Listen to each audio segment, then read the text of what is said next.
Hey, everybody. Let me know if you can hear me. Hey, hey, hey. Sorry, I am late. Sorry, I am late, y'all. I'm so sorry. Yeah, but your girl, I'm sorry I'm late. I'm so sorry. So sorry. So sorry. Let me know if y'all can hear me. She said, baby, Bree live and telling it. Oh, yep. Bree is live. I was over there just for a minute. I woke up, y'all. I was taking a nap and I woke up to text messages from you guys. And hopefully, well, it looks like she took care of the issue that you guys were reaching out to me about. But what in the heck? What did she say? Did she speak of that? Do y'all even know what I'm talking about? Did she speak of that? Because I don't know. I have not, heard anything thus far about it. I literally just woke up to it like, what? What are y'all talking about? So anyway, did she speak of that? How did it happen? What happened? Did somebody hack her account or what happened, y'all? Let me know if y'all know. Let me know if y'all know. Oops, I didn't mean to change colors. Give me some pink back up in here. Oh, you know what? Here we go. I changed that color. Oh, yes, she did. Okay, so she spoke of it. What did she say happened? Oh, hacked from overseas. It was hacked from overseas? Chinese people. Were they real photos? She gave her email to a company monitor sales. Oh, wow.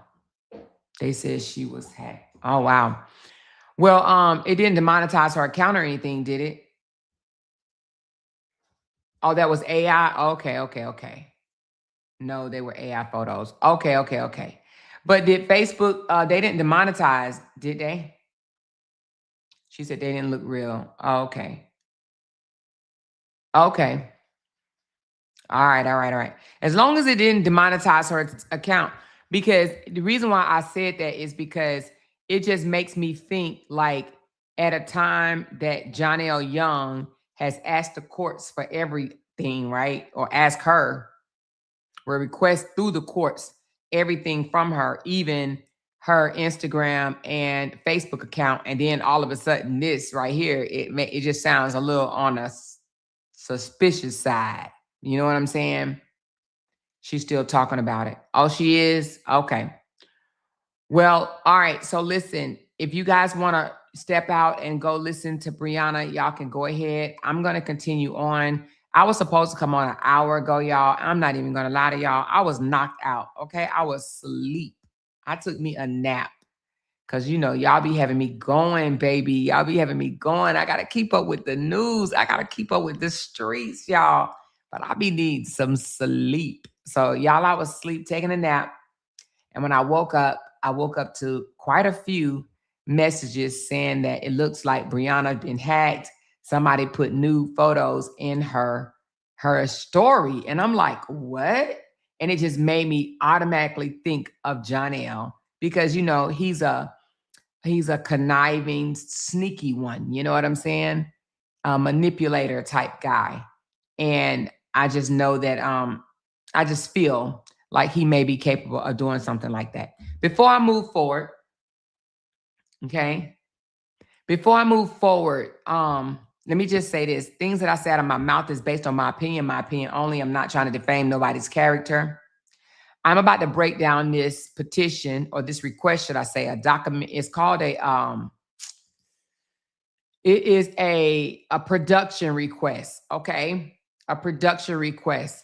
And I'm going to break it down, and I'm even going to allow my ChatGPT, my little best friend, my little boyfriend, to help me break this down, okay?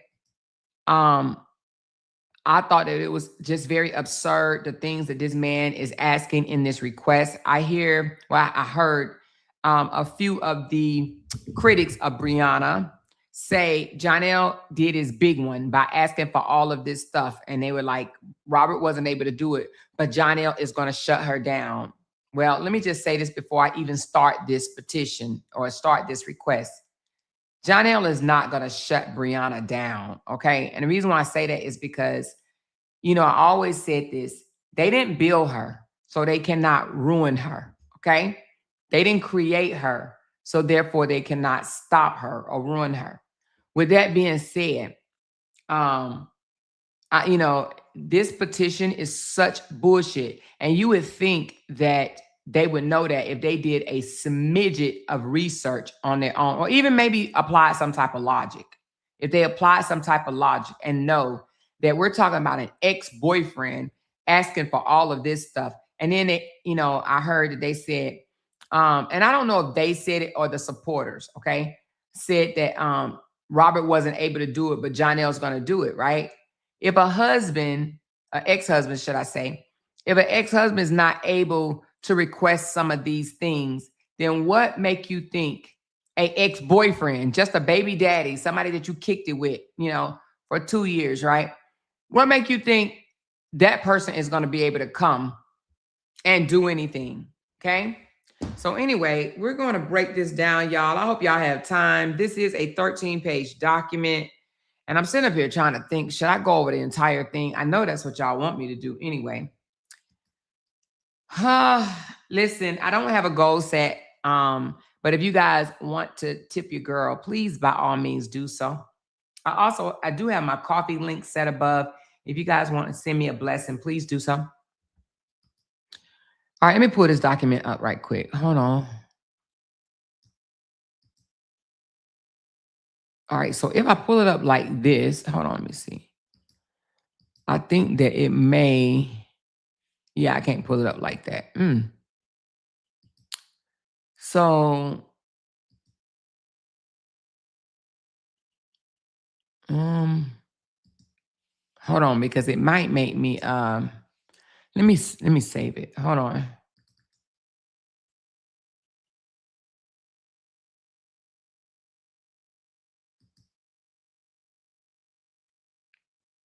I'm trying to see if I can open it to where all the pages are there all at once. Instead of me, okay, here we go. There we go. There we go. That way I won't have to open it up individually, just one page at a time, because that would really suck, okay? All right, here we go. Let me see if I can close down this.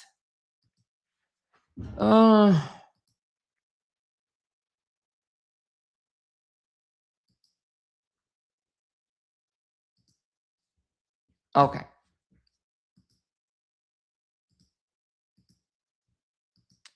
All right, so here's the paperwork. Let me make sure no personal identifying. Just take it off of their names. Y'all already know it's Jonnell versus Briana battle, right? All right, here we go. We're gonna start from here. Let me just zoom in a little bit. Can y'all see that? I think you can. Thumbs up this video for your girl, please, and thank you. Thumbs up this video for your girl. Oh, let me take this banner off. All right. So thumbs up this video. All right, so let's get into it, you guys. Let's get into it. Do y'all have any questions before I start? She said we need to go over Georgia's child support rules. Okay, Petty Ready, I could do that. Anything else? She is saying that she has her receipts as well. Can I ask, why did he put Shay in the paperwork? Because he's trying to accuse her of, but we'll get to it when we get to it, okay? We'll get to it when we get to it. We'll get to that part when we get to that part, okay? Because he did put her in the paperwork. I'll tell you why. All right. All right, y'all, let's start. Let me drink me some water. I think I'm awake. I think I'm awake, okay? She said Briana over there eating his ass up. She needs to stop, though, seriously, because I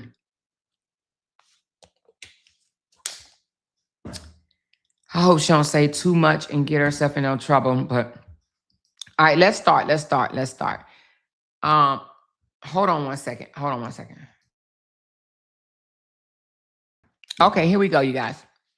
All right, so we already know that Jonnell He initially applied for, actually, he's tried to do a couple of things, right? He's tried to petition the court to stop her from moving to North Carolina. That was denied. Then he asked for, I want to say he probably tried to ask for custody or tried to ask for something, and that was denied. And then he tried to, I know 3 things were denied, right? And so now he is trying again, but this time with a lawyer. Okay. The last couple of times or so, it was on his own and they went before the court and the judge denied it, right? So now he is, oh yeah, he did ask for an emergency hearing and they denied that, right? And so now he hired a lawyer, and I told y'all on the last live stream that the lawyer that he hired is the same as LaTruth lawyer. Okay. So what does that mean? I feel that they are trying to come together to collectively collaborate and try to paint her as a bad person, a bad mom, unfit, unstable, and just, try to eliminate her as a mother so that they could probably try to collectively take their children from her. Okay. They're going to, in my opinion, bounce off of each other. Okay. Like he's going to amen Robert, and Robert is going to amen him for the purpose of trying to take their children. And in my opinion, it's all because of child support. It's absolutely not because they really want their child to just dwell with them. I think it's more so because they don't want to pay child support and they want to hurt her.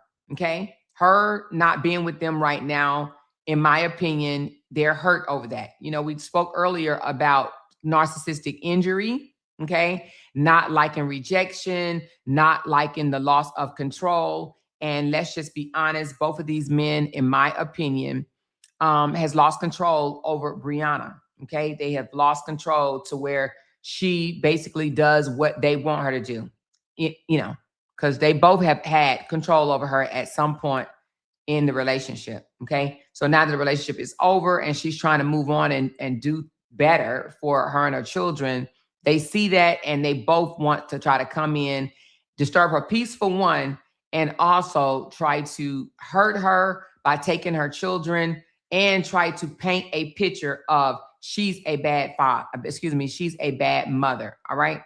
So now let's just get into this this document. Okay.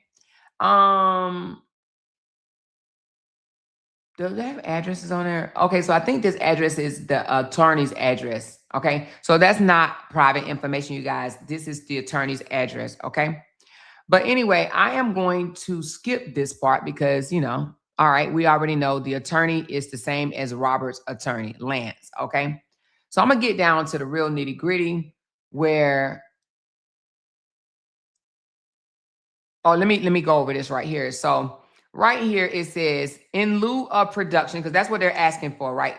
They are asking for production to prepare for a trial, mediation, disposition, or a hearing. Okay. So they're asking for a lot of things. And it says in lieu of production of the original of such documents, legible photocopies may be substituted and produced. Okay. So down here it gives us a definition of terms. The terms you, your, and defendant, or any synonym thereof, shall mean and include defendant. And in addition, defendant's agent, investigator, adjuster, representative, and all others who are in possession of or who may have obtained information for or on behalf of defendant, meaning Briana, with regards to the subject matter of this case. The term documents shall refer to any paper, book, recording, letter, correspondence, memorandum, note, diary, report, statement, contract, agreement, invoice, receipts, cancel checks, drawings, sketch,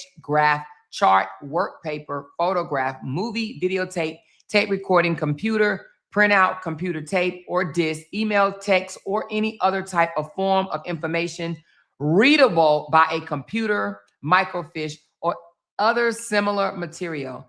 The term documents also include, but is not limited to, all duplicates, carbon copies, or any other copy of original documents, including copies with handwritten notes, provision, or other changes. Okay.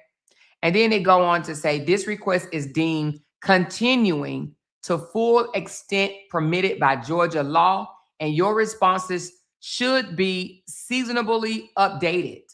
You are notified that you have a duty not only to produce all documents within your immediate possession, but also those that are within your control, including those documents that you may obtain without significant expense or effort by contacting the third party custodial of those documents, as those documents are deemed to be within your control.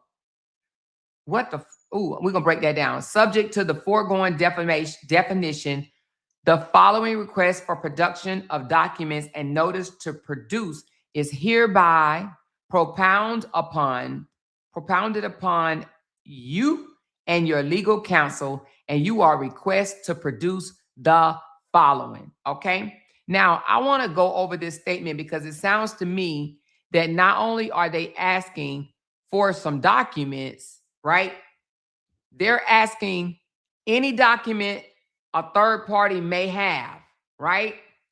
We're going to find out here, why is this request being made? And then we're going to break down each individual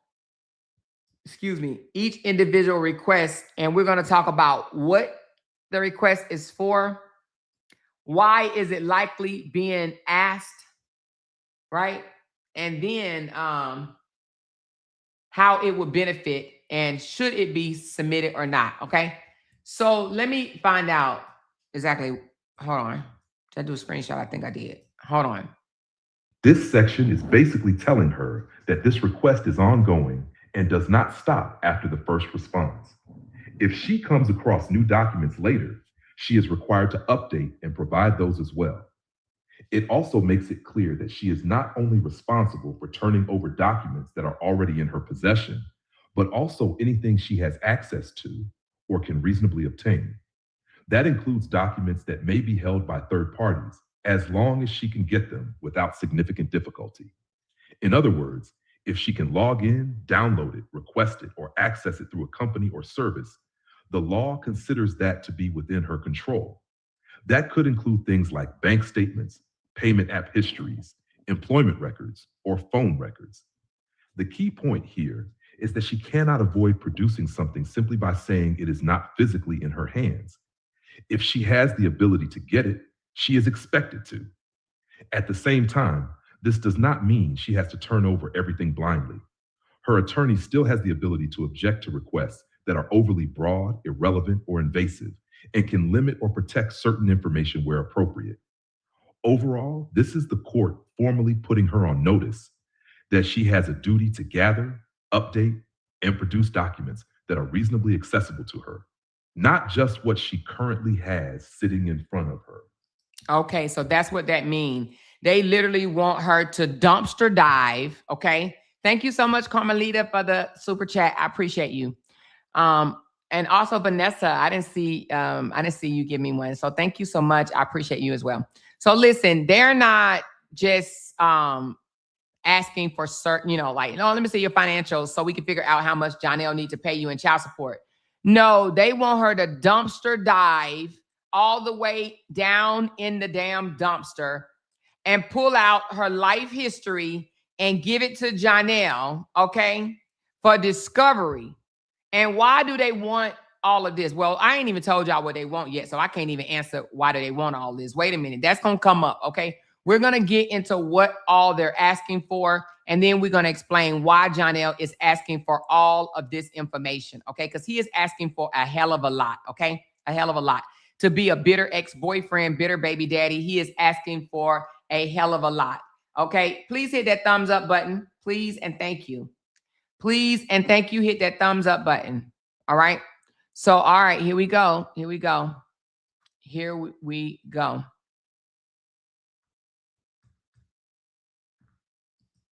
So it says, did I leave off here? This request is deemed continuing. Okay, I read that. Okay, any and all federal and state income tax. Okay, so number one, let's start it, honey, from the top to the bottom. It is so much. So we're going to start from all the way to the top to the bottom, and we're going to explain. First of all, let me just tell y'all this, y'all. Let me read right here. I'm going to give you a broad list. It's a lot of them. I think it goes from 1 all the way to 37 things. So he asked for 37 things from Briana, you guys. 37 things. I'm going to list what we're going to go over each one of them, but let me just read them out loud first, okay? And then, because I want you to ponder on some things while I'm reading this. So this is what he's asking for. All right, it says this request is very broad. He is not just asking for child-related records. He is asking for financial records, tax records, employment records, bank records, Cash App, Venmo, PayPal, Apple Pay records, YouTube, and all social media income, leases, and houses records. He want the records to all her leases and for every house that she's moved in, travel records, credit card records, loan applications, phone bills, text messages, emails, social media posts, dating history, relationship information, medical history, insurance costs for the kids, custody and parenting evidence. Y'all wait till we get to that one. He wants criminal history, all 911 calls, attorney fees records. He wants information for all of that. And he breaks it down 37 different entries of what it is that he wants. And we are going to break every last one of them down. Okay? This ain't going to be no short live stream. So if you guys want to, like I said, go get you something to drink, get comfy, position yourself, because we're about to go on a ride, okay? We're going to talk about what Jonnell, an ex-boyfriend, okay? A boyfriend of 2 years, now no longer a boyfriend, right, is asking the mother of his twins, okay? Right? Now, mind you, before we get into this man ain't paid a dime of child support. Not one dime of support, but have the audacity to be asking for these things, all right? So in plain terms, he is trying to build a full picture of Briana's money, her lifestyle, her parenting, her relationship, her housing, her income source, and possibly credibility issues.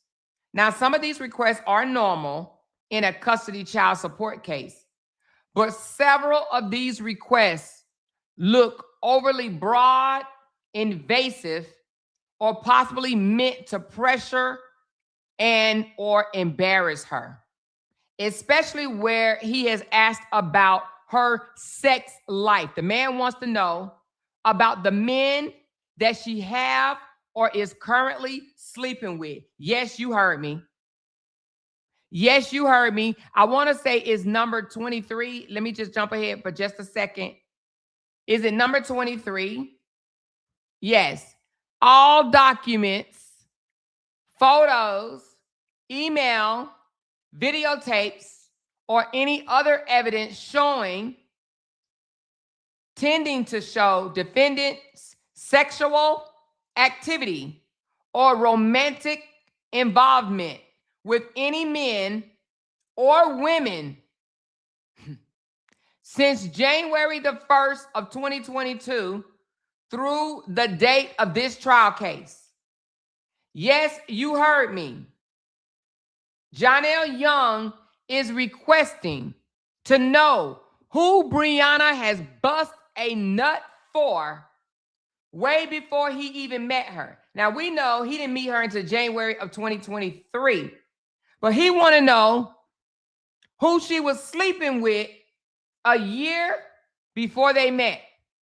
To this date, right here, the date of this report, the date of this filing, which was April the 23rd, 2 days ago. He want to know who she is spreading eagle or bending over for. And not only who he wants to know, He wants to see photos, emails, videotapes, or any evidence showing that she has been in a sexual or romantic relationship. Yes. Yeah. Okay? That's what he wants to know. But anyway, let's go back up because that's number 23. And honey, we ain't even started with number 1 yet. Okay? Just wanted y'all to know that. So again, some of this is invasive and some of it is pressure to embarrass her. All right? Especially about her romantic relationship, her social media history, and years. He want information years before the children were even born.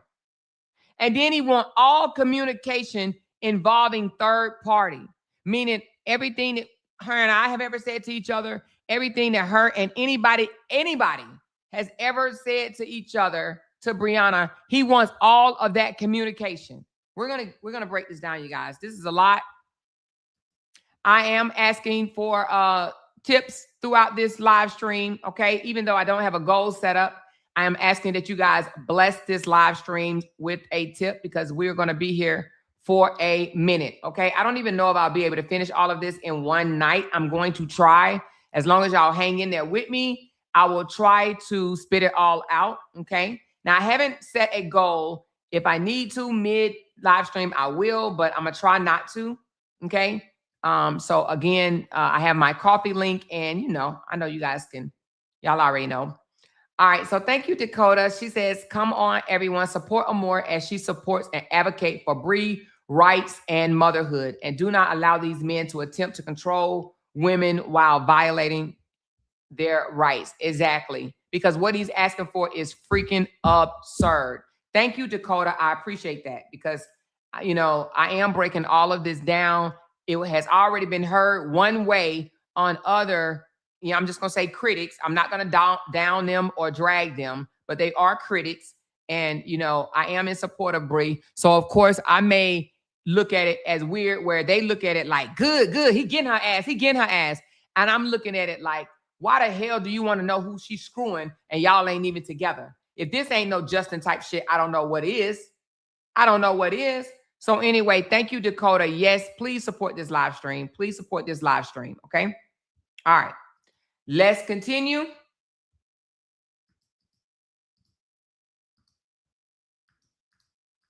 All right. So hold on, because y'all know I got my little notes here. So I have asked my little boyfriend, ChatGPT, to break down each request, okay? So this might be able to speed it up too. To break down each request. I am going to read it from here so you guys will see exactly what it says.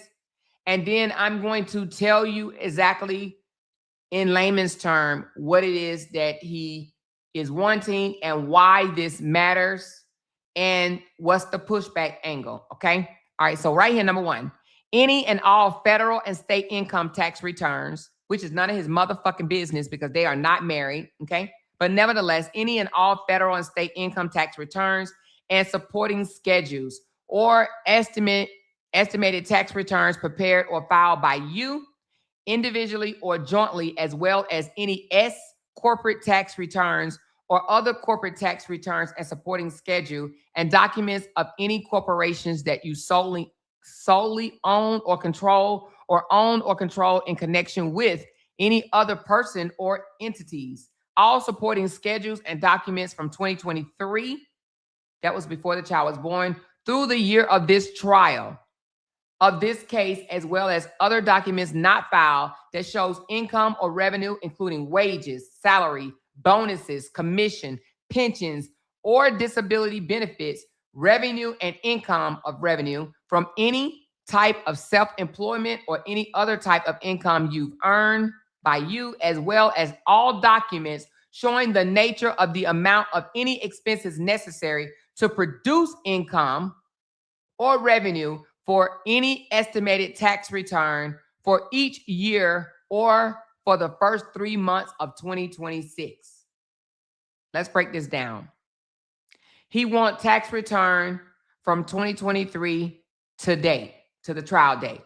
He wants all federal and tax returns, scheduled W-2s, 1099s, corporate returns, and estimated tax information from 2023 to the trial date. What is he looking for here? He wants her income, self-employment earnings, deductions, business income, and whether she accurately reports money. Why does this matter? This is mainly for child support and attorney fees. Okay? The pushback angle. If the children were born in December 2024, records from 2023 may be challenged as too broad unless he claims they show ongoing income patterns. Number 2. He wants any and all employment documents provided by your employer or any other entities, including full-time and part-time employers, nonprofit organizations, or third parties that you conduct business with as an officer, independent contractor, self-employed person, or corporation, or any other basis from January 1, 2023 and to the date of this trial. So January is around the time she met him. So from he wants it from the entire time that he's been knowing her and to the date of the trial. And of this case, indicating the amount of monies that you have earned or from the basis for that amount of money that you will earn in the future as salary, wages, commission, bonuses, independent contractor earnings, 1099s, earnings from Facebook, Meta Facebook, any other Facebook platform, TikTok, Snapchat, Snap Incorporated. So anyway, all of social media, right? And then he wants PayPal payouts and any other form of past, present, or future compensations, including but not limited to independent contractor payments, compensation as a sole or partially owner of an LLC corporation or other business entities, including but not limited to Mrs. LaTruth Entertainment Company, payments from any nonprofit organization or individuals to you for any purpose, including but not limited to compensation for service rendered by you as an officer or independent contractor, retirement. He wanted, oh my God. Oh my God. Let me just sum this up, okay? So what is he asking for on number 2? Employment and income records from 2023 to trial date, okay? He basically want all employment compensation records, including salary, bonuses, contracts, commissions, 1099 income, social media income of all different platforms, and he named them all. He want retirement history, pensions, benefits, LLCs, incomes, and more. What is he asking for? Every possible income stream Briana has. Any type of money that Briana has ever made, he wants it from the time they met in January of 2023 to the date of trial. Why does this matter? Well, it helps calculate child support and whether she can afford to pay his attorney fees. Now, this is extremely broad. Her attorney may narrow this down to income actually relevant to support, especially just her current fucking income, okay? All this other shit is just way too broad. Extremely broad is what it says. Extremely broad. Let's go to number 3. Now he's asking for any and all records of her bank account, savings account, checking account, money market, certificates, deposits, or any other type of bank or financial accounts, as well as all records from mobile payment applications or service, including but not limited to Cash App, Venmos, Apple Pay, PayPal, maintained by you either individually or jointly with a third party, and all records from any financial institution maintained by any business that you serve or have served as an officer or director for, or hold or have held an interest in, including but not limited to Mrs. LaTruth Entertainment Company, and all records from any financial institution maintained by any entity that you have check writing authority or signatory authority over, as well as all documents, evidence, revenue payments from Cash App, Apple Pay, Venmo, PayPal, or other related applications or services. Documented should include but not limited to monthly, quarterly, or annual bank statements. That nigga want all her bank statements from January the 1st to date, okay? He want deposit slips, check registry, passbook, or any other record of transaction from, like I said, January 1st through the date of the trial of this action. All right, that's number 3. What is he asking for? He wants all her bank account information, everything, right?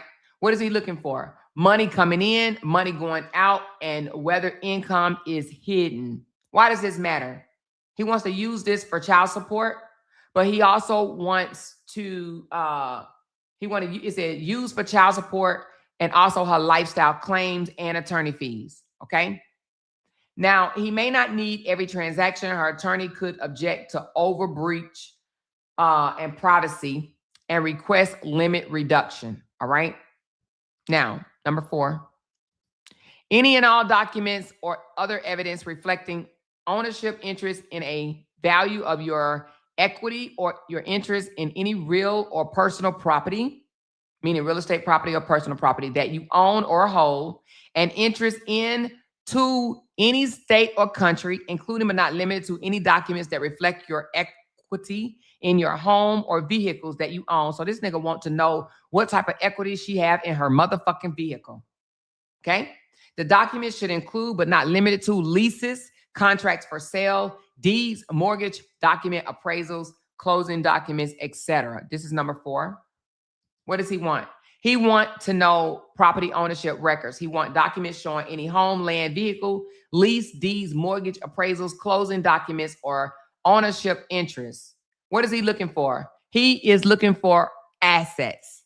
Where's your assets and your stability? Okay, why does this matter? Could relate to financial ability and living situation. Now, some property records may be relevant, but the request should be limited to current access or just child-related issues, okay? Child-related issues. Number 5, he want a current properly completed, executed, and notarized current domestic relationship financial affidavit form, as well as any and all documents showing or evidencing the payment of any income or revenue to you, as well as payment of any claimed expenses and bills of any nature for the past 24 months through date of this trial. What is he asking for here? He want a full monthly budget, okay? A full monthly budget. What do you do with each dime you receive, okay? Again, showing evidence of payment of any income or revenue to you, as well as payments to any claim expenses or bills. So he wants a full monthly budget with all her bills. What do you pay each month? Where do your money go? Why does this matter? Now, this is common in family court. We saw this in the Truth Breakdown. He had to literally post, what he spent his money on, how much he spent for food, daycare, activities, fun, things of that nature, trips, clothing. So this is common in a family court. Okay, so this one right here is more standard than the rest of the bullshit he's asking for, but still should be accurate and attorney reviewed. Okay, so and her attorney will look over all of this before she sends all of this shit over. Right now, number 6, I found this to be quite interesting.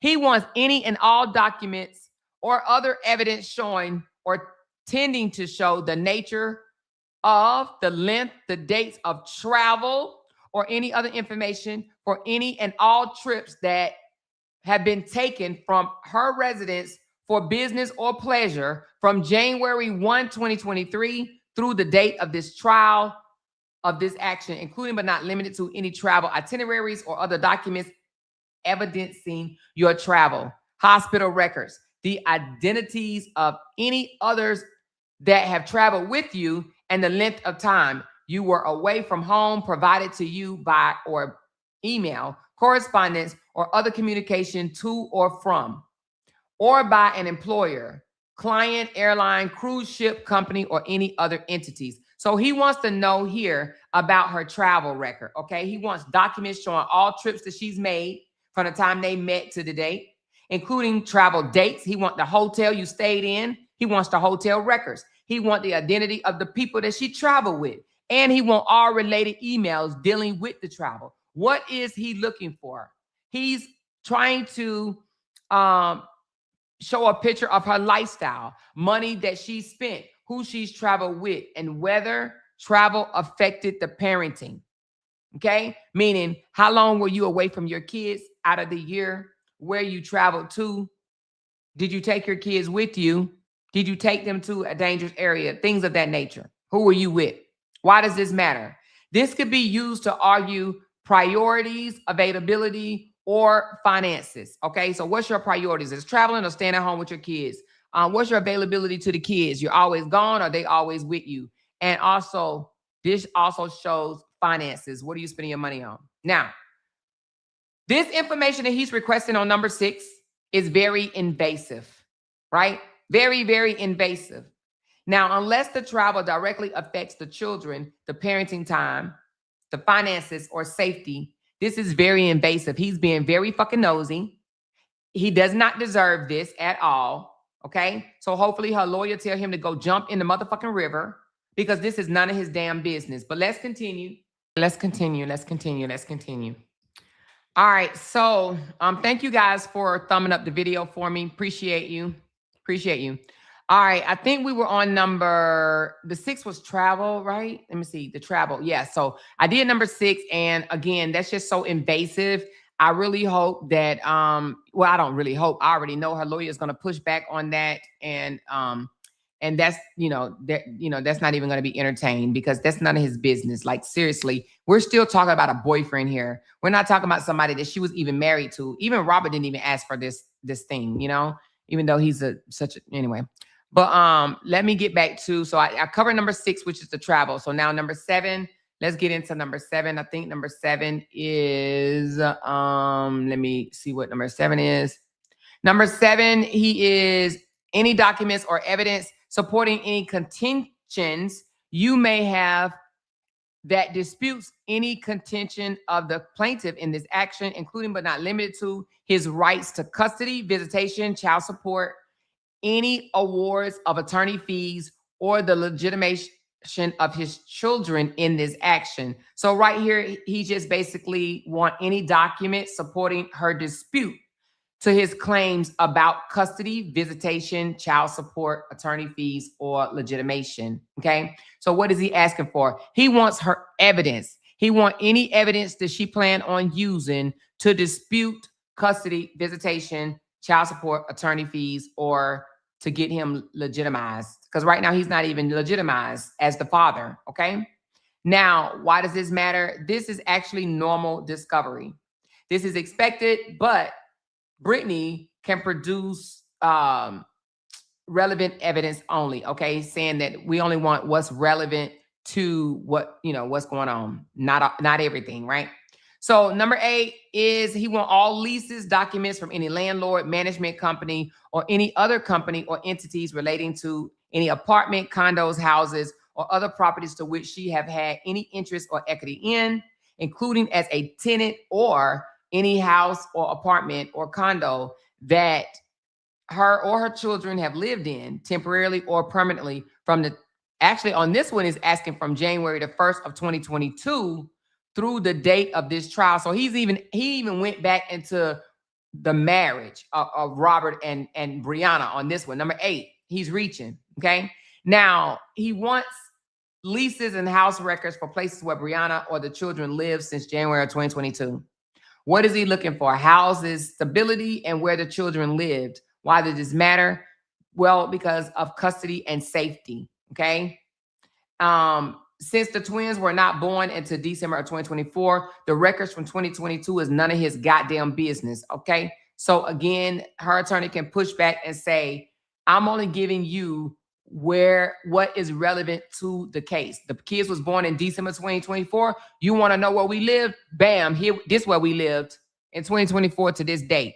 But why do you want to know about something from 2022? That's none of your goddamn business. I didn't even know you, Joker. Okay. Now, number 9, we're going into number 9. He wants copies of any and all letters, email, journal entries, text messages, social media posts or documents, videos, online posts, live content, recordings, or any related documents that Briana have dealing with Jonnell or to any third party received. Again, he's dipping in her fucking marriage or received since January the 1st of 2022 through the date of this trial of this action that reference Jonnell. Jonnell's conduct including but not limited to any and all communication between you and Shay, a queen. Any aspect of custody, of visitation involving children that you share with Jonnell. So he want intimate relationship with Jonnell or any other persons or any that contain content that Briana contend is relevant or have or will raise as any issues pertaining to any claims or issue raised by plaintiff, which is Jonnell, or by Briana to any claims of the plaintiff. What the hell is he asking for here? Number 9. I need for this to be broader. Give me a second. Hold on. Give me a second. Now, y'all, this is the one y'all asked me about Shay, a queen. That this was done for social media, but also, I'm gonna tell you in a minute. Hold on. We're gonna get a little bit more breakdown on this one. All right, hold on. I just gave them a little context of Shayla Queen, or Shay the Queen, or Shay a Queen. So I'm getting context for this one, okay? So we're gonna find out why is he asking for this. All right, here we go. Turn your volumes up. This request is one of the most aggressive and far-reaching ones in the entire document, and the way it's written is very intentional. Here's what it's really saying, piece by piece. They are asking for every type of communication possible: texts, emails, DMs, social media posts, videos, live streams, recordings, basically anything where Briana said something, wrote something, or received something, not just between her and him, but also between her and any third party, from January 1st, 2022, all the way to trial, if it mentions him at all. So that alone is already extremely broad. Then it gets more specific. They are asking for anything that talks about him, talks about his behavior or conduct, talks about custody or visitation, talks about their relationship, or anything she might use in court. So essentially, they're trying to capture her entire narrative about him, public and private. Now, here's where it shifts and becomes more strategic. They specifically name Shay a queen. That is not random. That means he is aware of her. He is trying to connect Briana to her. He is building a theory that Briana may have influenced or coordinated with her point, even if Briana had nothing to do with those accusations. So what they're really trying to do here is see if there is any communication between Briana and Shay that could suggest coaching, encouragement, planning, alignment against him. Even something small like, I believe you, you should speak out, he did me wrong too. They could try to spin that. Now, based on what you said, Shay reached out to Briana. Briana may or may not have responded. Briana had nothing to do with the allegations. That actually matters a lot, because if there was no real communication or just a message request that wasn't engaged with, then this request becomes more of a phishing attempt than actual evidence gathering. They also added another layer. They are asking for anything involving intimate relationships, communications about other people, anything. Briana plans to use in her defense. That's them trying to, 1, dig into her personal life, 2, find anything to attack her credibility, 3, expand the case beyond just custody into character, the real strategy behind this request. This is not just about evidence. This is about trying to tie Briana to outside accusations against him, trying to show a pattern or campaign against him, trying to suggest she is influencing narratives publicly, even if that's not true. What matters legally? She is not required to prove his theory for him. She only has to produce relevant communication she actually has, not create evidence, not guess, not turn over unrelated private conversations. Where her attorney can push back hard, this request can be challenged because it is overly broad. Any and all communications, invades privacy, third parties, relationships, personal life, potentially irrelevant, especially Shay if Briana had no involvement. A fishing expedition. Her attorney can limit it to relevant communications only. Exclude unrelated third-party conversations. Protect private or sensitive material. Object to anything that has nothing to do with custody or support. Bottom line, they are trying to cast a wide net to see if they can connect Briana to public accusations against him, other women, any narrative that paints him negatively, even if Briana had nothing to do with it. If there's little to no communication between Briana and Shay, then this part of the request may end up producing nothing meaningful, and that weakens their angle more than it helps it.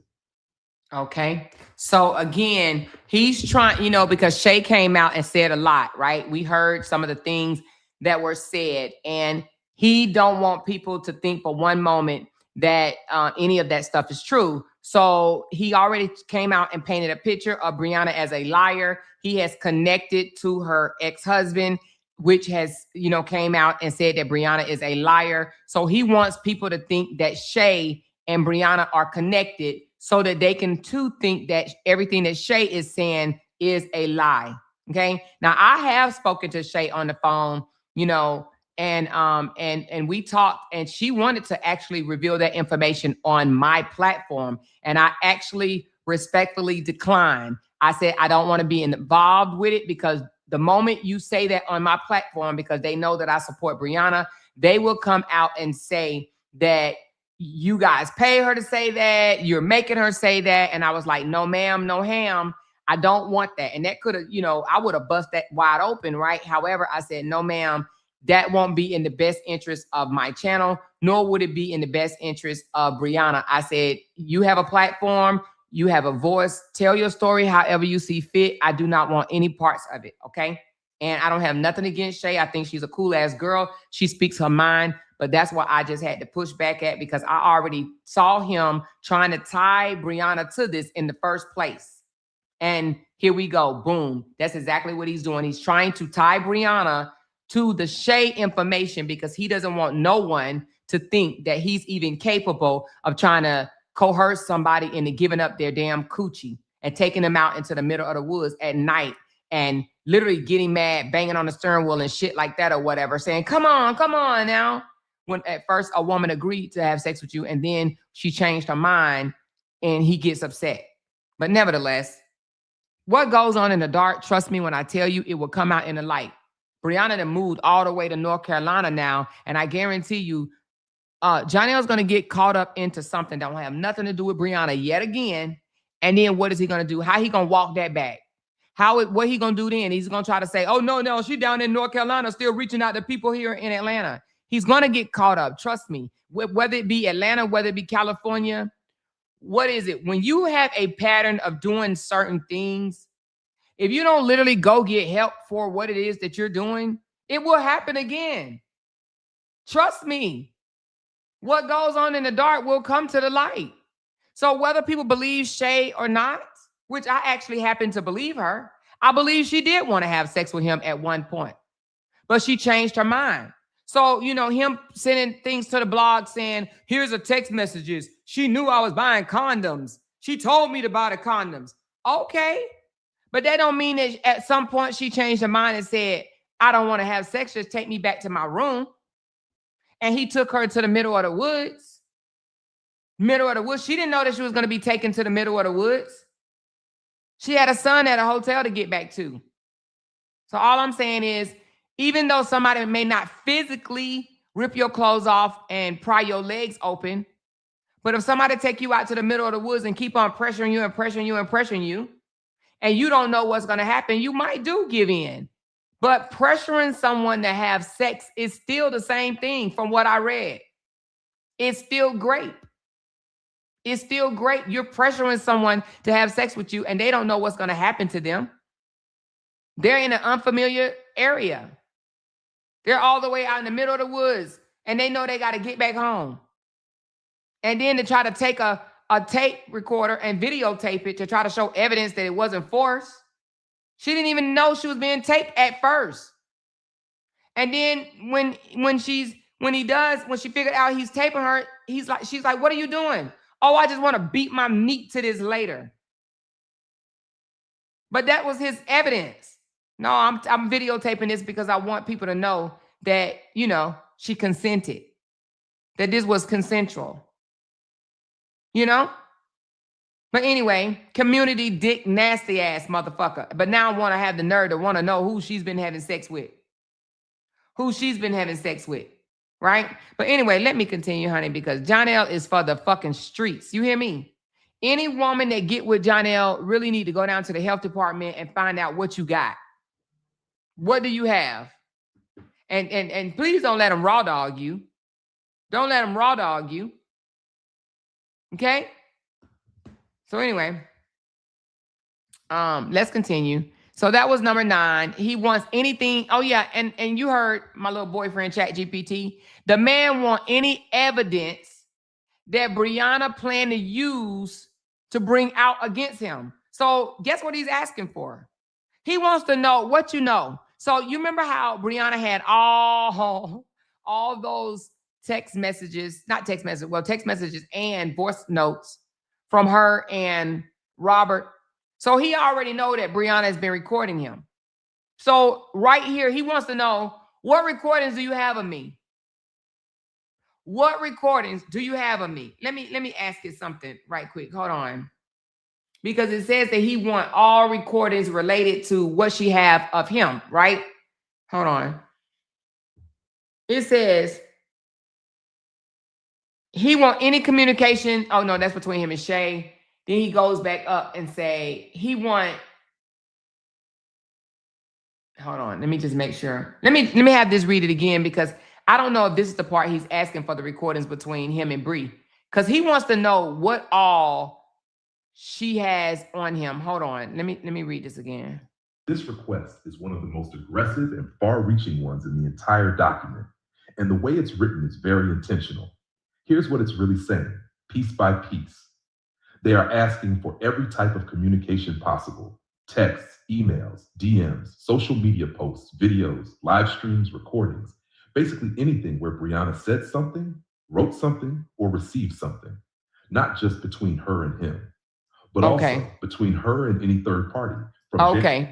From January. Okay. So he want any communication where Briana has spoken to him and anybody else. Anybody else. And he want this from January the 1st of 2022 to the date of this trial, May the 28th. I'm sorry, the date of the trial is in May. So he want all communications. And listen to what it say that he wanted for. Okay, hold on. Let's go back. This request is one of the most aggressive and far-reaching ones in the entire document, and the way it's written is very intentional. Here's what it's really saying, piece by piece.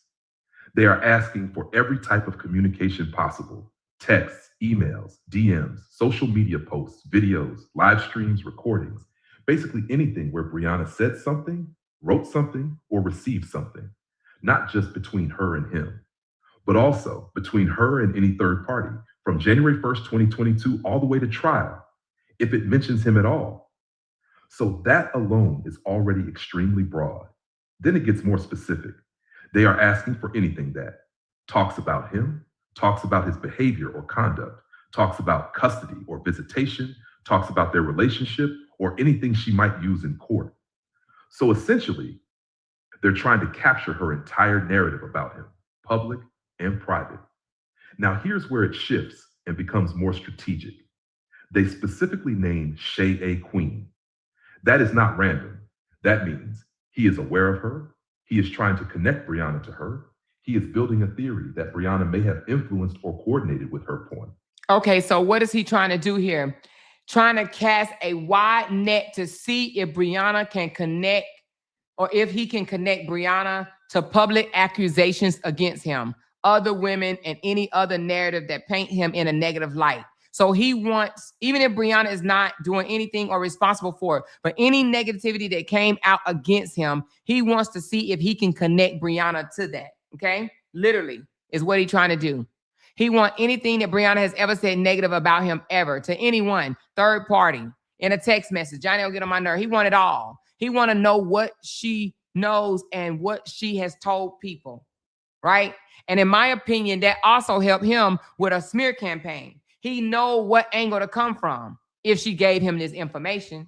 He know what he can come out here and lie about her on, and he know what evidence that she has He want to know what evidence that she has, because Briana has a lot of evidence on him, just like she had a lot of evidence on LaTruth. And he knows that. He knows that she has these evidence, but he want to know what she has before he come out and make a move, because he want to be able to say something. But if she got evidence to prove that he's wrong, he wants to hold back on that. He's just preparing for a smear campaign, a further smear campaign. Okay? So he want to know what you know, what you know, what you got. What all text messages, screen records, what do you have? What do you have me saying to you? Because he didn't know that she had that recording of him saying, I'm going to look like the victim and you're going to look like the villain if you leave me. He didn't know that she recorded that part, right? So when that came out, he like, oh shit, she got me on record saying that. What else do she have me on record saying? How much of my text messages of me cussing her out and degrading her, how much of that have she shared? So he wants to know, what have you told people about me? What's going to come out later about me? All right. So, and if he was a squeaky clean individual, why worry about it, right? If you did right by a person, if you said the right things, why worry about it, right? Only a guilty person worry about what's out there, because if you put out good, only good is going to be out there, right? But if you put out bad, negative, toxic, then yeah, it might be some negative, bad, and toxic shit out there, right? All right, let's go into number 10. 10 is a detailed statement given by the producing party, identifying the amount and source of all income or revenue received from all sources during the past 3 years through the date of the trial of the case, not reflected by any paycheck stub. So what number is that? Number 10. Let's go back up to number 10. What is he asking for on number 10? We only on number 10 and we got to go all the way to what, 37? So number 10, he wants a statement of income not shown on any paycheck. So he wants a detailed statement of income from all sources not reflected on a pay stub from the past 3 years. What is he looking for? Cash, gifts, online income, side business income, like book sales and Amazon sales or TikTok shop sales, or if they raise money for you on GoFundMe or Cash App or PayPal and things of that nature. Why does this matter for child support calculation? Now, reasonable if limited to income, but not every personal gift is automatically income, okay? So she don't have to tell him all of that bullshit. Number 11. 11, he's asking for any and all monthly credit card charge records and statements showing all charges that she made and payments made and the balances due on any credit cards or charge accounts maintained by her, regularly used by her, and maintained by any business entity which she controls or partially controls in for the period of, again, January 1, 2022, when he didn't even know her, through the date of the trial date, okay? Now, on that one, he wants her credit card records from 2022 and on. He wants monthly credit card statements and charges. What are you looking for? He's looking for her spending habits, where her travel, money spent on travel, all purchases, her lifestyle, and hidden expenses. Why does this matter? It could relate to financing or parenting, but it's a very broad ask, okay? Damn, my throat is dry. Hold on. I might need to get me a cough drop. Give me a second.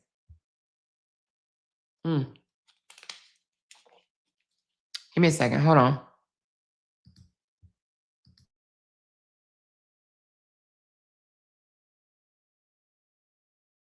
Okay, so this is a very broad, he's asking things very broadly, right?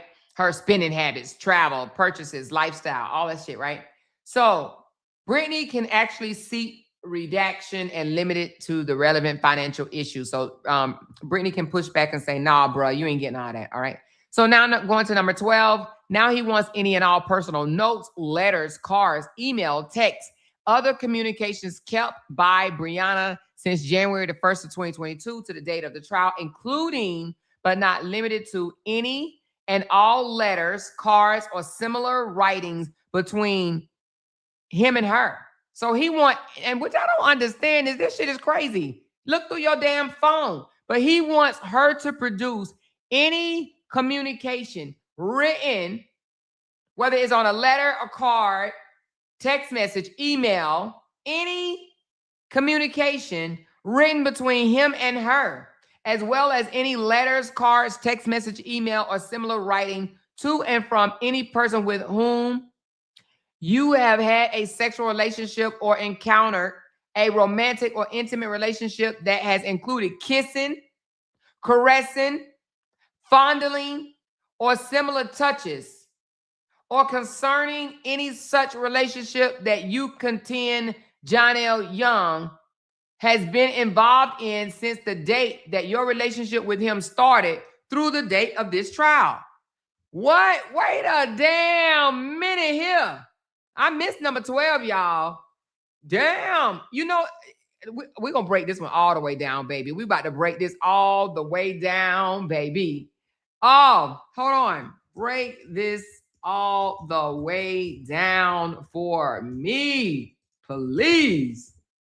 Baby, we about to break this one all the way. It sounds to me that he is asking for who she done slept with and who you have accused Johnell of sleeping with. Who she slept with, anybody that she's had sex with, and who she has accused Johnell of sleeping with, y'all. Y'all, let's get into this. Let's get into this, y'all. Come on, come on, come on, come on, y'all. Come on, y'all. This request right here is one of the most invasive ones in the entire document. And I'm going to break it down very clearly so your audience understands exactly what he's trying to do. First, the opening part. He is asking for any and all personal communications since January 1st, 2022 through the trial. That includes notes, letters, cards, emails, text messages, any other type of communication. So right off the bat, he's trying to cover everything you've written or said in any format. Then he narrows it slightly. He wants all communications between Briana and him. That part is normal. That would include their texts, emails, messages, anything documenting their relationship. That's expected in a custody or support case. But then it takes a turn. He expands it to any communications between Briana and any person she has had a sexual or romantic relationship with. And he doesn't keep it vague. He spells it out. Sexual relationships, romantic relationships, intimate relationships, even encounters involving kissing, touching, or anything similar. So what he's really asking for is all communications with anyone she has dated, been involved with, or had any type of intimate interaction with. Then he adds another layer. He wants communications about those relationships and any relationships she claims he has been involved in. So now it's not just about her personal life. He's trying to pull in her dating history, his alleged dating history, conversations about both, what this really means. This is not about child support. This is not even strictly about custody. This is about digging into her personal and sexual history, looking for anything to attack her character, possibly trying to embarrass or pressure her, seeing if there's anything he can twist into a narrative. Why this is a problem? Because legally, not everything in someone's personal life is relevant. For something like this to matter, he would need to show that a relationship impacts the children, a person around the children is unsafe, or it directly affects parenting. Without that, this kind of request is often seen as overly broad, invasive, irrelevant. What he's likely trying to do strategically, he could be trying to suggest instability, suggest multiple partners, suggest poor judgment, or create a distraction from his own behavior, even if none of that is true. What Briana is not required to do, she is not required to turn over every private conversation from her dating life, hand over irrelevant, intimate communications, expose her personal relationships if they have nothing to do with the children, where her attorney can push back. This is where her attorney can object strongly. They can argue, this is overly broad. This invades privacy. It is not relevant to custody or support. It is meant to harass or embarrass. The court can limit this to something like only relationships that involve the children, only people who are around the children, only communications that directly affect parenting, my bottom line. What he wrote sounds legal and detailed, but stripped down, he's basically saying, I want access to your personal and intimate life, your relationships, and your private conversations with anyone you've been involved with. And unless he can connect that directly to the children or the case, that request is something that can absolutely be challenged and narrowed down in court. Oh my God. Jonnell, you should be a goddamn shame of your motherfucking self. This man literally want to know who she is spreading eagle for. This is so crazy to me, y'all. I am blown away that Johnell Young think that he can get a record of everybody that Briana is even engaging in, if she's even engaging in anybody right now, right? And he want to know who she has accused him of having sex with. So he want to know what she know and what she has told people. But also, nigga, when it's over. This sounds like some Justin 101 type shit. It sounds like Justin want to know who Cora having sex with, right? Do you want to come up here, Camille? Let me know if you want to come up here, girl, because this joker crazy, girl. Oh, I did not mean to do that. I meant to drop the link because I know we talked about earlier. Hold on. Girl, this mofo has lost his mind, girl. This man has lost his mind. He want to know who Briana is having sex with. Hold on, let me read this one. You know, Dakota is an advocacy, y'all. So sometimes I like to make sure I read her comments. She said, for the record, consent is freely given, reversible, informed, enthusiastic, and specific, and it is free from pressure, force, or coercion. At any point you change your mind, it becomes non-consensual sex assault. Oh, you talking about with the Shay things. Thank you so much, Dakota. I appreciate that. Thank you, thank you, thank you. This man has lost his everlasting goddamn mind. Okay? He want to know about, and I do agree with the Chat GPT. He's doing this to embarrass her. Now, y'all know all of these records are public. He knows this is public. He knew that this right here was going to be read out on the internet. He knew that already. He knew that already. He probably even nudged them and told them that he dropped it. Okay. Right? He probably knew that. He knows 100%. No, probably. He knows that it was going to be read out loud on here. Okay. Hold on. Did I fix it? Is it echoing? Are you good? Am I? You should be good. Let me Okay. know if it's an echo, you guys. If it's an echo, I'll put mute. It should be good though. So, but anyway, how you doing, baby girl? How you doing? Man, I didn't even know this was in number 12. I went all the way to number 23. This is asking, and do you see the date he's using, January 2022? So I'm assuming that he put this date, unless it's an error, I'm assuming he put the 2022 to try to insinuate that he wants people to believe that they were in a relationship before her divorce from Robert. Mm-hmm. Mm-hmm. You know what I'm saying? I think this might be strategic, unless But they just this made a just mistake. it makes me feel like this is not just him. That him using the same attorney as old boy, I feel like they Yeah. both teaming up. They both trying to do this. And since if the ex-husband is gonna have to, he can't take her to court no more. He can't take her to court no more. So I feel like he's trying to go through Johnell to get stuff. They're using each other and they looking stupid. Yeah. They definitely looking stupid. This has Definitely. nothing to do with what's gonna go on between him, her, and those babies. This has no why do you need to know this information? Why do you even care? Why is this your business? If you don't take your shotgun nostril having ass on somewhere, he gets on my nerves. God, I can't stand. This is the corniest shit. Like, handle this breakup like a man. Be a father Exactly. and go on about your goddamn business. Leave the lady the fuck. Leave her alone. Exactly. And how can Jonnell feel that he's a better parent? And we haven't even got to the part where he tries to accuse her of holding a dirty home. When we know for a fact Jonnell don't clean up. Hell, the damn pretty Bree girl came out and said he had shit stains all in his toilet. Right, and you worried about who she feels like you messing with when the lady you was messing with came out and said it herself. Is that yes? and went Like, on several dude, panels and even said that he asked her to have a threesome with another random ass girl in right. his Instagram. He wanted to have a threesome with another random ass girl. This is ridiculous. I feel like the courts need to stop letting these people play with them in their time. They need to start finding these people for these it's like, what are y'all doing? I think that, eventually they're going to catch on, but sometimes it takes, two or three or four times for them to realize it. You know what I mean? But I think that they will eventually catch on to it. And they Man, see they that need this to is flag her name or something because this is ridiculous.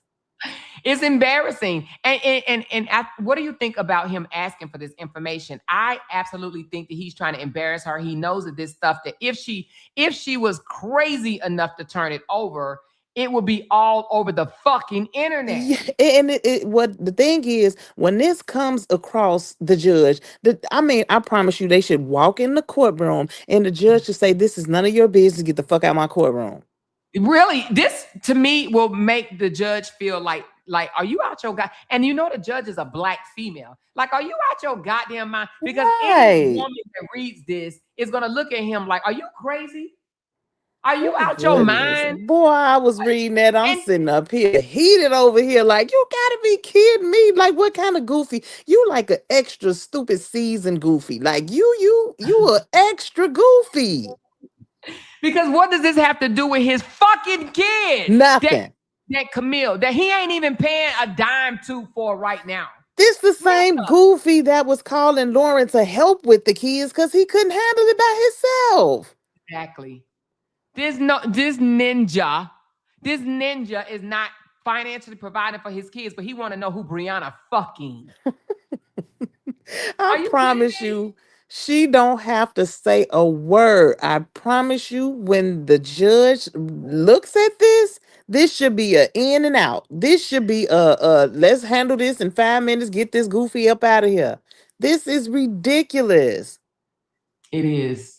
And This is a dude, man. Buddy didn't even, the ex-husband didn't even ask for all of this. You was just the He- boyfriend. You was And just the boyfriend. exactly. And the critics had the nerve to say, "Ooh, yeah, Robert may not have got her. Robert failed in that department. He didn't get her. But Jonnell, he got her by the balls. Jonnell, Okay. he the one that's gonna bring her down. Like what? So now they we about to we put all really the dealing narrative with, on him. we got to think about who's saying these things. We got to think about where this is, who's cheering this goofiness on. What kind of person are you? What caliber of a person? What brain capacity do the people that's thinking, "Ooh, yeah, he finna get her"? They just want her to be got. They don't care who get it. A dog could walk in the courthouse with some chewed up paper and they be like, "Ooh, the dog finna get her." They don't care as long as They somebody don't. gets her. That's Right. it. And any woman even reading this should feel violated. On the real. Cause who you think you are? Because would they like for their baby daddy to go to court with some of this bullshit? This is the I would dumbest. laugh in his effing It's face. seriously comical at this point. This has got to be a joke. But it's This has not. got to be a joke. You cannot be serious right now. Did you even think about this? Did you think this through? You sitting over there, you bored. You got this drama going on with this other lady. You got bigger fish to fry, buddy. And did you see where he trying to stick her to that? What that has nothing to do with her. He wants it to make it seem like she is directly responsible for Shay coming out and saying all those things. Lord have mercy. No, what he did is the reason why she coming out, or what she alleges that he did. That's why Right. she's talking. This has nothing to do with his. He don't. He's salty. He's regretting the fact that he blew it, just like the Yeah. first one. He blew it. And she then went to North Carolina, and he see that she's enjoying her family. He sees that she enjoying her children, and that's bothering him because she's enjoying life without him. See, he was Hmm. probably thinking, oh, she's gonna miss me. She's gonna be miserable. She's gonna be crying. I can intimidate her when I want to go have sex with her. I can. But then let's look at this. This is what bothers his soul, right? And it's the same thing I say about Justin. They hate to see these women happy. She's at Hmm. Carol Wins today with her kids, okay? Carol wins. She bought seasonal tickets for all the goddamn children, all of them. All the kids got a season pass to Carol wins. So she done took her tribe to Carol wins. He see this. He see that she happy. He see that she's without him. He see that she's moved into a beautiful home without him. He's mad about it. You know, because everybody, oh, she moving back with her daddy. She moving back with her daddy. She moving, and now they looking like, wait a minute, hold up. She looked like she ain't skipping a beat. So what he do? Run the court. I want to know where all her money is. I want to know Stupid. where If the this ain't the most bitter, ain't nothing worse than a bitter man. I don't even want to call the dude a man. right. Ain't nothing worse than a bitter nigga. Exactly. This man is bitter. So now he want to know what all her money at. This man even, did you see the one where he asked for her travel records? He want to know how much she done spent on travel, who she Oh, done Lord took have on travel with mercy. her. You know Like, what, no.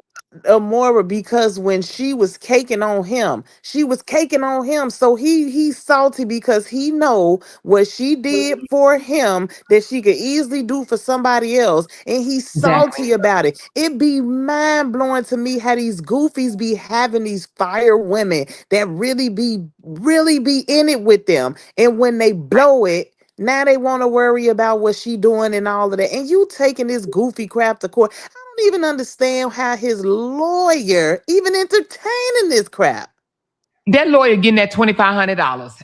That's Okay. That lawyer getting it. that $2,500. He probably some low budget ass lawyer in Georgia, burnt out or whatever. And he's If like, yeah, I need Robert used the lawyer, he's definitely a low budget lawyer because we all know he can't afford no top of the line attorney. exactly. This is the And Brianna dumbest. attorney Whew, costs more than that. But this this is he the filed this dumbest crap. he filed this 2 days ago. So today is Saturday. So he filed this Thursday. Mm, Thursday. mm, mm. So the 23rd is when he filed this. Wait a minute, what time is it? Oh, yeah, it's 10 o'clock. So he filed this Thursday. Thank you so much, Brown Eyes. Appreciate your love. Appreciate it. Bree gone. He thought he had her wrapped around his finger and did. And he Mm-hmm. did. Because He, Bree went in like she went all the way in and she went in early. But this is the same stuff that when he did his little funky ass live, he was talking about, she was gaslighting and love bombing and blah blah blah. He want that. He gonna miss that. He's yeah, he's gonna salty miss because it. it's gone. He need to Yep. move on. Why And people he just know can't break up no more? because they bitter, they salty. He sees she's moving on with her life, and like you said, he knows that she may eventually get with another. Oh, sorry about that. Eventually get with somebody else, and he's like, oh shit, she's gonna come online and she's gonna be having fun with them. You know what I'm saying? And or she's just gonna be having fun in general. And I know this picture right here tears him up. Let me just put this picture up right quick because I know this tears him up because he didn't like Josh. He didn't like Josh. So to see this probably right here, when did she put this up? The same goddamn day. He filed the petition the same day this picture went up. I He love don't that. like him. So to see him with his son and then the write-up that she wrote 15 years apart, right? And she wrote up a nice little write-up about them, right? One teaches me patience while the other one reminds me of how far I've come as a mom. He didn't like that. He's reading everything. That was the day he went and filed right here. He doesn't like this. The very young man that Mm. he says is a thug, he says is in trouble with the law, he says is disrespectful or bad, a thief. He didn't say a whole lot of things about this young man, right? So he says he stole money out the car. Motherfucker, quarters ain't money, nigga. The fuck? If a young fella go in the car and take out some goddamn quarters and dimes and nickels out of the console, that ain't stealing. That ain't stealing. Mm. So you left it there. That's pocket change. But nevertheless, he came online trying to paint the kids out as bad, awful, this, that, and the other. Now he knows that she's closer to her son. You know what I'm saying? Mm. And and even girl, don't know. I was about to say something else, but but anyway, he knows that she's closer to him and they're all close together and they're living happily and that he will be a part of his brother's life, even though they are 15 years apart or whatever. This burns him up to see this. He And don't it like it. just trips me out because she gives these goofies chance after After chance chance, after after chance. chance. And Nick, you couldn't get right, so you got left. And that's that. Exactly. Exactly. Move around. Ain't no need for all of this extra stuff. This is a waste of time. And then when somebody paints or show a picture different than what you came online and said, right? So, showing him in a good light after you done came out and try to act like this was a badass child and he's so disrespectful and he's all this or whatever. But then when the picture is shown different, it burns them up. It makes them look like the liars that they are. Hmm. It makes them look like the liars that they are. So I think that picture may have sparked him to advance forward and go to a lawyer and say that bullshit as well. It's like you salty because you seeing how she's moving on. Stop watching.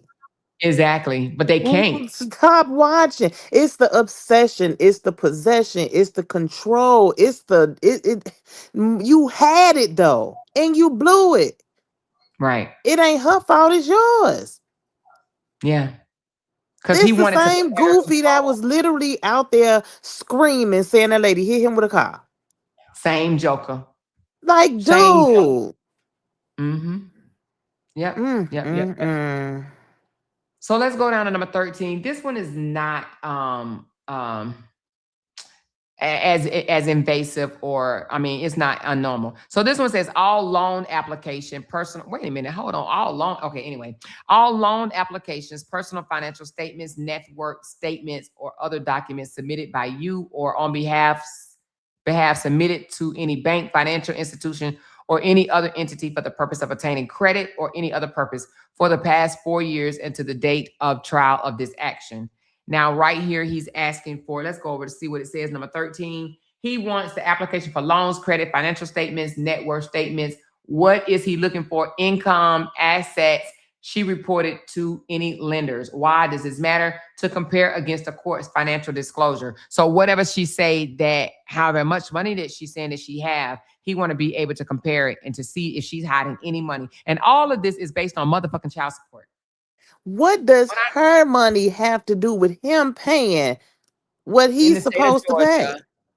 in the state of Georgia, it does matter. In the state of Georgia, they do use the mother income and the father income together to establish how much money. But I also believe that he did this because, see, he thought that by just saying and putting it in the statement that Briana has told me she make anywhere between $20,000 to $50,000 a year, or not a year, I'm sorry, a month. He thought that that would reduce Robert's child support amount because Robert went in there and told the judge that he only made 3,000 and some odd dollars. So when the judge basically pulled his strings and saw, I'm not falling for the banana in the tailpipe, okay? I'm gonna reduce your child support, but you ain't about to just pay pennies, And joker. he got And two kids. exactly, that's exactly what I was gonna say. So when he saw that the true child support was set at 700 and some odd dollars a month, he said, shit, if the truth got hit with 755, I'm about to get hit with double that at least. So he shit on himself. He said, shit, I ain't trying to pay her no $1,500 a month for the next 18 years. Them kids only one. If Brianna is making bread like that, I promise you, whatever a judge say that he got to pay, she probably won't even care. Just do whatever the court say and leave Exactly. me the hell alone. Exactly. And she is that type of, first of all, the kids are already over one and he ain't paid shit yet, right? So So she's that he type of looking at back child support. Yeah, well, not really, because child support don't start until, if I'm not mistaken, I never really had a child like outside of a marriage. So Has she I've always, filed for child support? Has she ever no, filed for child support? no. Well, then at this point, that confirms what I'm saying. She ain't gonna give a shit if she don't get nothing. Just leave her alone. Yeah. But I don't, but Brianna ain't the type of person that's gonna let you not pay for your child. You gonna do Well, something. she man, listen, you want to be putting me through all of this? Go on about your business. But see, it's not even just gonna be financial with him. He gonna be trying to drag her through shit with the babies and custody and visitation. All I could just see him trying to make her life a living hell. This is why I wanted her to leave that goofy alone. But her heart. She Yep. got that And that let me tell you forgiving something. heart. How can a ninja, right? How can a ninja think that he is a better parent when he didn't spit in her face, then choked Mm, her, mm, tried mm, to trip her mm, while she was pregnant, called the police with a false report that she hit him with a damn car, okay? mm, mm, Cheated on her mm. amount of times, basically financially drained her. And punched the wall when he's mad, punching and kicking the wall that she has on video record. Okay, and he had to go to anger management, and they have text messages where she said, "You have to go to anger management. Like you have to." Go, before you allowed to come around these kids, you had to go. And so he went online and did a course and sent it to him. Was like, okay, I finished anger management. She was like, no, I'm talking about real anger management. You really need help. You really Mm, need mm, help. And he mm. says, well, I know I need my kids to help heal me. I need my kids to heal me. How can kids supposed to heal? But nevertheless, how can somebody like that receive custody of kids over Mm, Brianna? mm, mm. Now, is Brianna straight and narrow? No. But is he straight and narrow? Hell Hell no. no. Hell no. Mm-mm. So how he supposed to be the better parent? He has a temper. And Lord forbid, if he ever get drunk, Mm, mm, mm. he turns into a whole monster.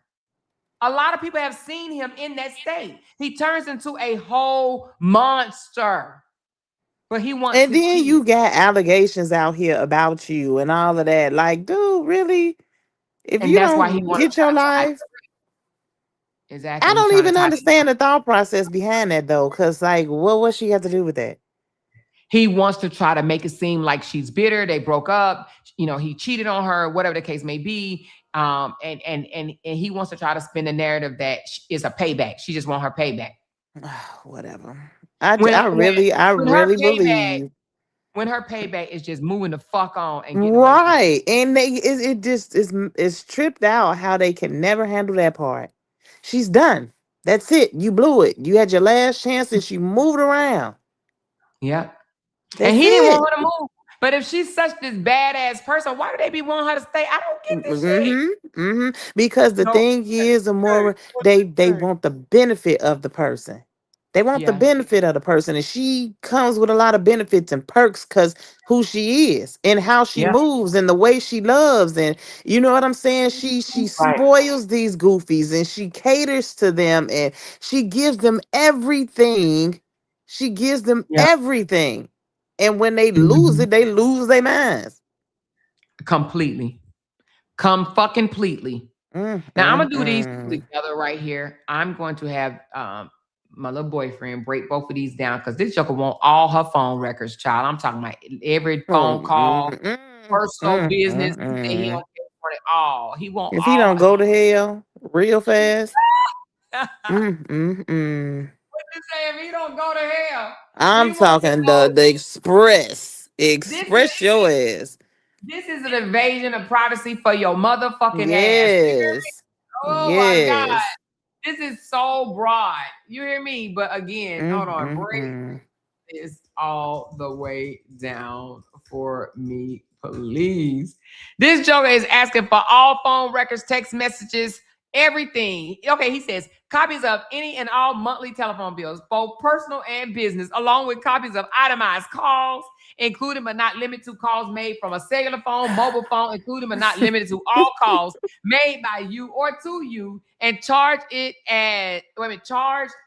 any charge or phone cards and text message from January 1 of 2022 through the date of this trial actions. And then he goes on to say he wants copies of any notes, obligation, or documents showing obligations or indebtedness of any nature whatsoever to which you are or have been obligor, or any obligee from January 1, 2022 through the date of this trial of this action, including but not limited to all documents, email, text message, or any form of communication. Oh Lord, are we ready? Let's listen to what my boyfriend got to say about this fragga daggo bull. Here we go. All right, let's break both of these all the way down so it's crystal clear what he's asking and what he's really trying to do. Have 14 telephone bills, call, and text records. What it says in plain English, he wants all monthly phone bills, personal and business. Itemized call logs, who you called, who called you, dates, times, all text message records from January 1st, 2022 through trial. So not just recent, he's going back years. What that actually includes. This could cover your phone carrier statements, AT&T, Verizon, etc. Lists of incoming calls, outgoing calls, phone numbers, dates and times, text message logs, sometimes just numbers, not content unless you have it saved. Important, this usually does not automatically include the content of text, unless you still have them on your phone or they are backed up somewhere. What he's really looking for. This is about mapping your communication patterns. He's trying to see who you talk to, how often you talk to them, when you talk to them, whether you're communicating with certain people, like Shay or others. Strategic angle. This can be used to try to prove coordination with other people, track relationships, challenge credibility. You said you didn't talk to X, but records show you did. Look for patterns around events, arguments, police calls, etc. Where this becomes a problem, this is very broad. It includes every phone call, every text log, every number for multiple years. That pulls in family, friends, work contacts, completely unrelated people. Pushback angle. Her attorney can argue this is overly broad, not limited to relevant people or issues, invades privacy of third parties, should be narrowed to communications with him, communications about the children, specific relevant individuals. 15, debts, obligations, and financial liabilities. What it says in plain English, he wants any documents showing debts or money owed, anything showing you owe money or someone owes you from January 1st, 2022 through trial, including notes like agreements, loans, payment obligations, emails, or texts about debts. What that actually includes. This could cover personal loans, credit cards, car loans, student loans, payment plans, borrowed money from friends, family, business debts, any written or even informal agreement about money. What he's really looking for, he's trying to understand your total financial situation, your debt load, your financial stability. Strategic angle. This can be used to argue you are financially stable or unstable, affect child support calculations, challenge your financial affidavit, compare what you claim versus what documents show home. Why this one is more normal. Compared to the others, this request is actually more standard in family court because debt and obligations directly relate to finances. Finances affect child support, ability to pay expenses, attorney fees. Where it can still go too far, the issue is the scope.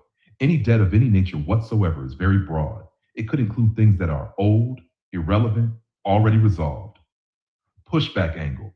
Her attorney can limit it to current or recent debts, exclude irrelevant or outdated obligations, protect private or sensitive financial details where not needed. Bottom line, both together. Request 14 is about tracking who she talks to and when. Request 15 is about tracking what she owes and her financial position. Real strategy behind these two. Put together, he is trying to build a picture of her communication network, who she deals with, her financial situation, what she owes, how stable she is, possible connections to other people involved in the case, anything he can use to question her credibility or lifestyle. Simple way to say it out loud. He's basically saying, I want to see who you've been talking to for the past few years, and I want to see everything you owe financially so I can analyze your relationships, your behavior, and your financial situation. Why does he want to analyze her relationships, her behavior, and her financial situation? But he ain't suggesting giving up anything. That's crazy to me, though.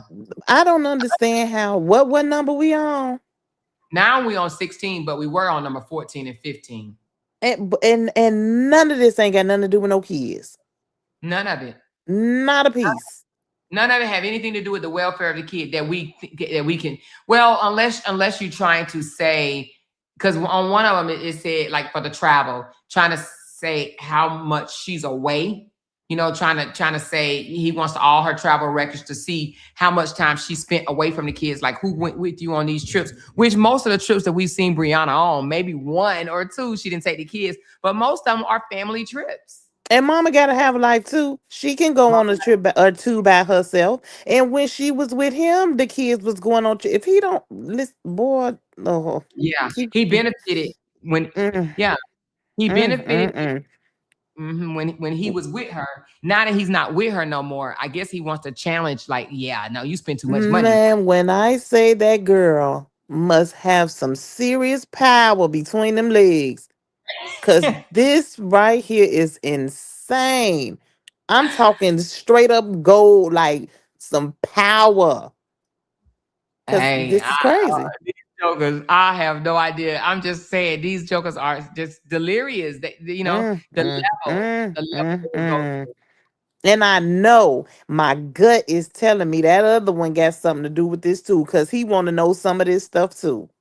yeah, So they're he using the trying to same go through Johnell to get it. He uh-huh, recommended that attorney. He threw in some of his little stuff that he want to know, and they trying to go against her to uh-huh. get. That is crazy. How two Yeah, goofy exes link up? Like what? yeah. I believe that he's trying to because he's probably trying to use, and I think that's why he's saying this date of January 2022. Mm, I mm, think he's mm. trying to make it seem like, maybe I can. I don't know why he would even think that because I don't know if y'all knew this. Let me tell y'all something that I don't think y'all knew. So when Robert first filed for the divorce, it was for irreconcilable differences. Do you know he tried to go back and change it to adultery? Lord have mercy.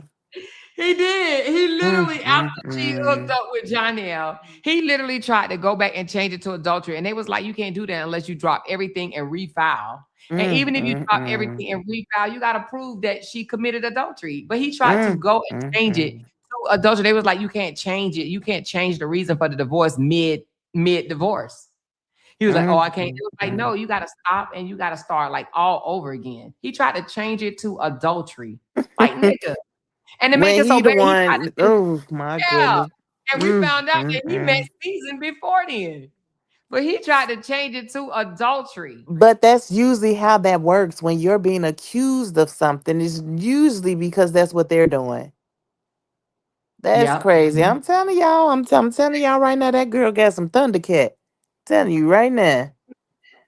Cassandra said, Bree said on her live tonight, LOL, what my coochie got gold? Because she heard about the filing. Man. Mm, mm, Listen, mm. hey, I guess because these men are just delusional. They are so delusional. So let's go to number 15. All right. So let's go back up to number 15. What is number 15 saying? And girl, we ain't even, it's 37 fucking requests he want, and we on number 15. Mm-mm-mm. Okay, so he want number 15, he wants, it says copies of notes, obligations, or documents showing obligations or indebtedness of any nature whatsoever to which you are or have been obliged. How do you say that word? Obliger? I don't know, or any other obligee from January 1. Oh, we already did that one. Then I think we did 14 and 15 Yeah. together. Oh, yeah, we did. We're on number 16. Sorry, y'all. So, number 16, copy of any and all detective reports. Oh, my goodness. That jugger won't. Copies of any and all detective reports, investigative reports, surveillance tapes, photographs. Oh, Lord, tape recordings, voice recordings, videotapes, and any other and all documentation of tangible evidence of information relating to the or arising from the surveillance or investigation of an activities of the plaintiff in this case, which was performed on your behalf and intended to use for trial. So he want to know what she got. What you plan on using for trial? Listen, hold Mm, on. Let me add mm, this break this mm. down. This talking like, what you gonna use against me? I want to know what you're gonna use against me so I can go ahead and prepare to lie together, baby. Oh my God, hold on. Hold on. Let me do this. Break this one down right here. Break this one down right here. Now let me add some context. Okay. Hold on one second. Let me add some context on this one. All right. I had to give that one a little context. I had to tell my boyfriend what happened on that night that he pretended that she hit him with that motherfucking car. Okay. So my boyfriend is writing it all out right now, and we about to hear it. Okay. So he wants to know here. Oh, well, I'm gonna tell you, let them tell it. Okay, here we go. All right, y'all, listen up. Lean in. Lean in, baby. Lean in, honey. Here we go. This one is actually very telling. And based on what you just explained, you're reading this situation correctly. Let's break it all the way down so it's clear what he's asking. and what it really means. What the request is saying in plain English, he is asking for any detective reports, any investigative reports, any surveillance, video, audio, photos, any recordings of any kind, any evidence gathered about him, but not just anything random. Specifically, anything that was created or collected to investigate him and that could be used in court. Key phrase that matters: performed on your behalf and intended for use at trial. That right there is the most important part. It means he's targeting anything Briana gathered, anything someone gathered for her, anything she might use against him. What this actually includes: this could cover police body cam footage, the video showing he lied about being hit by the car, any recordings of incidents between them, any screenshots, videos, or evidence she has, anything she posted or saved for proof. Now let's connect it to what you said. That car incident, that falls directly under this request because it involves him, it involves an alleged incident. There is video evidence, there is police involvement. It could be used in court. So yes, you're absolutely right. What he is really trying to do, this is not just give me evidence. This is show me everything you have on me so I can prepare for it.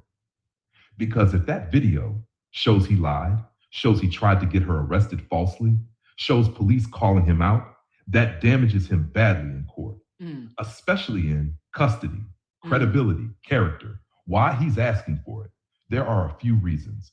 One, he already knows it exists, especially if it's on social media. He's not guessing, he's targeting. Two, he wants to see exactly what she has, full version, not just clips online. Three, he wants to prepare a defense, try to explain it, downplay it, twist it, or argue it shouldn't be used. Four, he may try to keep it out of court if it makes him look bad. Important legal reality: if she plans to use that video in court, she will likely have to produce it anyway. Discovery rules usually require both sides to share evidence they intend to use.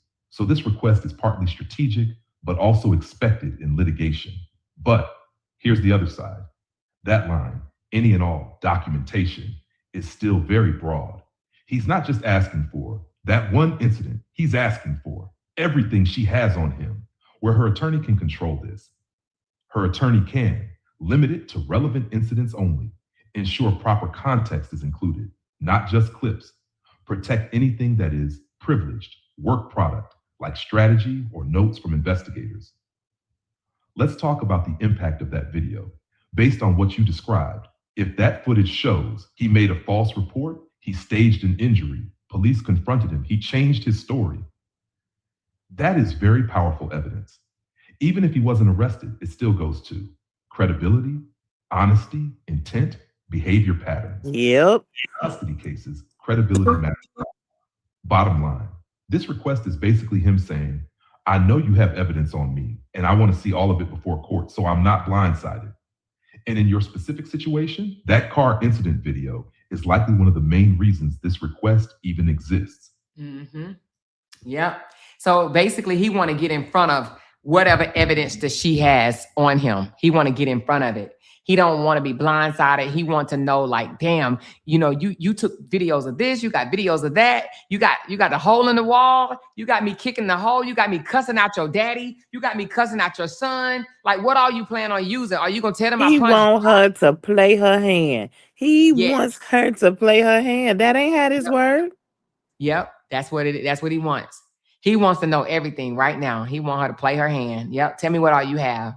Before I even ask for custody, I want to know what you have on me and how much weight does it hold. Yep. He acting like it's a goddamn murder trial. He asking for discovery, girl. Like it's a murder trial. This is crazy. This is a 2-year relationship. Hell, I think he asking more than a goddamn defense attorney in Holly case. Okay. Yes. God damn, like, nigga, slow down. You were asking for a bit much, don't you think?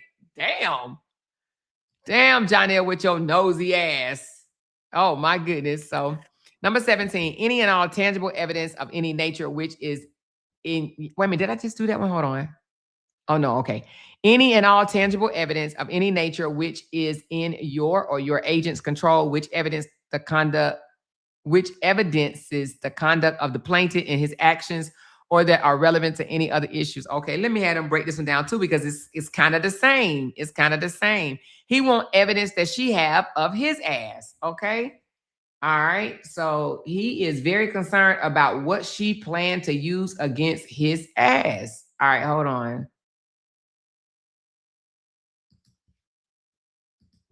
Hold on. Break this one. He done so much stuff. He done so much. He knows Uh-huh. that she has things, but he like, oh, what else did I do? What else she got? What he's so slow.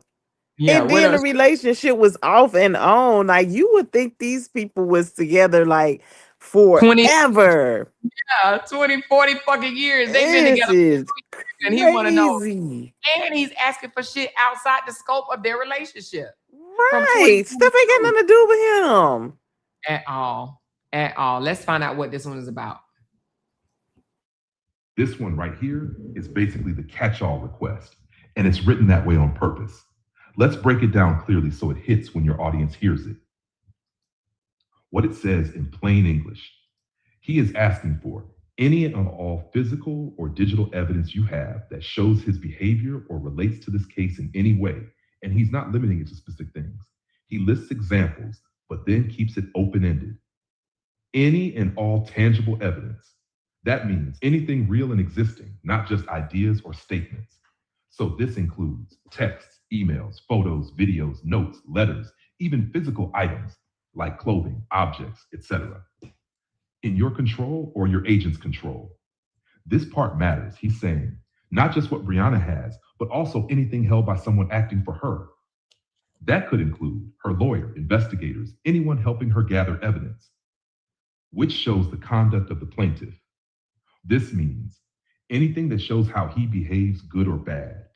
But realistically, he's trying to find anything that makes him look bad so he can get ahead of it, or relevant to any issue in this case. This is where it gets very broad. Now, it's not just about him anymore.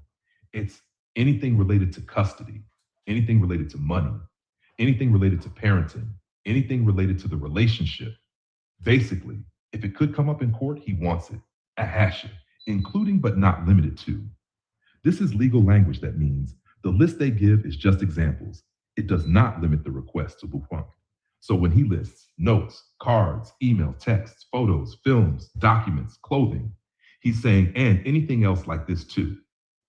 Intended for use at trial. This is key. He's especially targeting evidence she plans to use in court. So this overlaps with what we just talked about in 16. What this really means. This is him saying, if you have anything that could be used as evidence in this case, I want to see it. How this connects to your situation. That car incident, that absolutely falls under this. So does body cam footage, videos she posted, any recordings of him, any messages showing his behavior. Strategy behind this request. This is about one, not being blindsided. He wants to know every piece of evidence before court. 2, controlling the narrative. If he sees it early, he can prepare explanations, try to twist it, try to exclude it. 3, fishing for anything damaging, even things she may not think are important. Why this request is powerful, but also weak. It's powerful because it forces disclosure of real evidence, but it's weak because it's extremely broad. It doesn't limit itself to specific issues. It can be challenged as a fishing expedition where her attorney can step in. Her attorney can limit this to relevant evidence only, exclude unrelated personal material, protect privileged work product materials, prevent overdisclosure. Bottom line, he's basically saying, I want every piece of evidence you have, anything that shows my behavior or could be used in this case, so I can see it before court and deal with it. And with what you described, this kind of request usually shows one thing. He knows there's evidence out there that could hurt him, and he's trying to get in front of it before it hits the courtroom. You hear that? He knows. He knows that there's evidence that's going to paint him in a bad light. And he didn't came out here to his little supporters, right? And to the true supporters and fed them a bunch of bullshit lies like Briana the problem, Briana the problem. I'm innocent. I ain't do shit. I just got caught up in the crossfire. I'm a good dude. I'm a good guy. I love my child too. Come on, y'all, rally behind me. I'm a good daddy. I love my kids. So he knows that Briana, the thing about it is, this is the funny part about it, which is kind of sad that I'm even about to say this, but even the true supporters knew Jonnell was a monster long time ago, right? But Briana, along with a couple of her supporters, i.e., even me at times, tried to paint him in a better light because, we protect Briana. So whoever she with, we was trying to protect as well. But at some point, I said, I'm not protecting his motherfucking ass. I just was literally like, I don't like him. I don't like how he behaves, how he treats her, how he's respond to her, how he talks to her, how he talks to her kids, how he talked to her daddy. He fucking disrespectful as fuck. His mouth is ruthless. His anger, his temperature, like he is a worthless piece of shit. Like for real, like no lie, he's a worthless piece of shit. Any woman that get him, like you literally got you a piece of motherfucking shit, period. But nevertheless, they knew he was a monster, but because of their hate for Briana, because they want to bring her down so much, That's all now, it is. now all of a sudden, he's a good father. He just want to be a part of his kid's life. Like y'all would not want this dude to be your kid's father. I promise you, you don't. Any man that get up in a any man that get up in a 70-plus-year-old man's face like he wants to physically harm him is a fucking piece of shit. Mm-hmm. And then that speak volumes to, like, how can you do that? And you know that man is that he's an elder. Exactly. He's an elder. What is he gonna do with you? It's just he has that bully mentality too. But I'm telling you, that's why I'm saying I wish you would have just left it alone. Especially after the first relationship, when you saw all of that and you saw what giving chance after chance got you with that. I wish she would have just knew when. But Yeah. sometimes we don't know when. Yeah. And that's the part that I hate for her because she deserves so much better. And then to get back to back goofies. Like, Yeah. goddamn. Yeah. But one thing I can credit Brianna, I can credit her on this, but at the same time, I can take the credit back because she didn't act upon it. I swear to God, y'all. And I don't know if Bree would want me to say this or not, but I promise y'all. Bree told me it had to be. I don't want to narrow the date down. I'm going to give it a little broader. I'm going to say within 90 days of knowing this man, she told me he was another Robert. Matter of fact, she told me he was worse than. Within 90 days, Bree told Wow. me this motherfucker was a narcissist and that he was another Robert. Like she knew it, but she couldn't. I mean, he sold her all these fucking stories of I'm gonna do better. I wasn't raised right. I didn't have nobody to love me, and I'm gonna get better. I'm gonna stop drinking. I'm gonna do this. I'm gonna do this. Like she believed this nigga, and she was so worried about what the internet was going to That's what think. I was just about to ask you. Does a part of you feel like, even though she knew, she hung in there because she was already public with it and she didn't want to look like she failed again publicly because Exactly. of see, but look at the end of the day, look at what happened. They were gonna blame her then. They're blaming her now. So either Right. way it go, they were gonna blame her. They Right. were gonna blame her. You can't please goofies on the internet. You can't. I'm here. Let me just see something right quick. I want to see the date I sent him an email in his Instagram. Hold on, right quick. I'm just gonna say the date, and that's all I'm gonna say is the date. I just want to see what date it was. I just want to see what date it was. Hold on.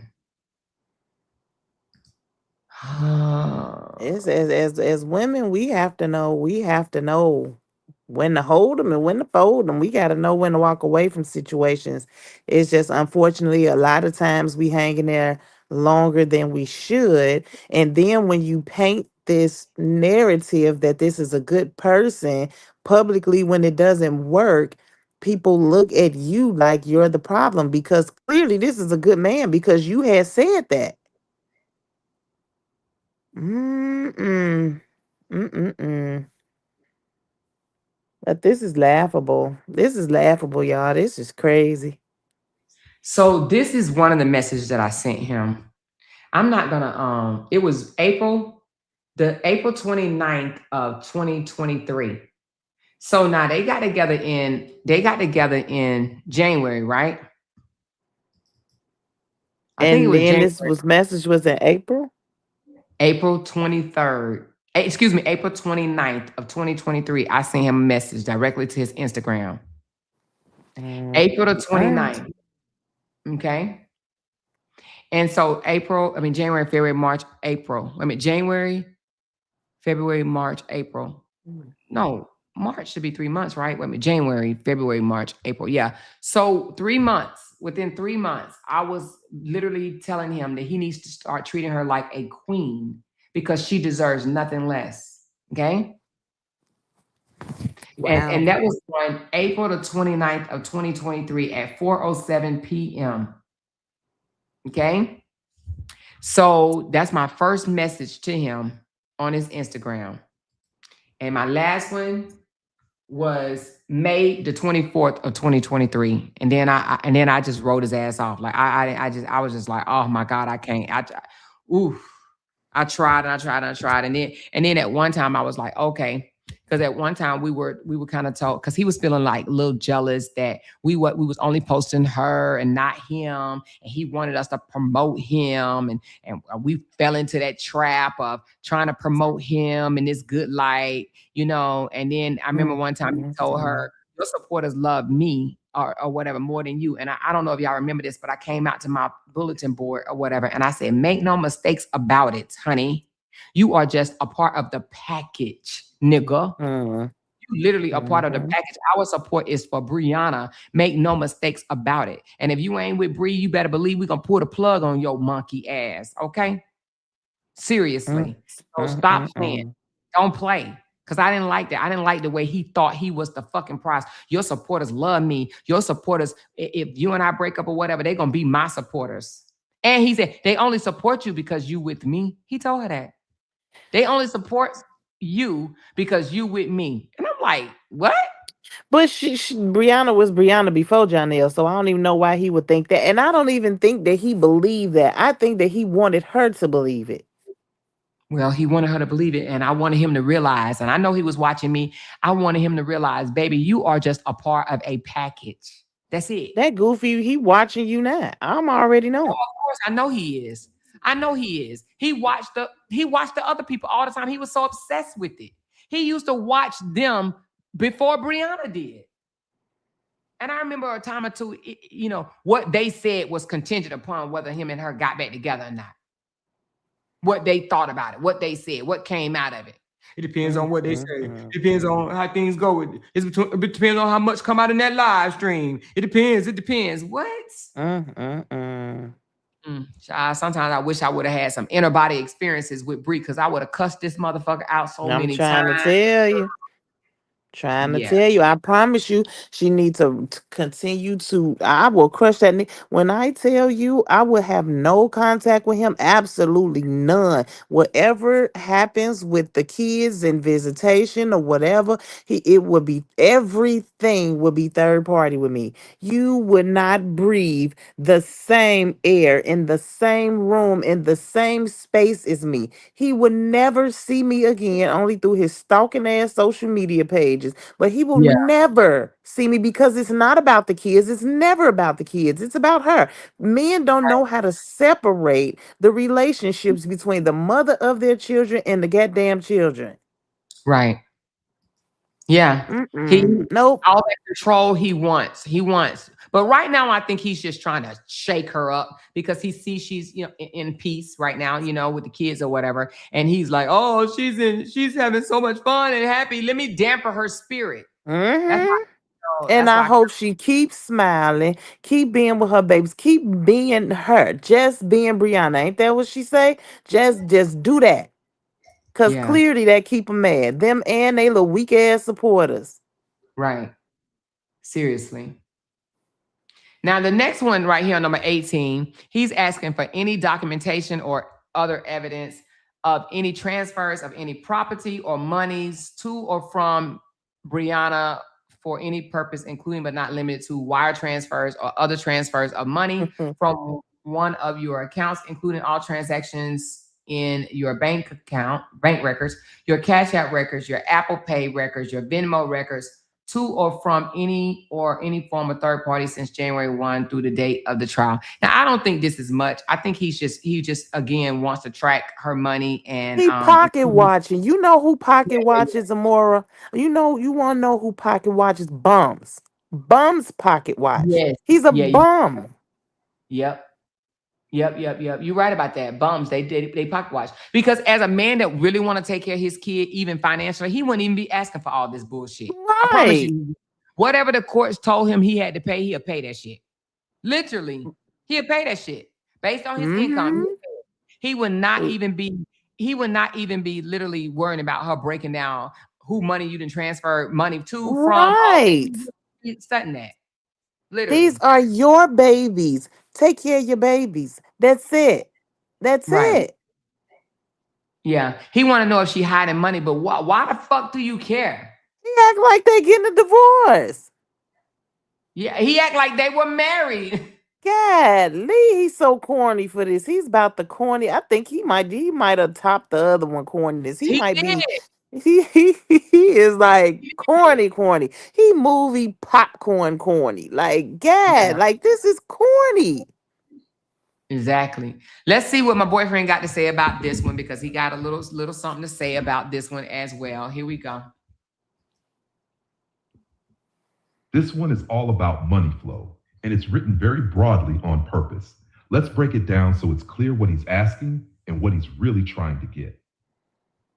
What it says in plain English, he wants proof of every transfer of money or property to you or from you for any reason from January 1st, 2022 through trial. What transfers of money or property means.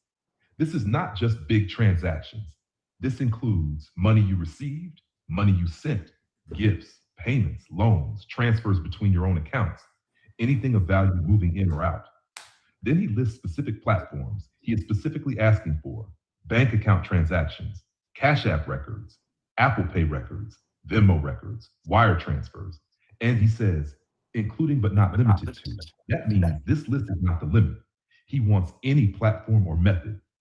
So that could also include Zelle, PayPal, any other payment app. To or from another, or to or from a third party. This is important. He is asking for transactions between you and other people, not just accounts in your name. So that includes friends, family, business partners, anyone you sent or received money from. Time frame, from January 1st, 2022, trial date. So again, multiple years of financial activity. What he is really looking for. This is about building a financial map of her life. He's trying to see how much money she actually receives, whether she has income not reported, who is sending her money, whether someone is financially supporting her, whether she is hiding money, how she spends money. Strategic angle. This can be used to, one, challenge her income. If she says she makes X, but records show more coming in, he can argue she is underreporting. Show outside support.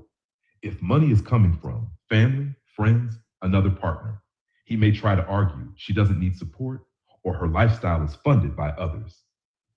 3, attack credibility. If financial records don't match what she claims, he can say she's being dishonest. 4, build a lifestyle argument. Spending patterns can be used to argue stability or instability, priorities, financial behavior. Why this request is so broad? Because it says any transfers for any purpose. That means he's not limiting it to child-related expenses, bills, support. He wants everything. Where this becomes an issue, this request pulls in private transactions, personal relationships, completely unrelated spending. Examples: sending money to a friend, receiving a gift, paying someone back, personal purchases. All of that could technically fall under this request, where her attorney can push back. Her attorney can limit it to relevant financial information, focus on income, child-related expenses, Support related transactions, exclude irrelevant personal spending, unrelated private transactions. Important reality: financial discovery is normal in these cases, but this version is very wide and very invasive. It's not just show me your income, it's show me every dollar that has moved in your life for the past few years.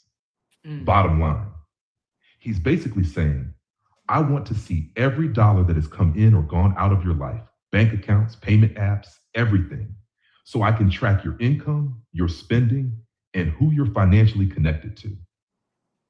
And when you put this together with the other requests, he's trying to build a financial picture, a relationship map, and a credibility argument all at the same time. Mm. Damn, this joker just being nosy, nosy posy. That's number 18, you guys. Go ahead, go Did ahead, you go ahead. check? Did you check your phone? Oh, let me look. Somebody told me to check my phone. Mm-hmm. Hold on. Ooh. So Shay Queen, I actually thought she had already put it out. She did not. I thought she already put this information out, y'all. But Shay Queen just posted this on her Instagram. I mean, on her Facebook. I'm gonna pause it for just a second and pull up what she just posted, and then we're gonna get right back into number 19. So this is what Shay just posted on her wall. I didn't want to post this, but it's time I tell my Facebook friends and followers the truth. I went on a date to a restaurant in Atlanta. It was great, but after it was over, I was taken to a wooded area and was pressured by Johnell for sex. He got aggressive and started hitting the steering wheel after I told him no multiple times. I did what I had to do, and he's going to get what's coming to him. Now leave me alone. Y'all tried to shut me up. Now it's out in the opening. Oh boy. Mm. And that's what he did not want out. But I thought she actually had already put it out. Oh boy. I hate this for her because I don't think any of this would have came out if he wouldn't have tried to, go on that it's not a date bullshit, right? But I still Mm-hmm. think that she probably would have felt some type of way, but probably not as awful, because then he tried to publicly dismiss her and insult her. Like if she was just some fan crazed out person that just wanted to take a fucking picture, you know? Oh, she did this on YouTube. She said she did it on YouTube. Oh, okay. I thought she did it on Facebook. She did it on YouTube. Okay. It looked like this is a Facebook post though, so she came out on YouTube before. Well, somebody said she did on YouTube. Deep Like she conversations. must have talked about this already on YouTube. Yeah. So that's why she's saying she letting her Facebook people know. And Diana said, I believe her. I believe her too. And I told her that. I told her I believed her. He seemed like a tempered tantrum throwing. Hmm. And that's And it said, one hell of a accusation. So yeah. And I think he's trying to tie Briana to this. ne- okay, yeah, he gonna make himself look extra stupid. Yeah. Mm. So basically, she gave in so So she she can make could. it home. Yeah, because in a wooded area, child. Exactly. And like to be honest with you, I looked it up and it actually did say that if you feel cornered, pressured, or feel like you're going to be harmed over it or anything like that, then it's still considered Yeah. that great. Mm-hmm. It may not be physical great, but it's great because it pressured you to do Mm-hmm. something that you don't want Mm-hmm. to do. Yeah. And somebody take you to the woods and if in a whole place you don't know nothing about, you may not even make it out of there. She could have been somebody, one of these stories that we breaking down. Mm-mm-mm. She could have not made it out of there. How many women, that have ended up unalive may have said no, Yeah. may have said, I don't want to do that. And they Oh were yeah. unalive because of it. Yep. And Gotta then, do what you gotta they was do. over there showing text messages where she spoke about it, right? Getting condoms and this, that, and the other. But what people don't understand is you literally can say no in the middle of it. Did you know that? Yeah. Did you know that Mm-hmm. you literally Yeah. in the middle of having sex, you could Yep. legally say no. Yeah. Okay, I Mm-hmm. don't want to do it no more. Stop. And if they say, nah, I'm in it now. I'm in it. You how And you gonna it tell me to is stop? what it is. How you gonna tell Yep. me to stop? Then that becomes grape. Yep. At that It moment, sure is. I told him to stop and he continued on. That is grape. The minute the word no is introduced to a situation, that's supposed to be it. Exactly. Mm, And mm, some mm. men actually they will abide by that. They literally will Yeah. abide by it. They be like, Mm-hmm. oh, you told me to stop. You like, no, I ain't mean to stop. I meant like you fucking hurt my goddamn cervix area. Ain't Yeah. nothing. Stop. You said stop. Like, cause you killing me. Like, can we, you know what I mean? So but some men will actually abide by it because they know no means no and stop means stop, you know? This is like so crazy. All of So this is nuts. Mm. it is. So anyway, but that's what she posted. So honey, woo child. We done been here for 2 hours and 30 minutes already, and we ain't even halfway through this goddamn halfway. Man. We on number 19, but it's 37 entries. Okay, 37 entries. So we on number 19. We made what y'all want to go to? No, we can finish it all. What you think? It's gonna be a 4 hour live though. I don't know, y'all. It's 11 o'clock. Do y'all wanna go to 25? But then if we go to 25, if we go to 19, then 20, 21, 22, 23, 24, 25, 26, 27, 28, 29, 30, 31. How many I said it is? I think 37. 37. So we could stop at tw- um we could stop at 25. Let's stop at 25 and we'll do the rest tomorrow. We'll do 26 through 37. Let's stop at 26. So we'll do 27 through 37 tomorrow. Yeah, because I ain't messing with you. I got to get up in the morning. Yeah, I know. So we're gonna stop at 26, you guys. We're gonna do 6 more and then we'll finish it tomorrow. We're gonna do 6 more and we'll finish it tomorrow. Okay, so let's get to number 20. Okay. So number 20 says, Now they want you to oh, keep going tomorrow. who said keep going? Oh, only one person though. I see. Yes, keep going. I'm up. Keep going. They want you to keep. Talking about, so let's go. They want it all, baby. But I'll lose some people and they start going to sleep. So let's do 6 more because I want to break all this down. I'm doing more than just reading it. I want Mm-hmm. to break it down. I want you guys to understand what the fuck this dude is asking for. Okay. So here we go. Number 20, all records showing any fringe benefits available to you from any entity in which you are an employer, partner, office holder, or other interest holder, including but not limited to auto expenses, travel expenses, legal expenses, personal living and entertainment expenses, food allowances, life, health, accident, dental, and hospitalization insurance, or any type of benefits, as well as documents showing the out of pocket cost to you to maintain these benefits. Now, I don't think that's a lot, right? So let's go up and see. That's number 20. Let's see what he's asking for on number 20. He is asking for oh no, okay, that's 21. Number 20, he wants benefits from employers or entities, including cars, travel, legal expenses, insurance, education, hospitalization, and out-of-pocket expenses, benefit costs. What is he asking for? Non-cash compensation. Why does this matter? Benefits can affect income calculation. This is mostly financial and may be relevant. Okay. So number 20, they saying is that's relevant for to see what your child support expense is going to be. So number 21, all records, documents, and other tangible evidence showing any operating expenses that you incur in association with you earning any type of revenue or income, as well as all documents or other evidence showing any work-related child care expenses or healthcare premiums that you have incurred or paid from April 16, 2024 through date of trial. I wonder why April though. And I wonder why April, because that was the divorce date. Did they copy and paste this shit? Mm. Because Mm. why April 16, 2024? That's Robert's, if I'm not mistaken, isn't that the divorce date?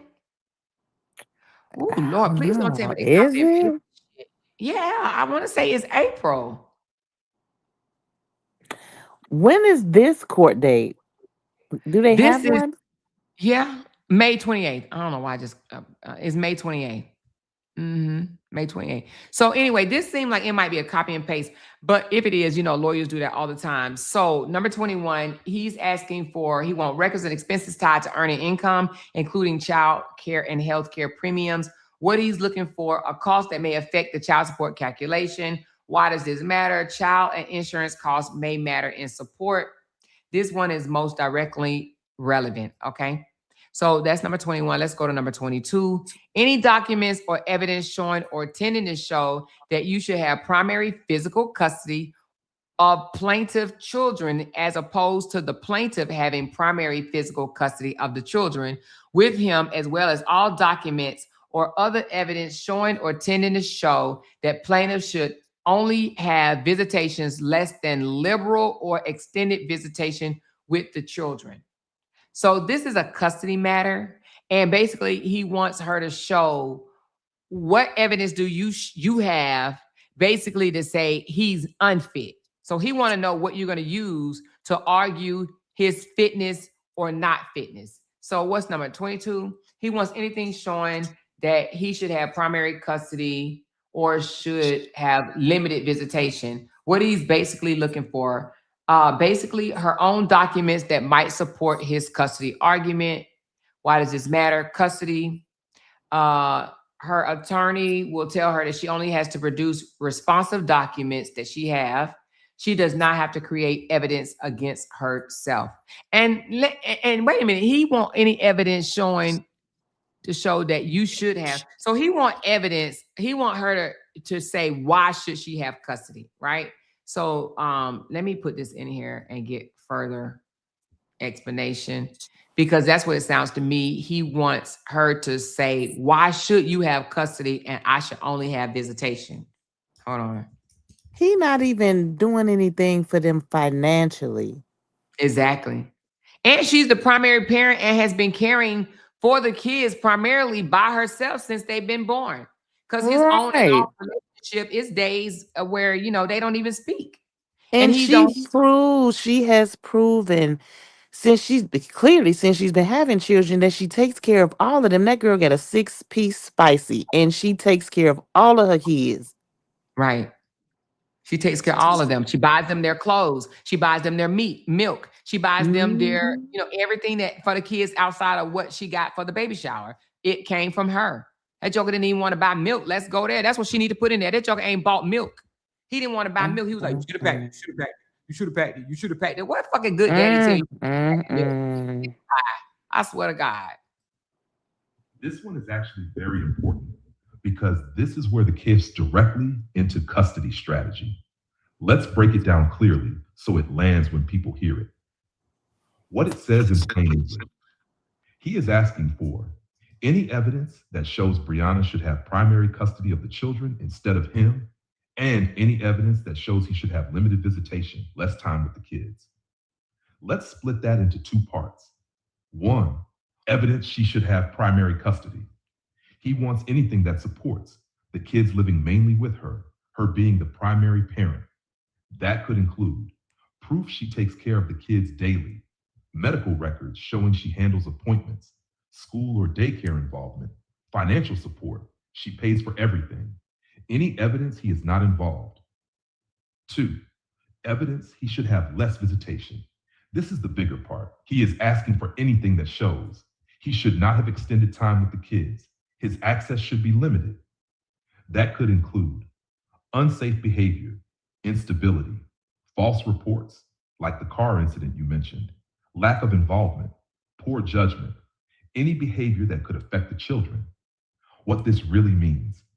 This is him saying, show me everything you have that could be used against me in a custody fight. Here's the twist. This request actually works both ways because if she has strong evidence like him making false police reports, him lying to authorities, him trying to get her in trouble, him not supporting the kids. That kind of evidence directly supports her having primary custody, him having limited visitation. Why he would ask for this? There are two main reasons. One, he wants to see her case before court so he can prepare explanations, try to defend himself, try to weaken her evidence. Two, he's required to ask for it. Discovery rules require both sides to share evidence they plan to use. So if she plans to argue, he shouldn't have full access to the kids. She has to back that up with evidence, and he gets to see it. Important legal reality. She is not required to create evidence, only produce what already exists. That is relevant. How this connects to your situation. That car incident you described, that could absolutely fall under this because it shows dishonesty, attempt to falsely accuse, poor judgment, possible manipulation. All of that can be used to argue he may not act in the children's best interest. Where her attorney controls this, her attorney can decide what evidence is actually relevant, organize it properly, present it in context, not just raw clips, protect anything that is not appropriate to disclose. Bottom line, he's basically saying, if you have anything that supports you having custody or supports limiting my time with the kids, I want to see it now. And the reality is, if she actually has solid evidence of his behavior, this request doesn't hurt her. It actually shows he knows there may be evidence that works against him in a custody decision. Okay. So this is kind of normal, but he wants her to explain why should she, and show evidence, not just explain, but why should she be the primary custodial parent over him and why he should have limited visitation. His As if temper. he don't already know that. He knows the answer to that. He knows. He knows. Yeah. He knows. He absolutely knows, So that was number 22. And so now number 23. All documents, photos, email, videotapes, or any other evidence showing or tending to show defendant's sexual activity. Again? Oh, yeah. Okay. That's number 23. Okay. I was like, again, we read it. Listen. I was like, wait a minute. Hold up. Okay, hold on. Let me have them break this one down. We kind of touched on this already, but we're going to touch on this again. This is just an invasive of privacy. I would tell him, go straight to hell. Do not stop at, don't stop at no stop sign. Go straight to hell immediately. Okay. Now, I don't even know. I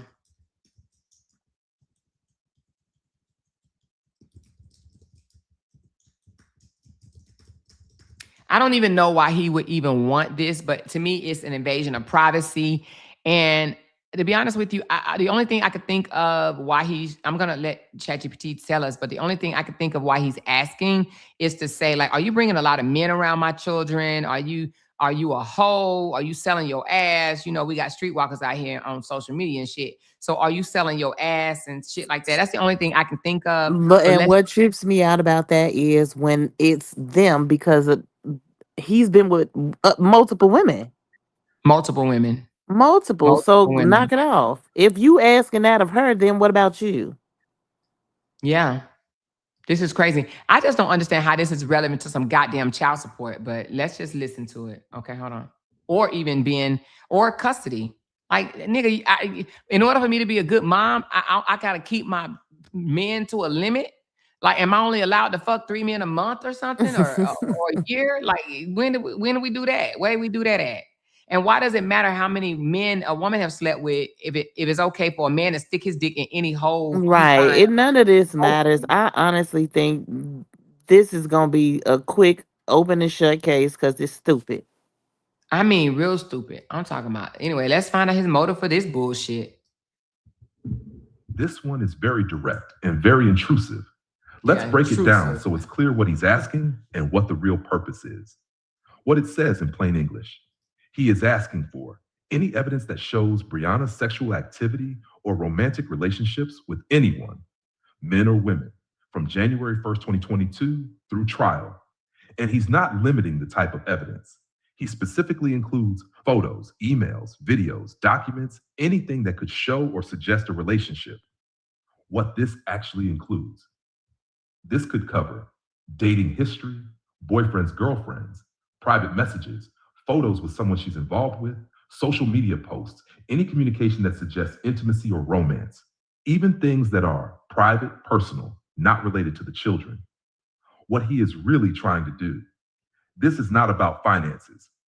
This is not really about evidence of a specific incident. This is about digging into her personal life, looking for anything he can use to attack her character, possibly trying to embarrass her, trying to paint a narrative about her lifestyle. Strategic angles behind this request. One, character attack. He may try to argue she has multiple partners, she makes poor relationship choices, she lacks stability. Even if that's not true, he can try to spin whatever he finds. Two, custody angle. He could attempt to argue people around the children are unsafe, the environment is unstable, the children are exposed to inappropriate situations. But for that to work, he would need proof that these relationships actually impact the children. Three, distraction tactic. Sometimes this is used to shift focus away from his own behavior, turn the case into look at her instead of look at me. Mm. Why this is a problem legally. This request is extremely broad and invasive because it covers all relationships over multiple years, regardless of relevance to the children. Courts usually care about whether a relationship affects the children, whether someone is unsafe around the children, not someone's private dating life by itself, where her attorney can push back hard. This is one of the strongest areas for objection. Her attorney can argue it is overly broad, it invades privacy, it is not relevant to custody unless tied to the children, it is meant to harass or embarrass it. The court can limit this to only relationships involving people around the children, only evidence affecting the children's safety or well being. Mm. Important reality. She is not required to turn over her entire dating or sexual history just because he asked. Only relevant evidence that connects to the case. Bottom line. He's basically saying, I want to see your romantic and sexual history so I can analyze it, use it against you, or try to build a narrative about your character and lifestyle. And in most situations like this, unless he can connect those relationships directly to the children or their safety, this kind of request is often cut down or limited by the court because it goes too far. Yeah. He should be embarrassed for even asking or even caring. Who the fuck Yep. she fucking? Like, he literally should be embarrassed. He should be like, damn. I mean, damn. Even if his lawyer put it in there, he should have been like, no, no, no, take that out. I don't give a damn who she fucking. She can fuck anybody who she want to fuck. Right. The Like, hell they find this lawyer on the side of a cereal box? a milk carton or something, girl. A balloon. Call me. I need money type of lawyer. I mean, for real. Yeah, he's wild. This is wild. He literally wants to know sexual activity from January 2022 until the date of trial. When he the one out there dropping dick off. Dropping it off, picking it up, dropping it off. He probably, and he ain't gonna say to a woman or a man or a woman. Like, nigga, we should be, see, she And would none of embarrass. this is any of his business. This is none of his business. And I bet you Briana don't want to know this shit. I bet you even if Briana lawyer wrote something up like this in a thing, Briana be like, take that out. I don't give a damn. I don't give a damn. Take that out. Take that shit out. I don't care. I know I would. I'd be like, I would not go in court asking who the hell he having sex with. I will not. Right. And he making it seem like she's such a problem. Then why you want to know he want to know when when was she breathing today? Where she been breathing at? He want to know everything for somebody that he swears done did him so wrong. Mm-hmm. He's the victim, but he want to know who she's screwing. And mind you, after she got out of jail, he sent her flowers with "I love you" on it. And because she didn't respond, it's like, he tried to downplay that. Yeah, go to hell. Exactly. Ooh, child, number 23 is crazy. Number 24 says any documents, photos, tangible objects, or other evidence showing or tending to show that the plaintiff has not or will not provide a stable, clean, safe environment for his children at any time. The children are within his custody or control from the date of your children's birth through the date of trial. So he want basically documents or anything that she planned on using to show that he should not have custody. I mean, let's see. That's number 24. Let me see. Again, he wants her to show her hand, but let's just see what number 24 says. Number 24 says evidence she has not provided. Evidence. Wait a minute. Hold on. Let me read it again.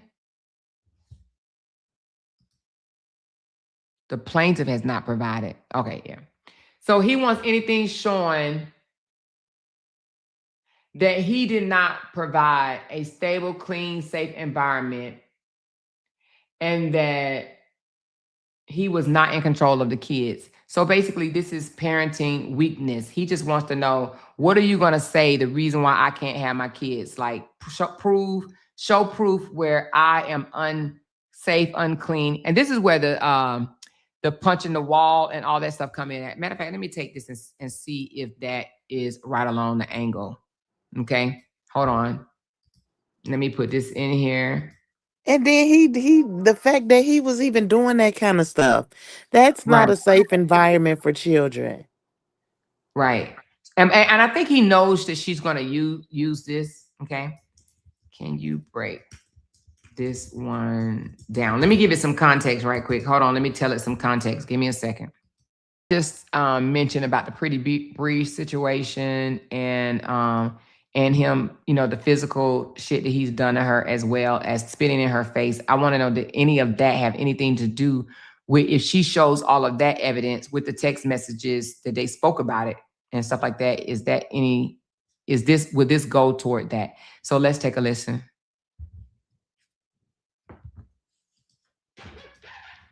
This one is very important because it goes straight to the core issue in custody: what kind of environment the children will be in. Let's break it down cleanly. What it says in plain English: he is asking for any evidence that shows he does not provide a stable, clean, and safe environment for the children when they are with him, from the children's birth through the date of trial. What stable, clean, safe environment really means, the court is looking at things like, is the home physically safe? Is it clean and livable? Is there violence or aggression? Is there emotional stability? Are the children being yelled at, threatened, or put out? Is there proper supervision and care? What he is really asking for, this is him saying, if you have anything that shows I'm a bad or unsafe parent, I want to see it. Now let's apply this to what you said. Everything you listed can absolutely fall under this category. Let's go piece by piece. 1, videos of him punching walls when angry. This can be used to show anger issues, lack of emotional control, potential for escalation. In custody cases, that can raise concerns about emotional safety, risk of violence around children. 2, yelling at the children, kicking them out. This is very serious. This can show emotional harm, instability in the home, poor parenting judgment. Telling children to get out can be viewed as unsafe, abandonment type behavior, depending on context. #3, acting belligerent. This supports a pattern of instability, unpredictable behavior. Courts look at patterns, not just one incident. 4, spitting on her, choking. These are major issues. That goes into domestic violence, physical aggression, safety concerns. Even if it wasn't in front of the children, it still matters because it reflects his behavior. It raises concerns about what could happen around the children. 5, dirty home, poor living conditions. This can matter too, especially if it rises to a certain level. Things like unsanitary bathrooms, unsafe or unclean living conditions can be used to argue the environment is not suitable for children. Now, minor mess is normal, but filthy conditions, hygiene issues, health concerns, that can absolutely be considered. 6, other people saying his house is dirty. This can help, but firsthand evidence is stronger: photos, videos. Witness testimony can support it, But hearsay alone is weaker unless those people testify. So to answer your question directly, yes, all of the things you listed can potentially be used to argue that he should not be the primary custodial parent, especially violence, choking, aggression, emotional abuse, yelling, kicking kids out, instability, belligerent behavior, unsafe environment, home conditions. Hash what the court is looking for. The court is not looking for perfection. They are looking for what is in the best interest of the children. So they will ask, which parent provides more stability? Which home is safer? Which parent exercises better judgment? Which environment is healthier emotionally and physically? Important piece. Evidence like videos, photos, police body cam footage, messages. Those are very strong compared to just statements. One thing to be careful about, everything must be authentic, in context, not edited in a misleading way, because the other side will try to explain it, minimize it, say it was taken out of context. Bottom line, clean read. This request is him saying, if you have anything that shows I'm not providing a safe, stable, or clean home for my kids, I want to see it.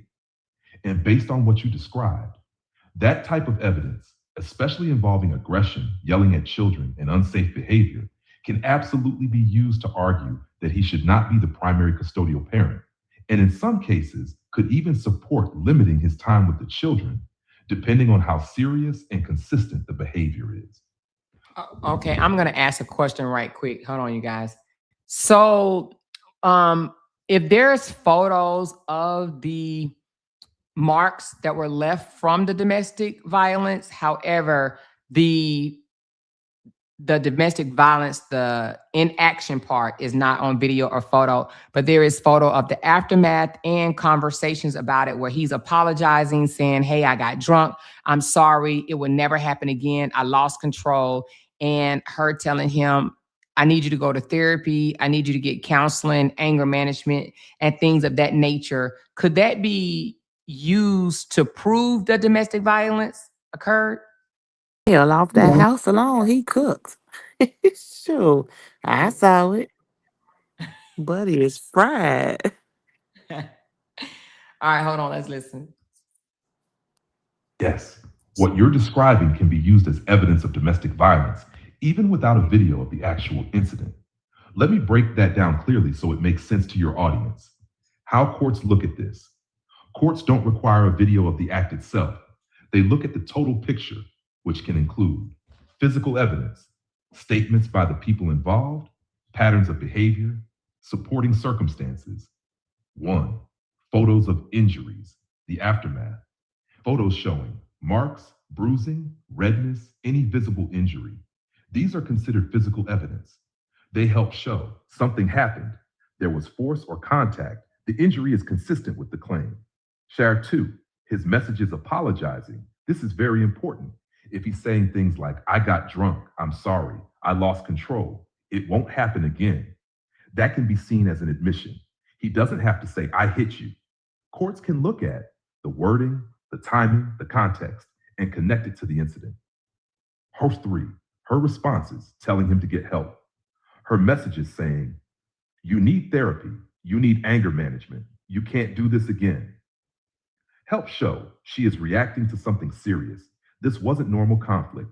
There was a real issue that needed correction. 4, putting it all together when you combine photos of injuries, his apology messages, her responses, any pattern of behavior, that becomes what courts call circumstantial evidence. And circumstantial evidence can absolutely be used to prove something happened. 5, in custody cases, the standard is different. This part matters a lot. In criminal court, you need proof beyond a reasonable doubt. In custody court, the standard is best interest of the child. That's a much lower threshold. So the judge is asking, is there credible evidence of violence? Does this raise safety concerns? Not, was this proven beyond all doubt? 6, how this could be used. This type of evidence can support arguments that he has anger control issues, there has been domestic violence, the environment may not be safe, the children could be at risk. Even if it didn't happen in front of the kids, it still reflects his behavior, his stability. 7, what the other side will try to do. He may try to argue, He didn't mean that in the messages. He was apologizing for something else. The injuries came from something different. It was a one time incident. That's why timing, consistency, context all matter. Bottom line, yes, photos of injuries combined with his apology messages and her responses can absolutely be used as evidence that domestic violence occurred, especially in a custody case where the court is focused on safety and the best interest of the children, not just whether there is a video of the incident itself. Okay, well, she has her proof. She has her proof of domestic violence because, they talked about it extensively and he promised he wasn't going to drink no more and all this old bullshit, you know what I'm saying? So yeah, she got proof of domestic violence. So why he trying to be big dog, big dog, big dog, you know what I'm saying? He about to get ate up, ate up, ate up, Woo, child. At this point, he might as well say, "No, never mind. I'm just playing. Never Yeah, mind." no, never mind. Let me pay my $1,400, $1,500 a month and keep it the fuck moving. Okay. I think that's probably why he doing this. He probably doing he like, let's do discovery to see if we want to even go this route. Okay. Let me just become legitimized and let her go on and be the primary caregiver and fuck all this shit. Okay, fuck all And I this shit. still think that other one got something to do with all of it. He probably do. He probably do while he's sitting back acting like his home is so, everything is going all so great. Mhm. So where we at? I think we were on number 24. Uh yeah. And so now number 25. Number 25. Any and all documents and any other evidence showing or tending to show that the plaintiff, Johnell, has not taken every opportunity to develop a close relationship with his children, or showing or tending to show that the plaintiff has abandoned his children or his opportunity to develop his relationship with his children at any time or times through the trial of this case. Ooh, now I wonder, did they ask Robert that? Because Robert went 9 months without seeing his kid. But anyway, Mm. that's number 25. And number 25 is basically saying he wants anything showing that he is not given opportunity to parent, or that she abandoned, interfered with his relationship. Okay, what he's asking for. No, wait a minute. Hold on, let me read it again. Any and all documents showing or tending to show that the plaintiff, which is him, has not taken any opportunity to develop a close relationship. Okay, hold on. So basically, he's just trying to say, show me where I have not done everything that I can to be the father to the kids. Like, show me that I have not called, not picked them up, not asked about them. But I don't know if, I wouldn't say he abandoned the kids, but taking every opportunity to develop a close relationship with them. Okay. I mean, he ain't paid no child support, but I don't think that that would be anything to do with developing a relationship, because that's different. Paying child support and being there and watching the kids and this, that, and the other, that's a little different.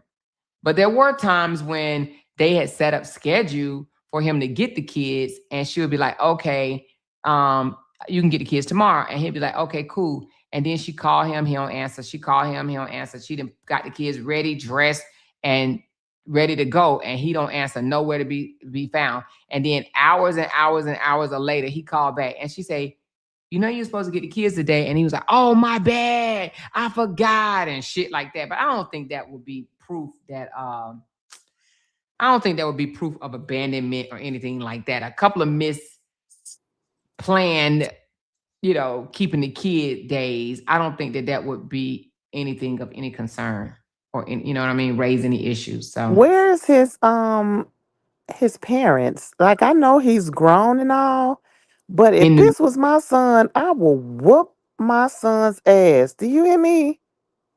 I'll be yeah, like, leave that girl alone. Take care of your kids. Leave that girl alone. they think it's her. They think it's on her.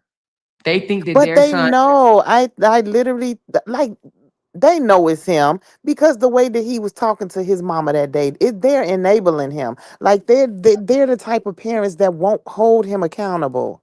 Not Right. saying that it's necessarily their fault because he grown and he gonna do what he want to do. But it's I would not. I will put my foot.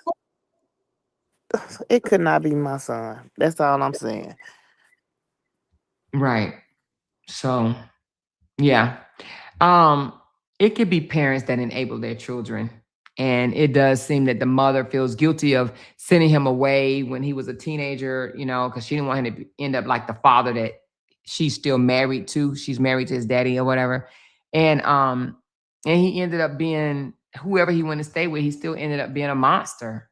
So with that being said, she holds some level of guilt, and and allows him to talk crazy to her. That's crazy. There's absolutely no way. There's no way. I would be odd. And, as parents, we don't want to be all up in our kids' stuff. But I don't care how old my son gets. If I know this is going on, I'm all up in it. Especially because you know your kids. I'm gonna take this and I'm gonna ask, actually I'm gonna do both of these. I'm gonna break it down because I wonder, and I'm gonna ask, do financial support, would that fall? And then we're gonna stop at these two right here. I'm gonna And ask, somebody said to check out Shay just posted something. Did she just post it or is it what we read already? it might be what we read. All right, here we go. Let's read it, baby. Let's hear it, honey. Let's hear it. Let's hear it from the boys. All right, so let's break this down. All right, let's put this all together cleanly so it flows and your audience fully understands the situation. They were in a relationship from January 2023 to October 2025, but they never actually lived together full time. He had his own home and she had hers. So even though they were together, their households were separate. That matters because it means the court is not just going to assume he was financially supporting the children or actively parenting them on a daily basis.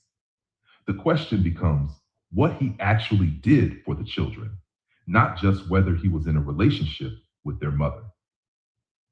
When the court looks at something like Request 25, they are trying to figure out whether he took every opportunity to build a relationship with his children.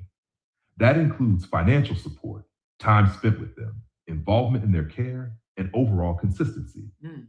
If he has not provided financial support since the children were born, that becomes a major factor. Even if he was in a relationship with her, the court can still ask, did he contribute to the children's needs, or was she handling everything on her own?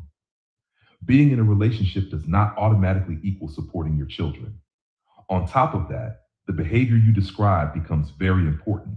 Things like punching walls, yelling at the children, putting them out of the house, acting aggressively, or being unstable in the home all go directly to whether he provides a safe and stable environment. That ties into Request for, which is about whether he can provide a clean, safe, and stable home for the children. Then you also have the domestic violence aspect. Photos of injuries combined with messages where he apologizes, admits he lost control, or references being drunk and out of line can be used together to show that incidents occurred. In a custody case, the judge does not need a video of the act itself. They look at the full picture, injuries, messages, behavior patterns, and decide whether there are safety concerns. The incident where he falsely claims she hit him with a car also becomes relevant. If there is video and body cam footage showing that he lied or tried to get her in trouble, that goes to his credibility, judgment, and behavior under pressure. Even if he was not arrested, that kind of conduct can still be considered when the court is deciding what is in the best interest of the children. When you combine all of this, the court is really looking at two things. First, who is actually providing for the children, financially, emotionally, and physically?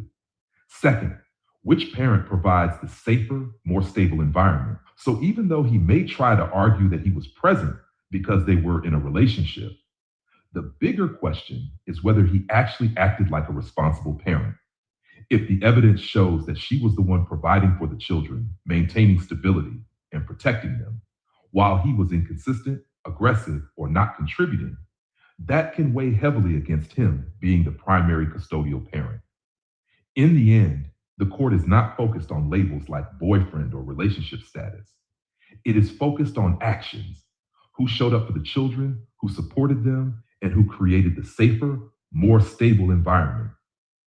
Okay. So right there, it basically right there breaks down, because he even said out his own damn mouth that he has not provided anything financially. He didn't pay no bills or anything for the 2 years that they were together. He actually said that. So, and then number 26, it just says, let's read number 26 right quick. Hold on. Let's see if it's going to break that down. Let's break both of these down clearly, because 25 especially can actually work in Briana's favor based on what you just said. Now, 25, relationship with the children, abandonment.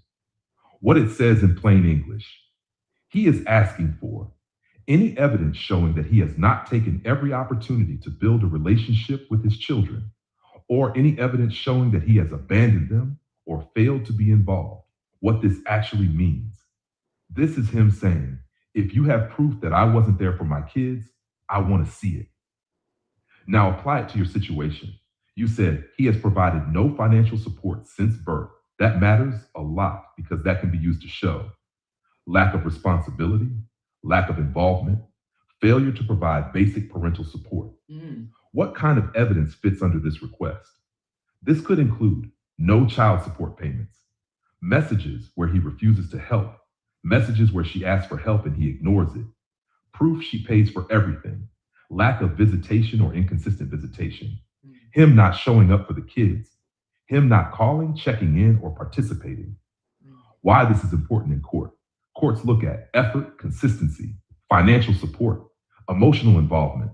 If he doesn't help financially, doesn't show up, doesn't participate, that can support an argument that he has not built a strong relationship, he has not acted in the children's best interest. Abandonment part. This doesn't always mean he disappeared completely.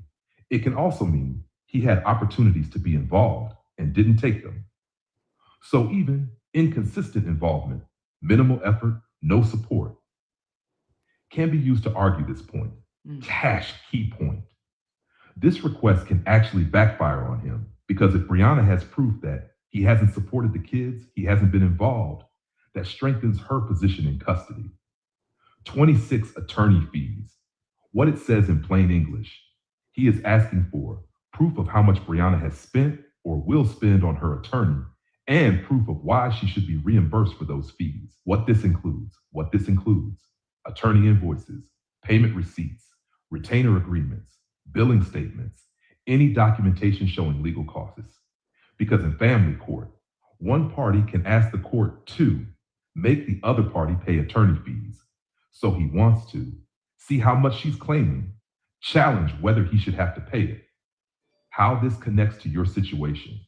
If he has not supported the children, forced her into court, created unnecessary legal issues, her attorney can argue she had to spend money because of him, he should contribute to or pay those fees. Bottom line, clean read. For 25, he's asking for any proof that he hasn't been there for his kids, financially, emotionally, or physically. And if Briana has evidence that he hasn't supported them since birth, that can directly support her custody position. For 26, he's asking to see how much she spent on legal fees and why she might ask the court to make him pay some or all of it. Real takeaway, 25, is one of those requests where if she has solid proof, it doesn't hurt her. It actually strengthens her case. Okay, so I guess I was wrong because I was thinking that finance wouldn't even be thrown in there. I was like, oh, the abandonment. I was looking at him showing up, the abandonment. You see how he left financial out of that statement, number 25. He didn't even mention that. He mentioned financial and all these other numbers, but then on this one, he didn't mention anything about financial support. He says abandonment, to list any opportunities that I abandon my kids or show evidence where I have not taken every opportunity to develop a relationship with them. Well, Joker, you don't spend nothing financially for them. That's one thing. But then the other one, he wants to know, basically, he wants her to show evidence or the entitlement of, why either he would have to pay her legal fees or why he, shouldn't have to pay her legal fees. So he doesn't want to have to pay her legal fees. This is a Dusty to me, a broke Dusty. Yes, he's so corny. A And then broke it's girl. only this way because she moved away. Because he felt I feel like he thinks that if she was still there, he'll have a sense of control. He'll be able to manipulate. He'll be able to like how he was popping up at her house and all of that. I feel Yeah. like he lost control. Yeah, he lost control. And then, sometimes she would say, he would be like, hey, let's take the kids to the movies today. And then they would go to the movies. And then he'd be like, oh, can you just come by and lay in the bed with me? All that bullshit or whatever, trying to woo her, you know? So she ain't got to worry about that. Yeah, Her because being she over gone. in She Carolina, legit gone. gone. He got to go find somebody else to lay up with and manipulate, control, and gaslight and use. Because he would Mhm. come over her house and eat up her kids' shit. I can't stand a nigga that come over and eat up your kids' shit. Don't Mhm. bring in no groceries. Don't buy no little Debbie snack cakes, no soda, no water. You weak bum ass nigga. Go buy some goddamn snack cakes, you hoe. What man come over and eat up your kids' snack cakes? I can't stand them jokers. This is insane. Mad niggas Lincoln. That's sad. Yeah. So we gonna pick up on number 27 starting tomorrow, honey. We ain't gonna because we got 10 more to go through, 27 through 37. That's just how much this guy Mm, literally mm, mm. put together. So we're gonna pick up number 27 and we're gonna do the last 10 tomorrow. What are your thoughts so far, you guys? What are y'all thinking? What do y'all think about this bullshit that he submitted to the court?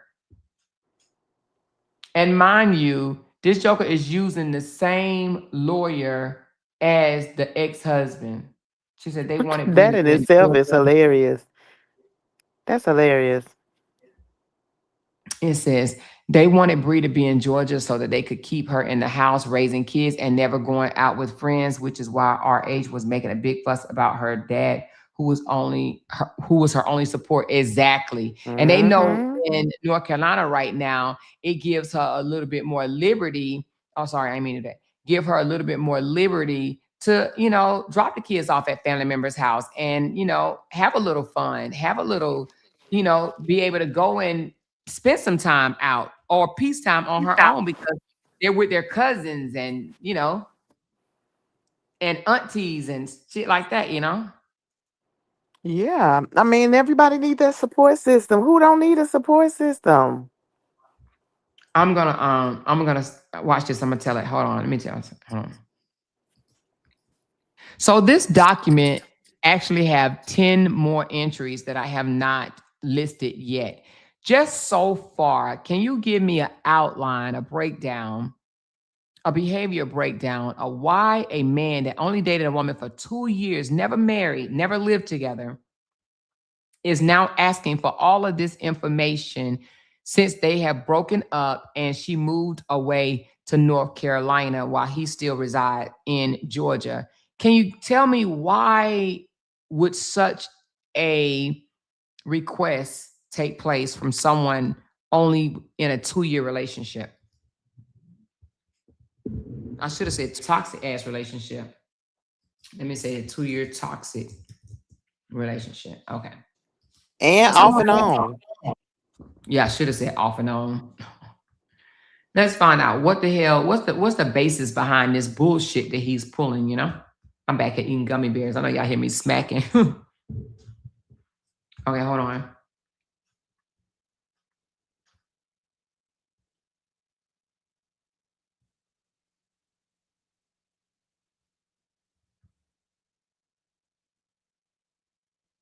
Okay, here we go. What you're looking at is not about the length of the relationship. It's about control of the narrative and leverage in a custody case. Because once children are involved, the law doesn't care if they were married, dating, living together, or never lived together. The only thing that matters is custody, parental rights, and financial responsibility. So let's break this down the way it really works. Big picture. Why is he asking for all of this? This type of request usually comes from one of three motivations, and sometimes it's all three at once. Number one, he is trying to gain leverage in custody. Even if the relationship was only 2 years, once it ends, He may feel like he's losing access or control. She moved to another state, North Carolina. That creates distance from the children. So now he's trying to establish legal rights, position himself for custody or visitation, build a case that he is equally or more entitled. What that looks like in behavior: asking for financial records to argue child support, asking for parenting evidence to argue custody, asking for her lifestyle to attack her stability. This is him trying to level the playing field or flip it in his favor. He is trying to control the narrative based on everything you described. There are videos of his behavior.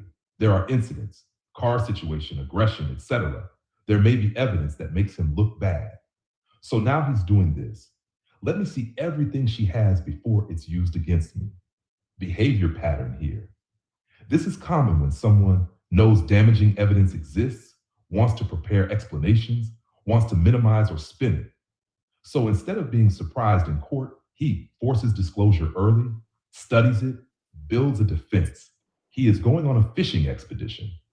A lot of these requests are not targeted, they're brought on purpose. Why? Because he may not know exactly what exists. So he's basically saying, give me everything and I'll figure out what I can use. Hash, behavior breakdown. This shows uncertainty about his position, trying to find something to use against her, expanding the case beyond just custody. That's why you see requests about dating life, social media, private communications, financial history. That's not focused, that's exploratory. Now, 4, emotional psychological component, very real here. Based on what you described, this also has signs of loss of control after breakup. She left the relationship, moved states, created distance. That can trigger power struggles, retaliation behavior. I'm not going to lose control of this situation. What that looks like legally. Instead of letting things go, he files aggressively, requests everything, tries to stay involved through the court system. The court becomes the new battleground. Number 5, he may be trying to shift focus off himself. You mentioned aggression, false report incident, possible domestic violence, unstable behavior. So what does he do? He expands the case to include her dating life, her finances, her communications, her lifestyle. That strategy looks like, don't just look at me, look at her too, even if the issues are primarily on his side. 6, interstate factor, Georgia, North Carolina. This part is huge. When one parent moves states, jurisdiction issues come into play. Custody becomes more complicated. Access to the children can be reduced. So he may be trying to lock in rights before things shift further, argue she moved without proper structure, strengthen his legal position. Behavior profile summary. Putting it all together, this type of request usually reflects someone who is trying to gain or maintain control, trying to see all evidence before court, trying to find anything usable against the other parent, trying to defend against potential damaging evidence, possibly reacting to a loss of power after the breakup, expanding the case beyond what is necessary. Simple way to say it out loud. This isn't about how long they were together. This is about the fact that there are children involved. The relationship ended. She moved away. And now he's using the legal system to gather information, protect himself, and position himself in a custody battle, while also trying to see everything that could be used against him and anything he might be able to use against her. Mm. So he's trying to control the narrative, you know. He wants to be able to, you know, to say it's her. I'm not, you know, I'm not responsible for anything that may come out, anything that she may claim later, you know. She said so That's her. what that live was about that he did. He was trying to control the narrative then. This person, you know, listen to this person right here, girl. This is so crazy. I guarantee you this person is writing this have a baby outside of marriage. I guarantee you that it be the baby mamas that come over here with this bullshit. Literally. You see that question? Hold on, let me see. So her having a baby, I'm married out of your mama probably do and your grandma too. A bastard. I can't stand when people do stuff like that. And I can say that because my mama was married. But I don't like when people do that. So what? She take care of her kids that she had out of wedlock. That's the flex. Goofy.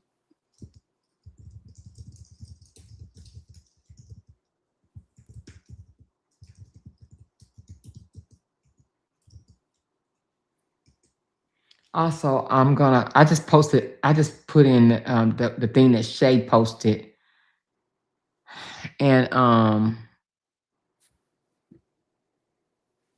I want him to break down what Shay just posted about him. And I said, this is why he's, trying to tie Briana to her. Mm. Okay, hold on. This right here adds a whole new layer to why he included Shay in that request, and you're reading the situation correctly. Let's break this down cleanly so it connects. What Shay's post actually does. She is making a public allegation about him, describing aggressive behavior, saying she said no multiple times, describing escalation, hitting steering wheel pressure.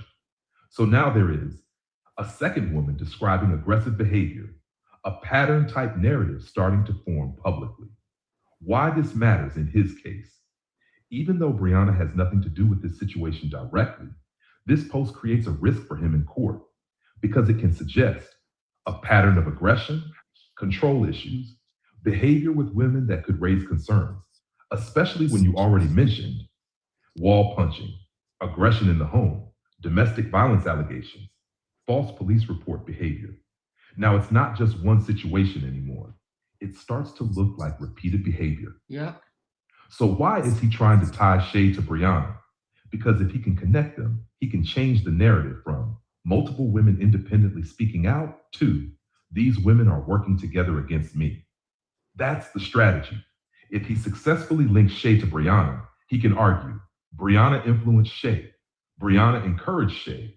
This is coordinated or retaliatory. These allegations are not independent. Why that helps him? Because it weakens the impact. Instead of this keeps happening with him, he can say this is a setup. This is revenge. They're teaming up to damage me. That's exactly why you saw Shay's name in Request 9. Remember that part? He specifically asked for any communications with Shay A, Queen. That wasn't random. That was him trying to find messages, DMs, any connection. Anything he can use to see they were in contact. What matters legally? Here's the key point. If Shay reached out on her own, acted independently, made her own post, then her situation stands on its own. Briana does not become responsible just because someone contacted her or made a public statement. What would actually hurt Briana only if there were messages showing, coaching, planning, coordination. Let's say this about him type conversations. Without that, his argument is weak. What this looks like behavior wise. This is a classic move when someone is facing multiple accusations, damaging narratives, evidence stacking up. They try to connect the accusers, discredit them as a group, shift focus from behavior to conspiracy. How it ties back to everything else. Now, all his requests make more sense. He's asking for communications to find connections, phone records to see contact patterns, social media to track interactions, evidence to prepare defenses. It's all connected. Bottom line, clean read. This post creates a situation where another woman is publicly accusing him of aggressive behavior, and now he's trying to tie her to Briana so he can argue that the accusations are coordinated instead of independent. That's why he's asking for communications with Shay. He's looking for anything that would support that narrative. Without real proof of coordination, though, simply being contacted or mentioned is not enough to make Briana responsible for what Shay said. Mm. All right. Well, we're gonna do one last thing before we hop off, and that is I actually broke down. Where did I do that at? I think it was But give Shay me was saying right. Shay was saying that the no nose lady was reaching out to reach out her. to her. Yeah. I want to say that she said that Stephanie even, I don't know if she said Stephanie or her mama is the one that told her that Jonnell was Brianna's baby daddy because she didn't even know. And From then what?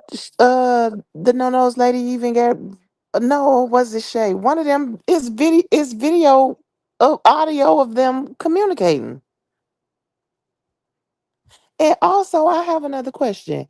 If Mhm, the lawyer that represented Robert, he represented Robert in this situation, in mhm. their situation, and then Johnell went to court with Robert, and now this attorney is representing Johnell against the same woman. Can't they file a motion for conflict of interest or something?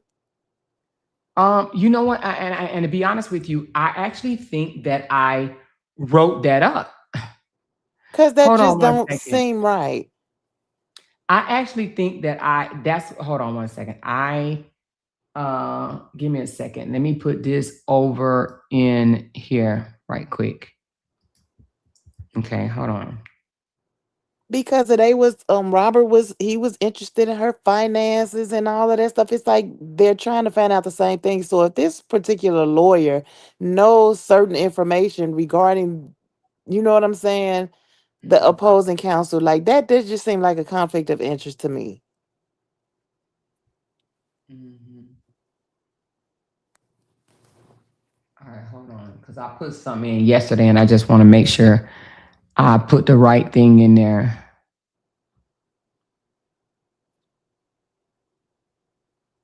Something about that don't sit right with me.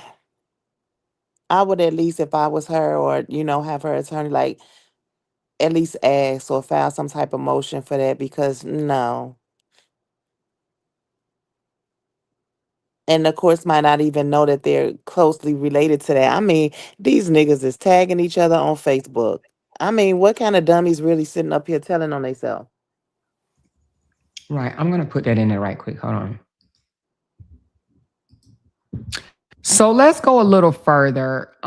John Young has teamed up with her ex-husband, LaTruth. They had a very public, LaTruth and Briana had a very public divorce. It was nasty, toxic, and and it lasted kind of a good little while.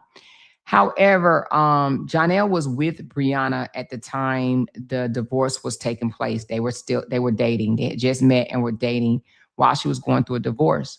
So Jonnell actually helped troll LaTruth online on social media while they were going through the divorce. Nevertheless, now that him and Brianna has publicly broken up, he has now came out and publicly apologized to LaTruth, and they have teamed up together and now spitting the same narrative that you know they want custody. They want to see their children. She's keeping the kids away. She's toxic and so forth and so on. Now, LaTruth just got hit with a very large amount of arrearage of child support because while he was out on social media telling people that he was paying and taking care of his child financially, he actually was not.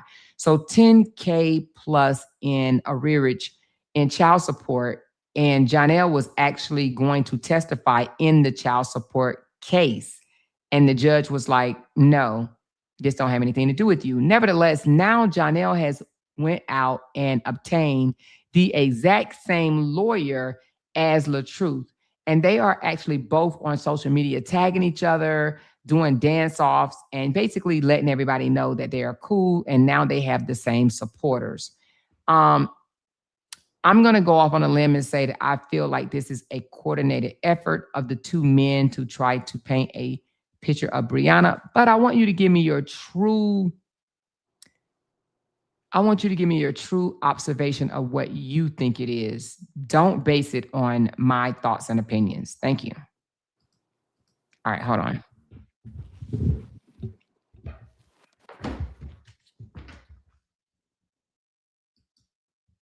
Let's roll it, baby. Let's roll it.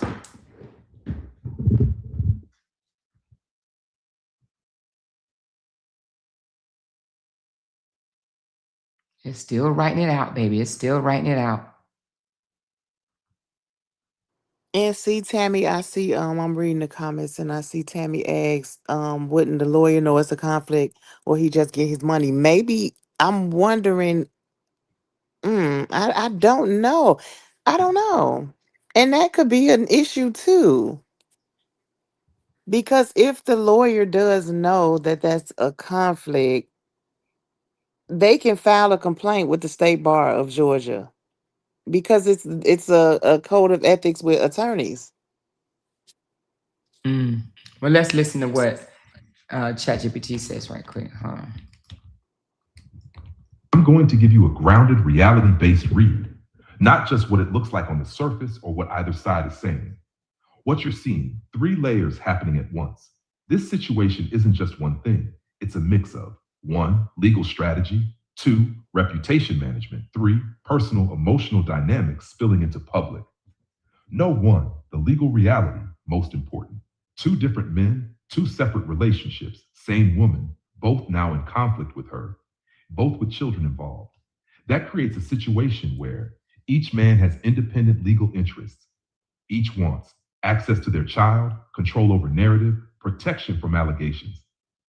From a legal standpoint, it is not unusual for people in similar positions, both fathers, to use similar arguments. I want to see my child, she's blocking access, she's unstable. That part alone does not automatically mean coordination. But the alignment is not random. Now let's look at the behavior you described. Public apology to the truth, previously trolling him, now aligned with him. Same lawyer, social media interactions, tagging, dancing, shared audience, similar messaging narratives. That combination is not purely coincidence either. So what is it? Most accurate read, this looks like a mutual interest alignment, not necessarily a formal plot, but not accidental either. Number three, what mutual interest alignment means. It means two people who were previously in conflict now realize they have a shared opponent, Briana. They have similar legal goals. Their individual cases can benefit from similar narratives, similar public perception. So they reconcile, public apology, align messaging, reinforce each other publicly. Number four, why the same lawyer matters. This is actually the strongest signal. Getting the same lawyer suggests they want consistency in legal approach. The attorney may see overlapping themes in both cases. It can create strategic advantages, consistent arguments, shared framing of issues. But it does not automatically mean illegal coordination. It just means they are moving in the same direction legally. Number five, the social media piece, the public behavior, tagging each other, dancing, shared supporters, same narrative online. This is more about reputation control. They are rebuilding their image, reframing past conflicts, presenting unity, important reality check. Courts do not care about dance videos, social media alliances, who is cool with who. They care about evidence, parenting ability, financial support, safety of the children. Number six, the LaTruth child support situation. This part is key but separate. If he owes arrears, was publicly claiming he paid Hackworld, that impacts his credibility, not automatically Jonnell's case. But what it does do is shows a pattern of public narrative versus actual records. Number seven, is this a coordinated attack? Here's the honest, neutral answer. It is not clearly a formal conspiracy. There is no direct evidence from what you said of planning together, coordinating false claims, scripting narratives.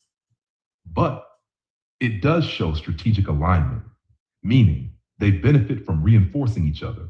Their stories now support one another. Their public messaging overlaps. Number eight, what this means for Briana's case. The biggest risk is not the alliance itself. The risk is how the court perceives patterns.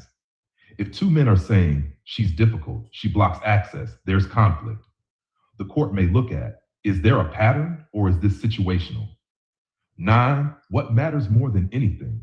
Not their alliance, not their social media, not their friendship. What matters is who has been caring for the children, who provides financially, who is stable, who creates conflict, what actual evidence shows, final, honest observation. This situation looks like two men who were once on opposite sides of conflict have now aligned because it benefits them legally and publicly to present a similar narrative about the same person. That alignment appears intentional in terms of strategy and image, but it does not by itself prove that they are coordinating wrongdoing.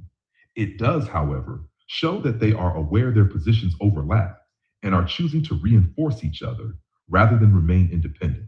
Hmm. So they're using each other. They're using each other, in my opinion, to attack her character.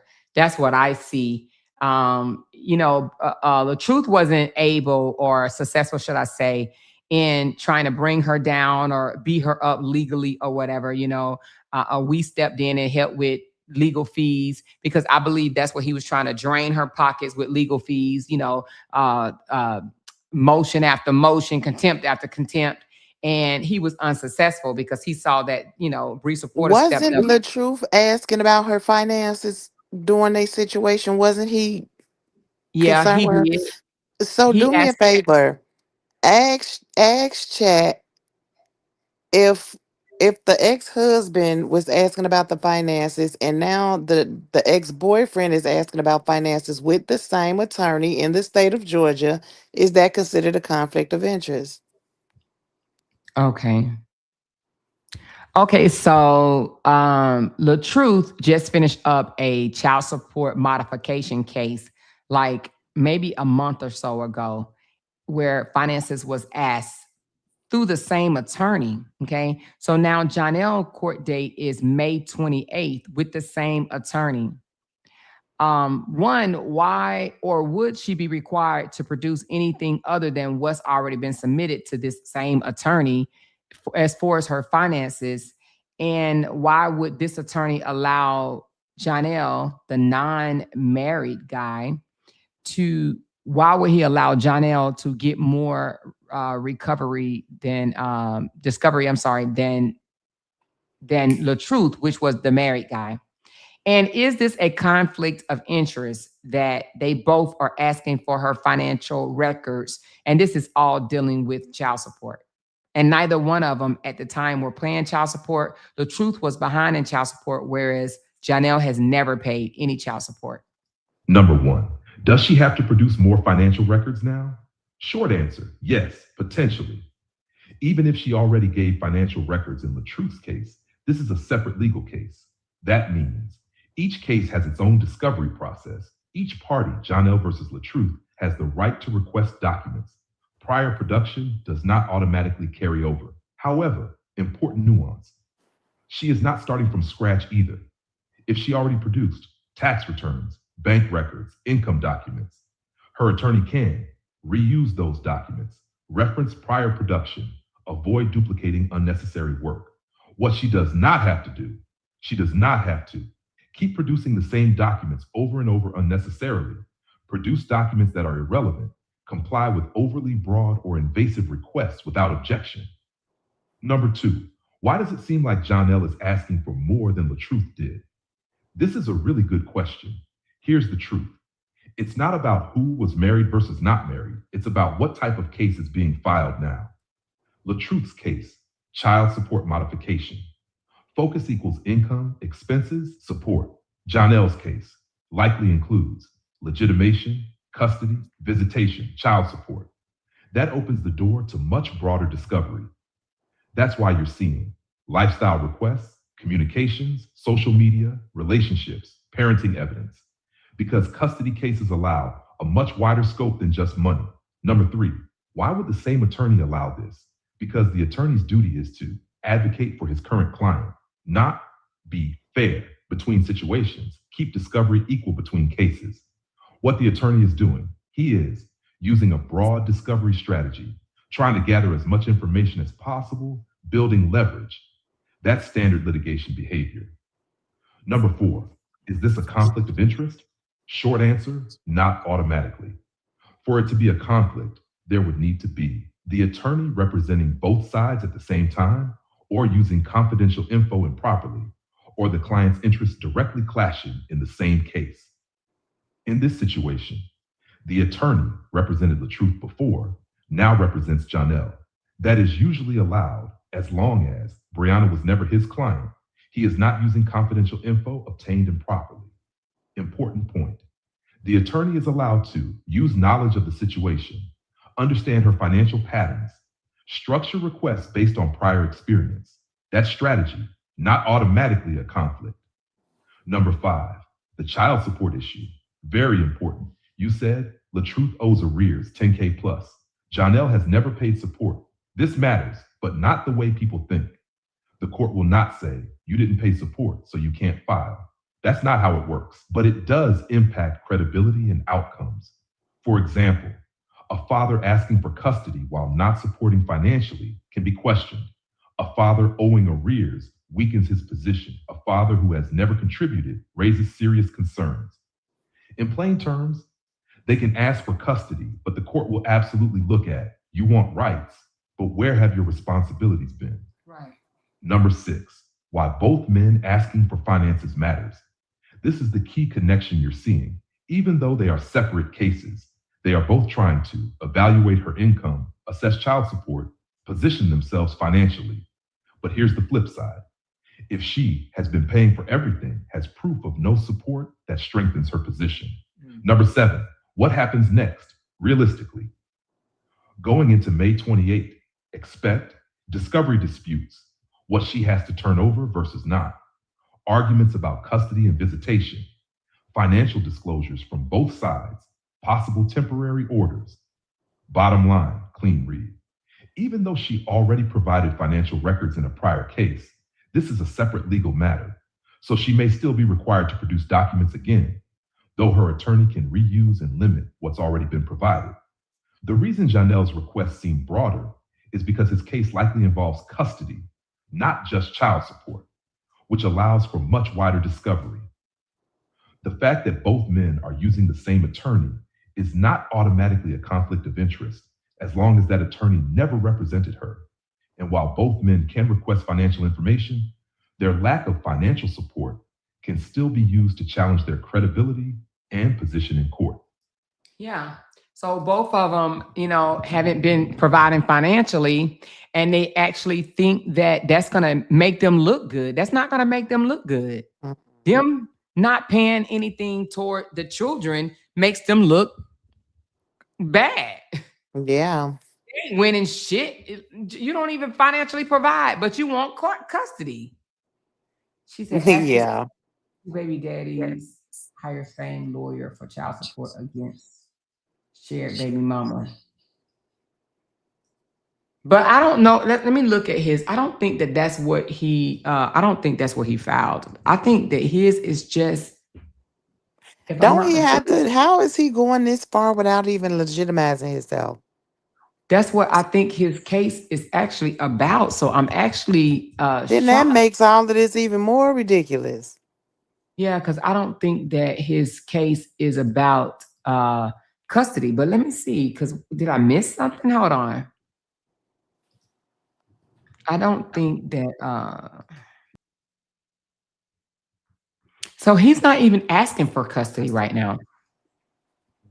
He's just trying to be legitimized to be named the father, so that he could potentially do that one day. Let's listen to this. I didn't think it was a custody case, but he's setting it up to become a custody case. Hold on. All right, now that I can see the actual filings, I'm going to give you a real courtroom level breakdown of what's actually happening here. Not social media version, not speculation. Hash what this case actually is. This is not just baby daddy drama. This is a legitimation custody visitation case in Georgia. From the documents, he filed for legitimation. He is asking for custody rights, parenting time, decision-making authority.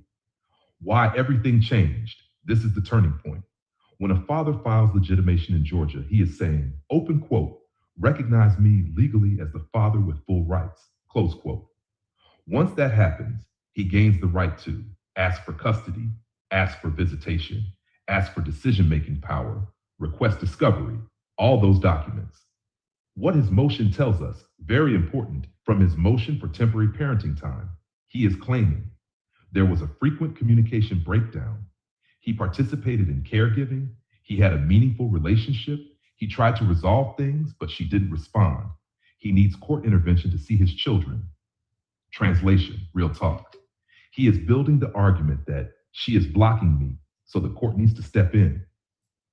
What his answer tells us, He is also claiming the kids lived primarily with her, but he still had a meaningful relationship. He participated in parenting. He wants primary custody with final decision making. That is big. He is not just asking to see the kids, he is asking to be in control. That's what she filed, also important. She filed. Answer, counterclaim. That means she is fighting back and likely asking for her own relief, custody, support, etc. Now, let's answer your real question. Why is he asking for all this if they only dated 2 years? Because legally, once he files legitimation, he is now acting like a full legal parent trying to win custody, not ex-boyfriend, casual dad, temporary relationship, what his strategy actually is. Now that I see everything, this is the clean breakdown. 1. He is trying to establish rights first. Step 1, become legal father, legitimation. Step 2, ask for parenting time. Step 3, build case for custody. 2, he is positioning her as the problem. His filings say, communication breakdown. She won't respond. He needs court intervention. That narrative equals she is keeping me from my kids. 3, he is preparing for a custody fight, not just visitation. This is key. He is asking for structured parenting schedule, decision-making authority, custody consideration. That is not small. 4, the discovery requests now make perfect sense. Now everything you showed earlier lines up. He is asking for finances, child support positioning, relationships, character attacks, communications, narrative control, evidence, defense prep, parenting records, custody argument. This is a full litigation strategy. Now let's talk about his weak points.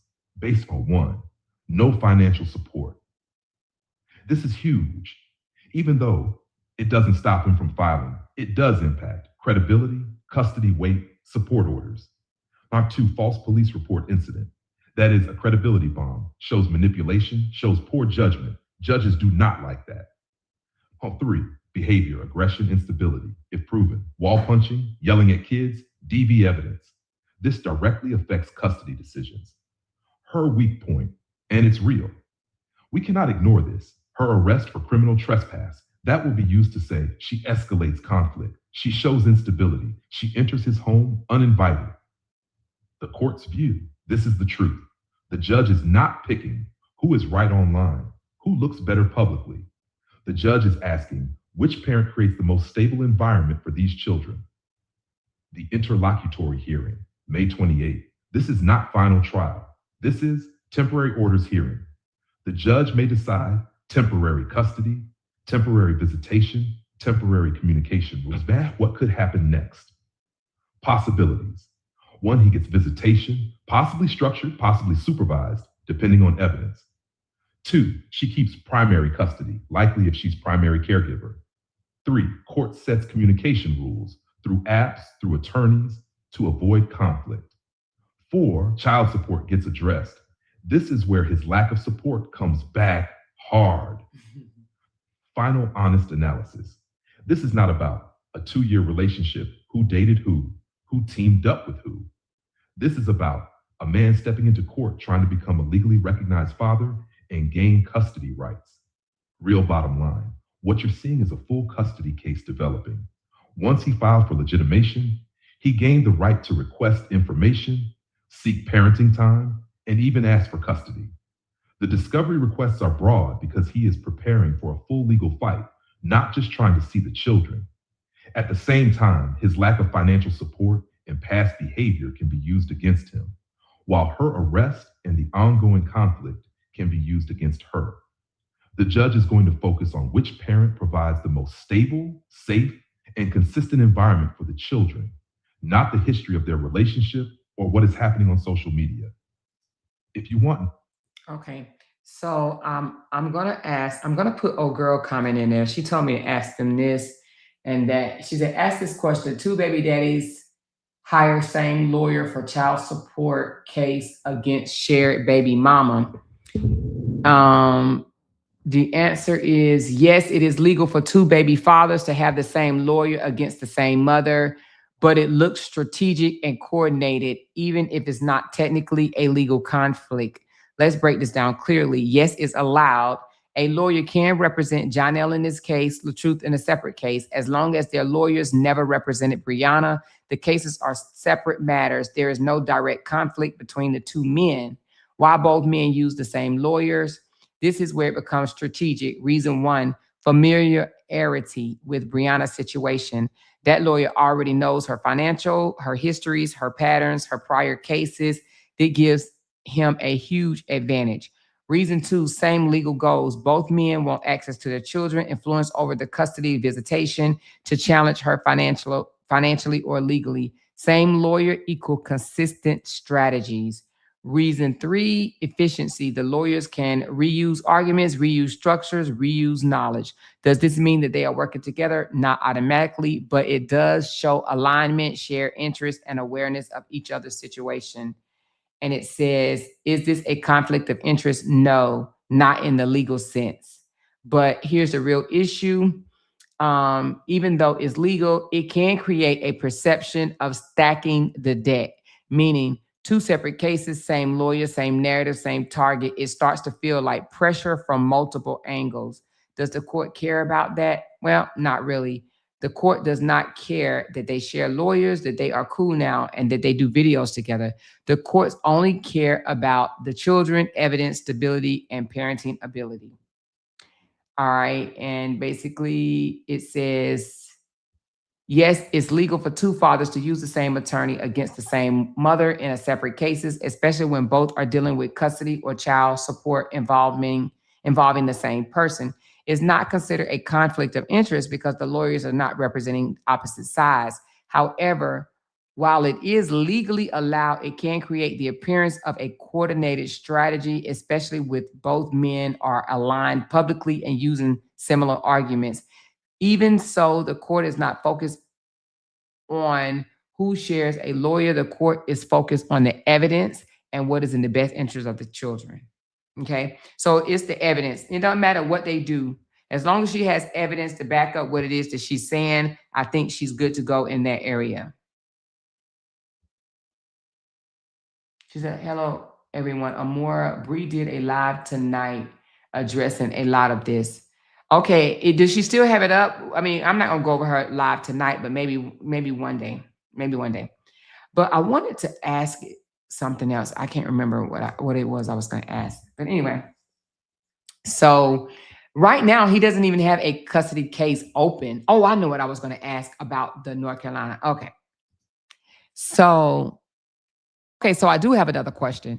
So she just recently moved to North Carolina, and he filed this case before she moved to North Carolina. However, it won't be seen until May 28th, but she's already moved. Okay. So now my question is, when can she get this taken out of Georgia into North Carolina, since that is where she resides now? And if she's able to do this, can she do it in the middle of the case, or do she have to wait till this case completely closed down in Georgia in order for her to get it moved to North Carolina? Oh, and I ask another question. Hold on. And how would visitation be set if they live in different states? All right. Because they have a local visitation schedule, and they have a distance visitation schedule, one that don't live like right there with that don't live right there in the same area. So I know it's two different type of visitations. I don't know what they're called. It's been so long, but anyway, let's listen. This is a really important question, and this part comes down to jurisdiction law, not feelings or fairness. I'm going to break it down very clearly so you understand what can and cannot happen. Number one, can she move the case from Georgia to North Carolina? Short answer, not right now. Georgia still has control. Why? This is the key rule. In custody cases, courts follow something called home state jurisdiction, UCCJA law. The rule is the child's home state is where they lived for the last 6 consecutive months. That state keeps jurisdiction once a case is filed. In this situation, the case was filed in Georgia. First, The children were living in Georgia at that time. That means Georgia locked in jurisdiction. So moving does not automatically change the case. Even though she now lives in North Carolina, the case stays in Georgia because it was filed there first. That's where the children lived. Number two, can she transfer it in the middle of the case? Short answer, very difficult right now. To move the case, she would have to show Georgia is no longer convenient. Most evidence witnesses are now in North Carolina. The children have established a new home state. But here's the problem. The children just moved, have not been in North Carolina for 6 months. So NC is not their home state yet. Number three, when can it be moved? Usually after the children live in North Carolina for at least 6 months, and if Georgia agrees to release jurisdiction. Important, even after 6 months, it is not automatic. A judge has to approve the transfer. Number four, what happens now realistically? For now, Georgia will handle the case, including May 28th hearing, temporary custody, visitation orders. Number five, how visitation works with two states. This is where things get very structured. Typical long distance visitation setups. For young children like 1-year-old twins, courts usually do short, frequent visits at first, may require visits in the same state initially, may limit overnight travel early. As they get older, it can expand to holiday schedules, extended visits, summer, etc., travel arrangements. Who travels? The court will decide who is responsible for transportation, who pays for it, where exchanges happen. Very important in your situation because of conflict, arrest, restraining order. The court may order structured communication only, parenting apps, no direct contact. Number six, big issue. She moves states. This can cut both ways. It can help her if she moved for stability. She has support system in NC. She is primary caregiver. It can hurt her if he argues she moved to limit his access. There was no agreement. It interferes with his relationship with the kids. Number seven, what the judge will focus on. Not who moved first, who is mad, but what is best for these children right now. Number eight, clean timeline of what happens next. Now, May 28th, Georgia stays in control. Temporary orders likely set. Next 6 months, kids establish residency in NC. After 6 months, possible request to transfer jurisdiction. Bottom line, even though she has moved to North Carolina, the case will remain in Georgia for now because that is where the children lived when the case was filed. She cannot easily transfer the case in the middle of proceedings, especially since the children have not lived in North Carolina long enough to establish it as their home state. Visitation will likely be structured by the Georgia court with consideration for the distance between the parents. And only after several months of residency in North Carolina could she potentially request to move the case there. But even then, a judge would have to approve it. Okay. So right there, Georgia takes jurisdiction, and it looks like he will not be having no every other weekend. Oh, I do want to ask. I ain't gonna do that. I do want to ask it, y'all. I'm about to do something, y'all. Okay, I have a question. This doesn't necessarily have to do with Jonnell, but it has to do with LaTruth. So now that she lives in Georgia, after she's been there for 6 months, could she modify the visitation schedule with LaTruth? Right now is every other weekend he gets his daughter. Could that change now that she lives in North Carolina, even though in the divorce decree, she was authorized to move to North Carolina? However, they had a meeting drop-off point that they would have to meet. But could she get the scheduled visitation changed because of the distance, or would it stay the same? Y'all, my ass is nosy. Nosy, baby. You hear me?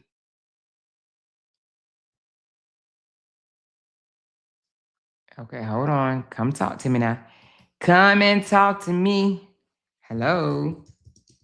I really want to see you. All right. Here it goes right here. Let's play it.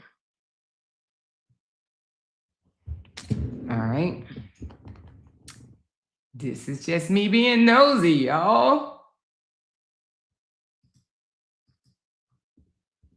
Hey, got you. This is a good question, and the answer is yes. It can be changed, but it's not automatic. Let me break it down clearly. Can she modify visitation after moving to North Carolina? Yes, she can request a modification, but she has to go through the court that issued the original order, likely Georgia. Oh. Why the move matters. When the original order was made, they lived close enough for every other weekend. Now, they live in different states. That's considered a material change in circumstances, and that is Mm. exactly what courts require to modify visitation. Does the court have to change it? No, the court will ask, is the current schedule still realistic? Is it in the child's best interest? Is the travel too much for the child? What usually happens in interstate cases, every other weekend often becomes, instead of every other weekend, it may change to longer but less frequent visits. Typical new schedule could look like extended holidays, Thanksgiving, Christmas split, spring break, several weeks in summer, maybe one weekend per month, depending on distance, virtual contact, FaceTime, etc. What about the meeting drop off location? If the divorce decree already allowed her to move, set a midpoint exchange that helps her position.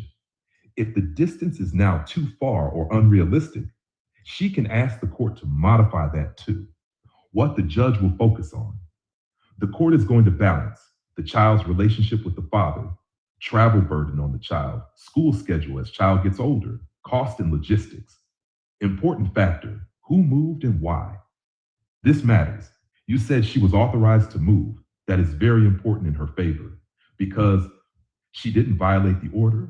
She followed the court's permission. Can LaTruth fight the change? Yes. He can argue. He wants to keep frequent contact. The schedule should stay the same. She should handle more of the travel. What usually happens in reality, courts understand every other weekend across state lines is usually not practical long term, so it often gets restructured. Bottom line, yes, she can ask the court to modify the visitation schedule now that she lives in another state because the distance creates a material change in circumstances. The court is not required to keep the same every other weekend schedule and will often adjust it to a more practical long distance arrangement, especially since she was already authorized to move. However, any changes must be approved by the court, and the focus will be on what works best for the child. It does not just what is most convenient for either parent. Okay.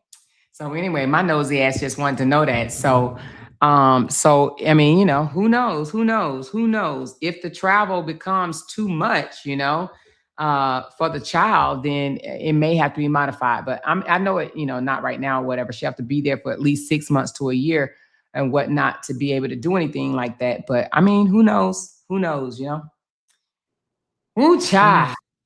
Yeah, But that's a lot. it is a lot. I really I'm pray for her mental because I couldn't imagine.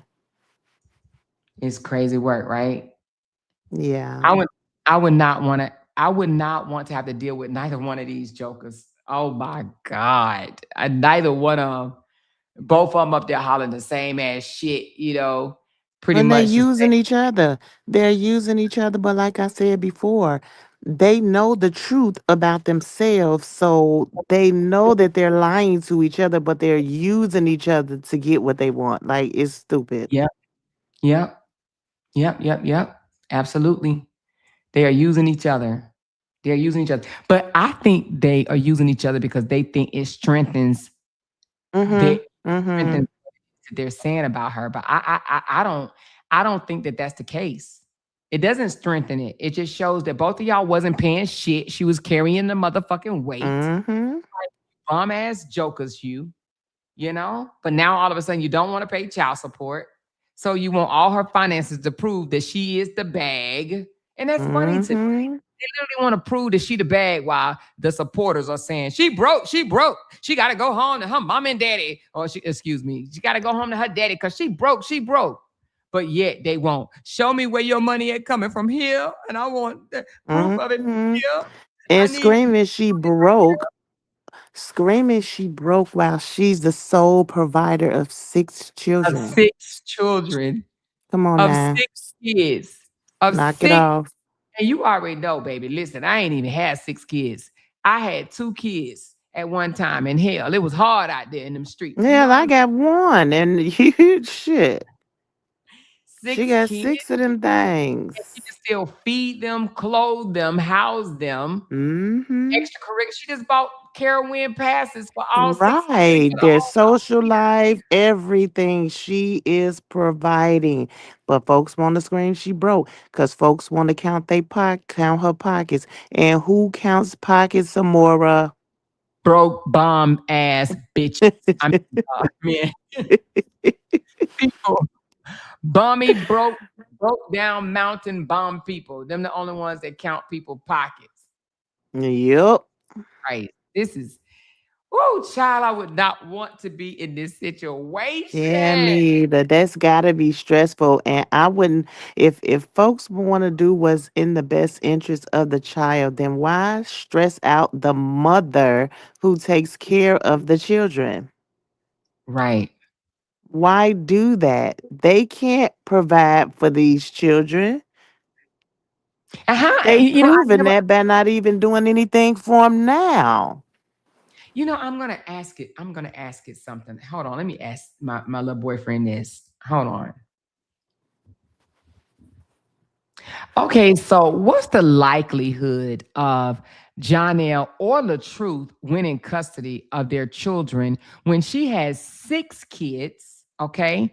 And she's been the primary care, financial, emotional stability, clothes buying, going to school, going to church, literally the primary caregiver of all 6 of her kids since birth. What is the likelihood of Johnell or LaTruth, even though LaTruth is not fighting custody right now, but who knows what he might try to do later based off of what happens to Johnell. But nevertheless, what's the likelihood of her being found unfit for a child when she has cared for 6 kids, age 1 through 15? Like, how the you gonna find her unfit, but yet she takes care of her other kids? That's what I really want to ask. All right. Now I'm sure the critics don't want to hear this shit at all because they've been over there telling their supporters all type of lies. But let's listen to this right here.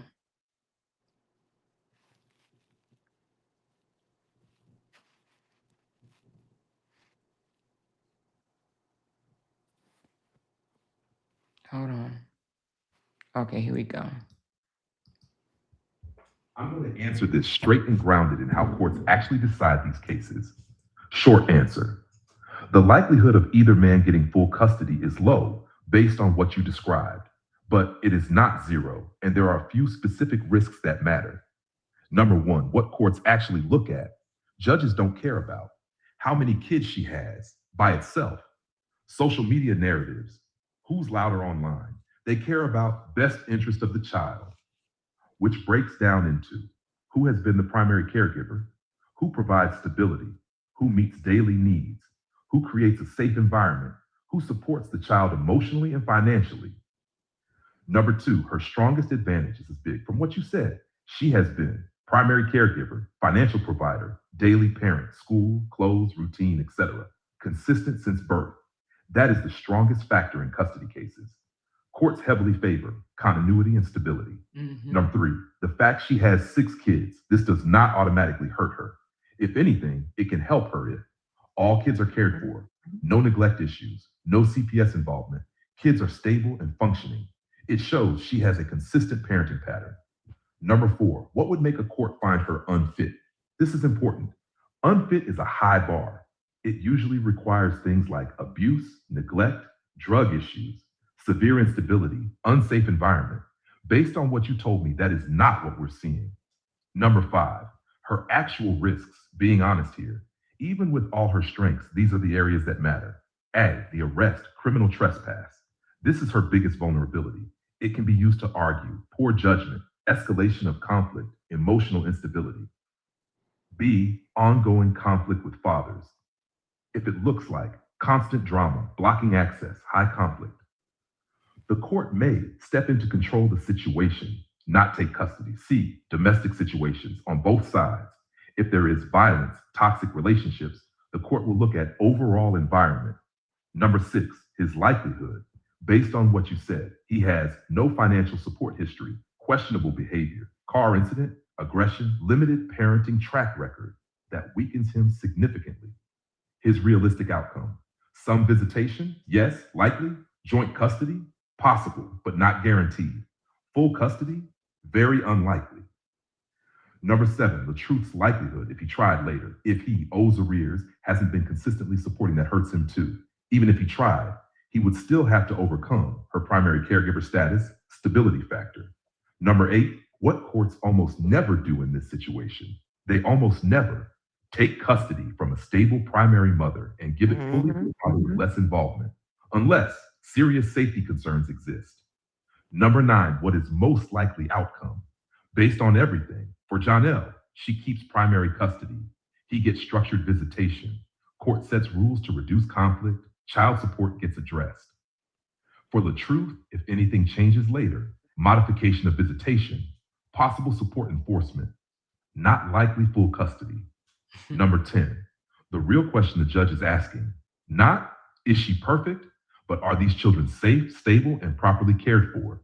If the Yeah. answer is yes, she keeps custody. Final honest assessment. Given that she has been the consistent primary caregiver for all of her children, providing financial support, daily care, and stability, it is very unlikely that a court would find her unfit or remove custody absent serious evidence of harm or neglect. While the fathers can seek visitation and involvement, their lack of financial support and inconsistent behavior significantly weakens their chances of obtaining primary custody. The most realistic outcome is that she maintains custody while the court structures visitation and addresses support. Mhm. So she's not going to lose custody, but I don't think that she even thought that No. she would. I just think that, people kept saying that bullshit or whatever, but she's not going to lose custody. How can you No, lose she's custody? not. Yeah, when you've been the one that's fucking riding for your kids. These motherfuckers don't be doing shit for these goddamn. Yep, and then that move is beneficial to her as well because now she's around her support system. She has a Exactly. solid foundation. She went back home. What's more Exactly. better than that support? Right, right, right. Right, right, right. Man, these Because if people. you look at the track record in Georgia, all of this drama, all of this toxicity, all of this police that, she went back home. She removed herself and her children from that environment. She made the best decision for her children. Yeah, she did. Yep, she did. And she's doing much, much, much, much, much better there. Much, Hmm. much better there. So she takes care of her kids. These bummy ass niggas, they might buy a dress here or dress there, and I'm talking about the truth. But then, the hard part, the medical, the dental, the schools, the The lunches, stuff that they need, yeah, they're not, they don't, needs they and wants are two different things. hmm And then, it just bothers me how the truth want to come on here and act like he's up to date on child support or he pays his child support. And it was just, oh my Well, God. that was proven to be a lie because he owes a massive amount. Somebody that's paying child support don't owe. I know, and he know he's not even supposed to be talking about it, but he does it because he knows she can't come out and be like, nigga, you a liar. It's just, oh my God. They just, anyway, but baby. But she has to get that charge thrown out, the criminal trespassing, and I do believe she'll get it thrown out because even when you go back and look at the video, it's nothing like what they tried to paint it as, and that's gonna get thrown out absolutely. And the fact that he didn't even get arrested for faking a report and lying to the police, I find And that the he should have police, got the arrested. ones that was saying he was lying. Yeah, he was lying. The police said he was lying. I mean, obviously she said she didn't do it, but the police looked at the evidence, was like, look, we saw it, you lying, and if you don't stop lying, we gonna lock you up. Lock your ass up. And he like, well, she didn't really hit me. Maybe I stuck my foot in the Right. If pothole, he didn't twist start my ankle a little bit. backpedaling Like, so fast. Mm-mm. he like, I ain't trying to go to jail. But did you see the puppy that she just bought? The little black dog. Yes, I'm like, oh my God, they got a puppy. But did you see Mostly's face? Let me look at it right quick. Mostly lit up like a damn. Hold And on, that's most. what makes them mad because she can make her children happy. Even in the midst of what they're trying to do to her, she's still making them babies happy. Yes, look at this. I'm gonna turn the music off because I don't want my page to get demonetized. But I mean not my page, the video. But look, he probably ain't never seen a dog up close before. He probably like, what the hell is that? He's She talking so about some. cute. Look at Lele. Lele been touching the dog. That is just too cute. Uh-huh. Look at Mosky. She like, we got a dog. Look at her. Ah. And I already know Lauren is like, this is my dog. Get away. My dog. Look at I Lele. love Oh, that for them. I love yeah. that for them. They got somebody they can run around the house with. Look at Josir. Like, what is it? Can I He is eat so it? adorable. Can I bite him? She No, I'm got just some kidding. adorable kids. Like her little She family is does. just too adorable. Yes. Anyway, they got an addition to the family. They got an addition to the family. I just love Mosky's smile. When Mosky's smile lights up the She's goddamn so room. happy. Look at her. Ah, be like, yes. Dog. I got a dog. Yeah, baby. I love it. I love it. I love it. So anyway, Mosky was smiling ear to ear. She was. She was. She said both of them bands. And then you know what? And I know this is not to talk about LaTruth. And I don't know if this is AI or not, but do you see what they doing in his house over there? the little Again, the Lord, the that's serious. AI. Oh, that was AI? Oh, that's AI. Cause then I Oh, saw I saw somebody had posted they had shared that the baby what's his daughter name? Desharia's daughter had like ketchup and mustard on the couch. Like, come on now. And oh, now for it's real.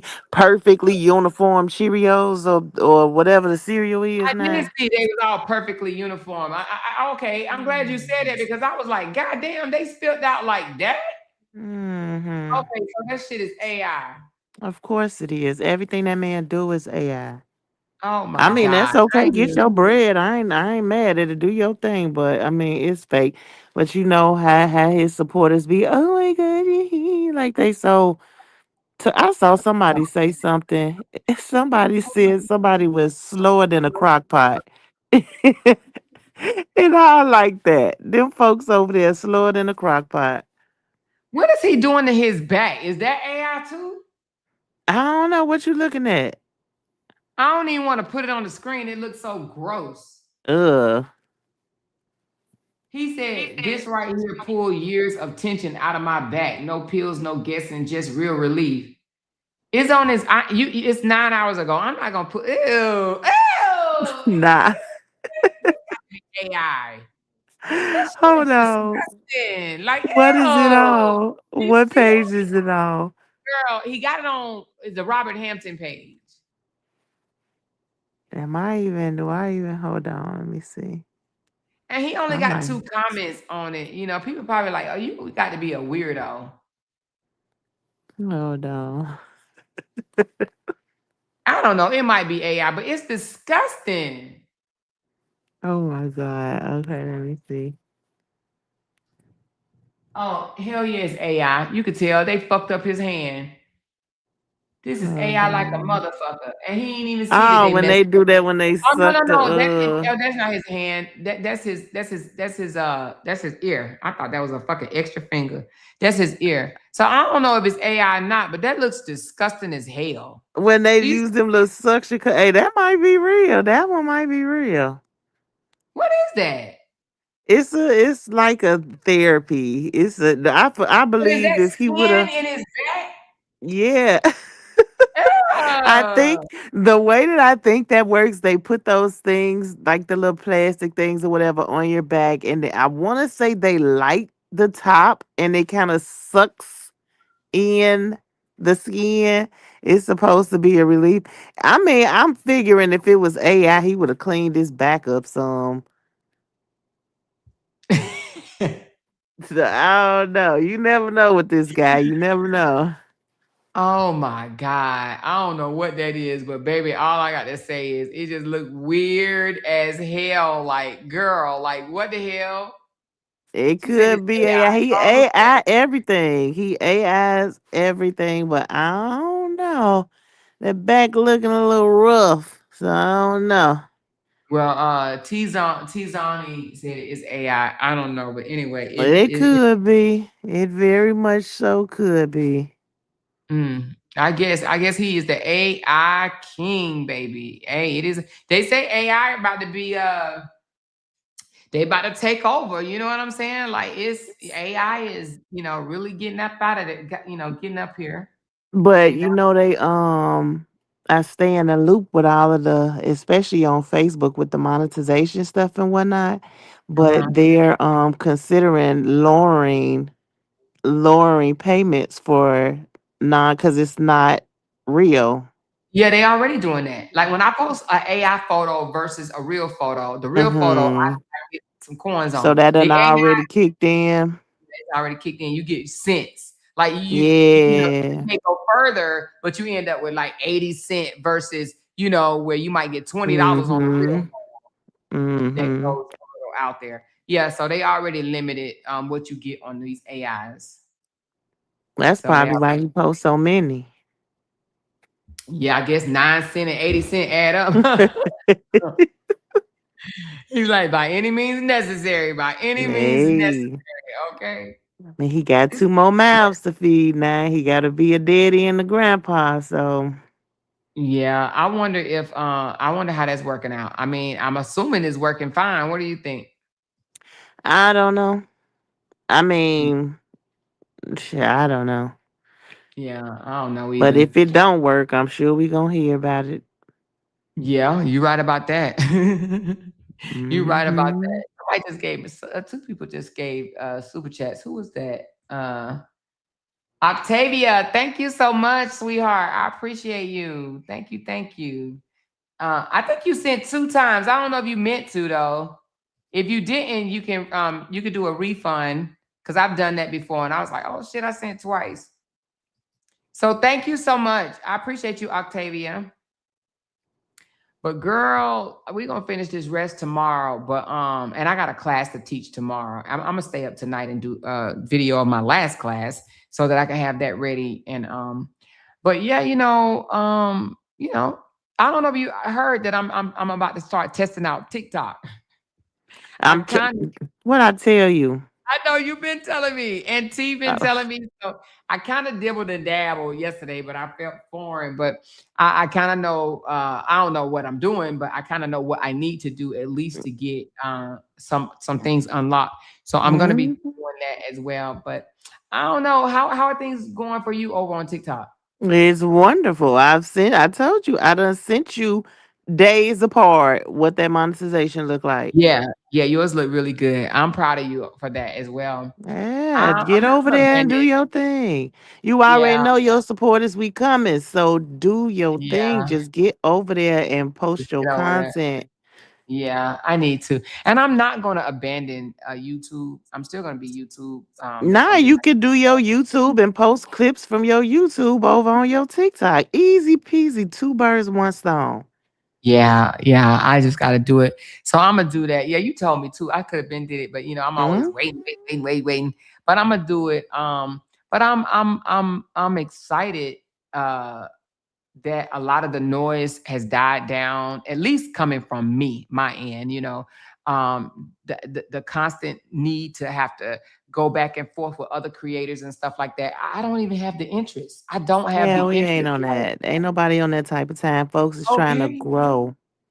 That stuff Yeah. is draining anyway. And then how many Yes, it times can is. you have the same argument? Like, come on now. We're the same people. You know?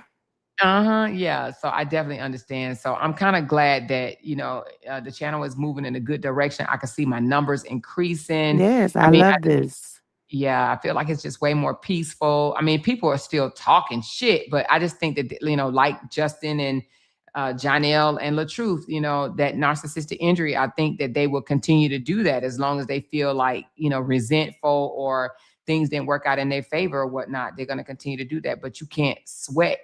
what they do. You can't control what they do. You can't Hmm. stop them from doing that. You just let them spin out. Eventually, they'll burn out. After they And look what like I a love about you and your channel is you report on things when necessary, but you also report on other things. You don't just dwell on one topic that keeps you stagnant when you do that. You right. opened yourself up to a broader audience when you start reporting other things and other topics and things that bring in engagement and people want to talk about. Don't nobody want to listen to the same shit all day.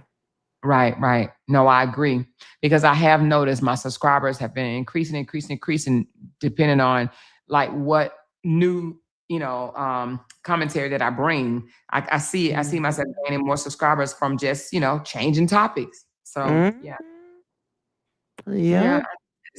She said, doesn't TikTok have a store? I'm not quite sure. I don't know if they have a store or people Yeah, purchase TikTok had a TikTok. store. Or TikTok have a store or just different TikTokers offer different things. Well, they have a store too. Like, they got the TikTok shop. They have they got a bunch of different. You gotta get over there and fiddle around Yeah, more. I keep telling you. I do, I do, I do. I just I'm the type of person I get used to something and I'm like, okay, I love it here. And then, now I gotta go figure something else out. And I'm like, oh, I don't know what the hell I'm doing. But Nah, yeah, you'll get it and you'll get it quick. Trust me.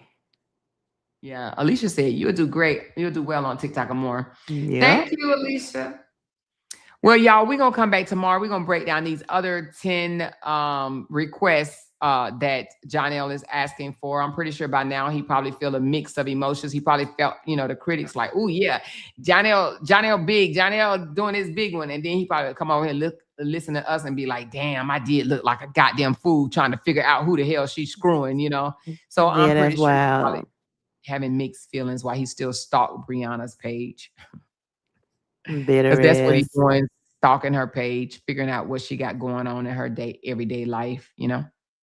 Mm-hmm. So anyway, but go breathe, go breathe, go breathe, I think anybody that can escape narcissists or people that present narcissistic behaviors, then that's already, they doing well. And you can't, And I don't think moving you can, back home was a start for her. Going back yeah, it home, was hard. that was a huge step for her. So I'm proud that she did that. I'm happy for her and her babies and her family because I'm sure they missed her as well. Because of the fact that she was even in Georgia seemed like an isolation tactic, the same tactic Buddy used on that bum over there who be begging every day. So Right. I'm proud And of the her. fact that a lot of the critics actually thought that no family loved her. And then you see her, and she did a housewarming party, and her family pulled up. Love it. They Love pulled, it. yeah. So she definitely has family. So pretty freaking cool. Pretty freaking cool. Pretty freaking cool. But anyway, girl, once again, thank you for being up here, girl. You are the bomb. Always. I love it here. I love it Yes, here. I love that you. I love it. Hey, you need to get your YouTube popping. Why you be telling me about your TikTok, girl? Come over here and get Man, it I popping, just be over there cooking. I'm like, I don't even girl. be feeling like doing that. Let me tell you something. One day, and you weren't even on here, girl. We was gawking at your food, girl. We Oh was. Lord. I think your videos made all of us like, I'm about to get up and cook something. Like, girl, That is why? funny. That's Girl, you so be working your funny. ass off though. Too bad you live in Chicago, cause I ain't moving. You never have to worry about me moving back there. But girl, your food be looking so damn delish. Why, Woo. thank you. I take pride in my presentation. Yeah, girl. And I bet your husband like, hell yeah, shit. My wife can cook. I swear I'd be like, babe, what you want to eat? Food? He don't Wait. even care at this point. Just cook her. Like he just cook. Okay, now hold on. I'm on your page, and is this AI that I'm looking at? Did Let Krishan me knock a see. mother effer out for real? Oh yeah, Krishan, she knocked her out. Who did she fight? I don't know that girl, but she fought her. Oh, I thought that was the baby mama. She's actually literally a professional boxer now. So she had a fight tonight. Ooh, damn. Krishan fighting like Mhm. she in the streets. Mhm. Yeah, It's like I sunshine. feel like I think that's dope that she doing that because now she doing it professionally instead of all of that baddies crap. People live for the Yeah. drama and the dramatics, but she trying to clean up her image a bit. She more focused on her and her baby and doing something for herself and her career and just removing herself from that drama while he over there with his new baby mama still acting a fool. I love Hmm. that for her. Yeah, I do too. And she could take out her aggression that way, but that can't be me. I'm not about to get punched in the face and none of that stuff. But I'm not about to be punched in the face, but I'm proud of her. I'm proud of her. Kudos, Yeah. kudos to Krishan. Hopefully she stay on the right track. She said they know she's beautiful and can have any man ugly as they are. Girl, lady, TH, girl, what you done said? Because, honey, she had two bad choices.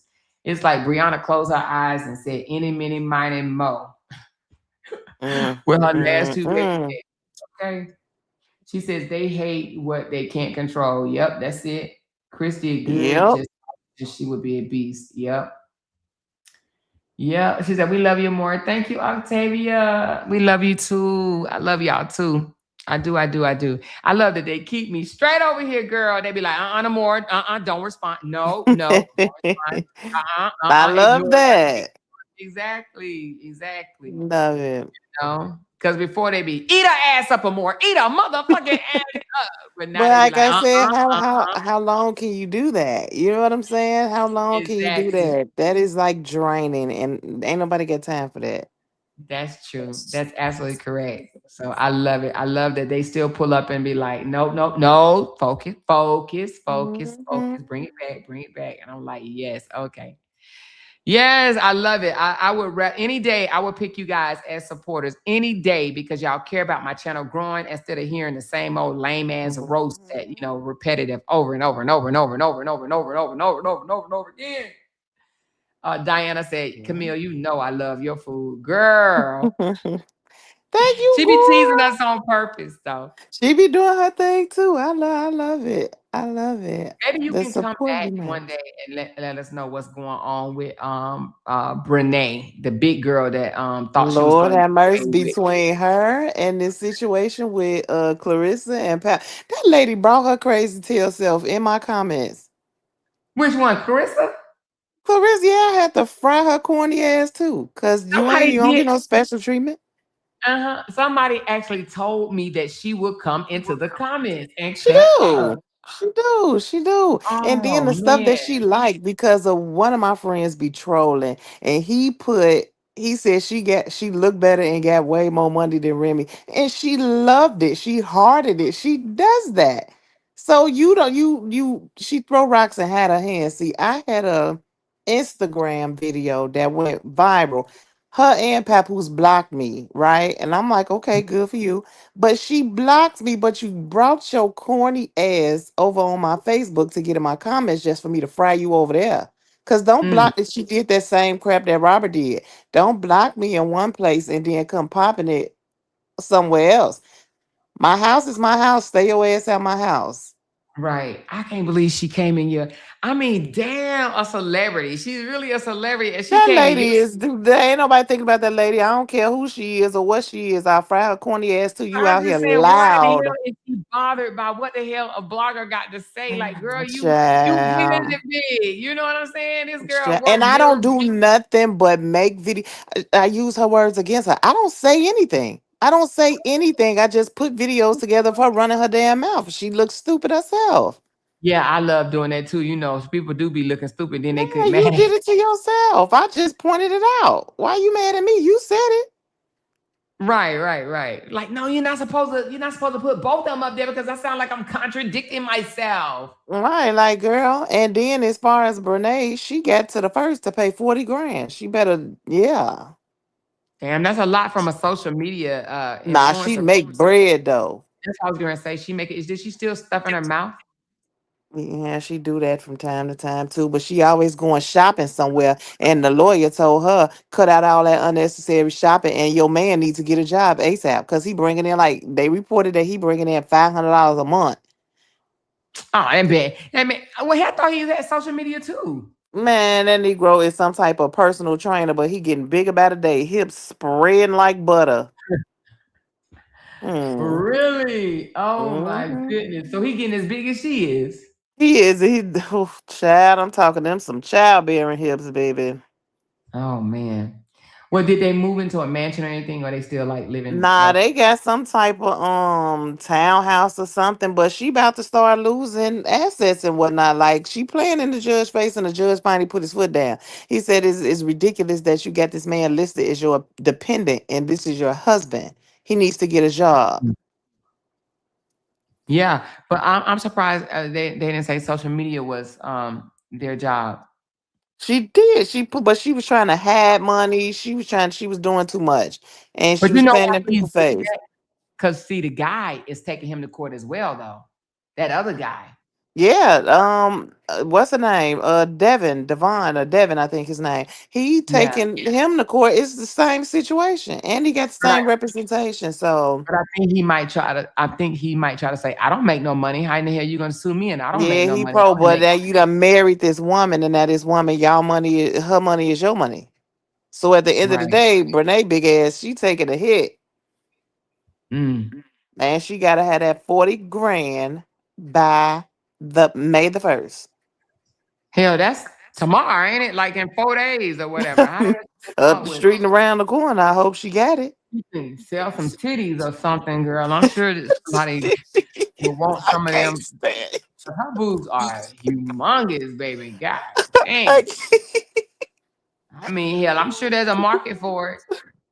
I'm sure there's a market for it, girl. Damn. Boy, I'm trying to tell you, right? And that's another thing. The judge told her too to stop eating out so much because of when they went through her finances, the bulk of her money go on fast food. Mm. That's Yeah, crazy. she's a big girl, but I Man, mean, but that's it's mostly crazy. her breast. Out here She looking stupid. she said she eat that money up. Yes, she does. Yes, she does. Well, I guess she Mm-mm-mm. don't. I know she feels some type of bad getting sued for all that money. Are they giving her a time length to pay it?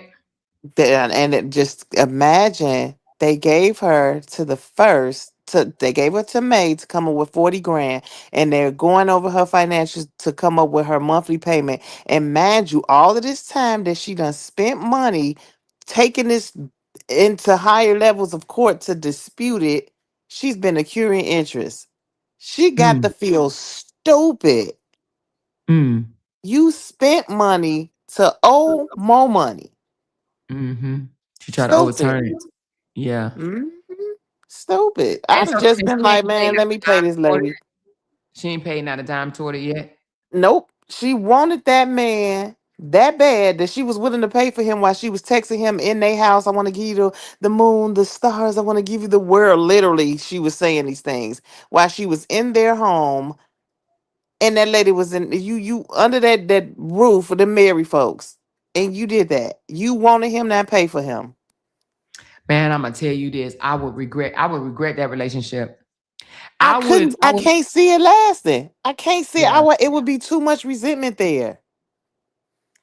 Yep. Exactly. That's what I was gonna say. I would leave the relationship. I would say no love lost or anything like that. But I would still pay my bill. But I would leave the relationship because every time she look at this man, she gotta think about the I'm amount of trying to money tell you. she Mm. owes for him. Like he ain't worth that. And I'm talking, this ain't a couple of thousand. This is 1.75 million. I ain't never sat on a penis worth of Yeah, 1.75 that's million $2 dollars. million. Shit. But you know what? That's I know that crazy as girl. hell. But I know that girl, the lady that's getting all that money, the 1.7 mil. I bet you she's saying, "Oh shit, you could have been had Yeah, him if I knew I they was her employees at this point. That lady at done this moved point." on. She in another relationship. She about due. She got another baby on the way. She living her life while Brene over there trying to have kids, tracking ovulation, trying you everything you wanted that lady had, and now you can't even get that. You got to Man, if feel she like get some type of pregnant, stupid. ooh my Jesus, baby, she gonna be woo. Child, she gonna go a They whole gonna have to roll Lord, her around. child, she gonna roll around in a hospital bed, one of them big wide ones. Like God dang, girl, woo. Oh That's man. on some type of Mm. how in the But world. yep. Man, I can't even imagine because baby, you can't. Between her and Clarissa, I'm telling you, you did them. You need to talk about her slow ass over here. We're gonna talk about Clarissa, but I'm gonna tell you, I think I told you this before. I don't like the fact that she's dating a married man and she comes out so braggadocious. Hell, if And you're you gonna date speak a so married matter man, of fact about another woman's relationship. Like, shut the fuck. Just shut up. exactly, You don't never supposed to just at face value out loud in the public talk about right, what that man telling you, because the only way she get that information is from him. Y'all supposed to pillow talk about that shit. Don't be out in the public exactly, being so matter of fact about it, because you gonna look yeah, like a dummy when he move around. exactly. I'll be like, I don't have nothing to do with that relationship. That was before me. Yeah, I hope they She can need work a it. PR You know, I hope team. that they Learn how can. to turn down certain interview questions. Learn how to not even speak on certain things. You talk too much. It's her Yeah, mouth. And then she always want to challenge people to fight. Girl, ain't nobody trying to fight you. First of all, I when she come, they in my comments like, cause she'll beat your ass, but she'll beat your ass too. And no, I'm from Chicago. I ain't fighting nobody. Just take that at face value. I'm from Chicago. Take that at face value. and you ain't fighting nobody. Everybody don't I ain't fight. I fighting told you. nobody. It's only them selected few. I You ain't know. fighting nobody. So do what you will with that information. Mm. I'm like, no, her So, slow ass didn't crawl over here in my comments. Girl, go to hell. and you sure it was her? It was her. I went dead to the damn page. It's her slow Oh ass. wow. Mm. Damn, Clarissa. But do you think Papu gonna marry her? I Hell mean, hell, he gotta get a no. divorce first, right? Right. Hell no. I Why isn't promise he you. getting a divorce though? I don't think he wants to. That man is still in love with his wife. That's how I feel. Do you think she's still in love with him? No. I think she got tired of being a provider. I think she got tired of carrying him. And then, like, Oh. if you think about it, when you think about situations like Gucci and Keisha Kayor, however you say her name, when Gucci went to jail, he left that lady some money and she flipped that money and he came back home to bread. When who else was it that went to jail? It was another situation. But when Remy went to jail, she came home broke because he was Mm, paying all the bills and taking care of everything with her money that she had. And then mm, he has a gambling addiction. She came home mm. popped. He still have one, or he had one then? Huh? He still have one now? Have one what? You said he had a gambling addiction. That's Yeah, he Papu. That's just when Remy dropped her diss track, he posted a picture of him at the casino, like that was a flex or something. All that oh said to me was, now you using her for her money. yeah, because that's And what then you exactly what want he's to doing. brag about this $8 million boxing deal that she got, but your company is Win Records, and that is the company that signed her. Like, Negro, you always bragging about this $1.5 million contract you got for this rap, whatever he had going on back in the day. Because I can't stand when they live in the past when they was the man. But he tried to brag about that. You didn't even bring in a 1.5. They lost. They took a loss. Mm, It's like, mm, dude, you swear you got bars, and now you want to say I wrote 90% of her raps. Well, like she said in her rap, you saying you help people help yourself. yeah. Wow. Crazy. Mm-mm-mm. Well, Mhm. all right, girl. I'm gonna get off. We almost 5 hours. Damn, y'all. But good Damn. times, good times. That time be I know going by good times fly. fast. Yes, it does. It does. She said Remy went to jail because she stabbed a girl he was smashing behind her back. It was never about. It was never about what stolen. It was never I know that about they say that she went to jail because she got into it with one of her stealing. friends about some Oh, money. Yeah. So oh, I'm but she not. They said, saying a lot how of long did different she stay in narratives. jail? She was in jail for what, 7, 8 years? Oh, damn. Yeah, she damn near did a decade now. Damn. And I she didn't even say know when that. she got out, she went straight through that phone, and she say she know what time it is when you in jail that long. So he was messing around. Why? But again, as the woman, as his woman, she put Hmm. out this positive narrative about him. So now that they're going through this public breakup, she's the bad guy. Oh, she got all these miles on her. Oh, he held her down. Oh, because she said those things. Yeah. Because you It's want to just get it when we credit to do your that, man. yeah, You want, yeah, you want to gas them up. yeah.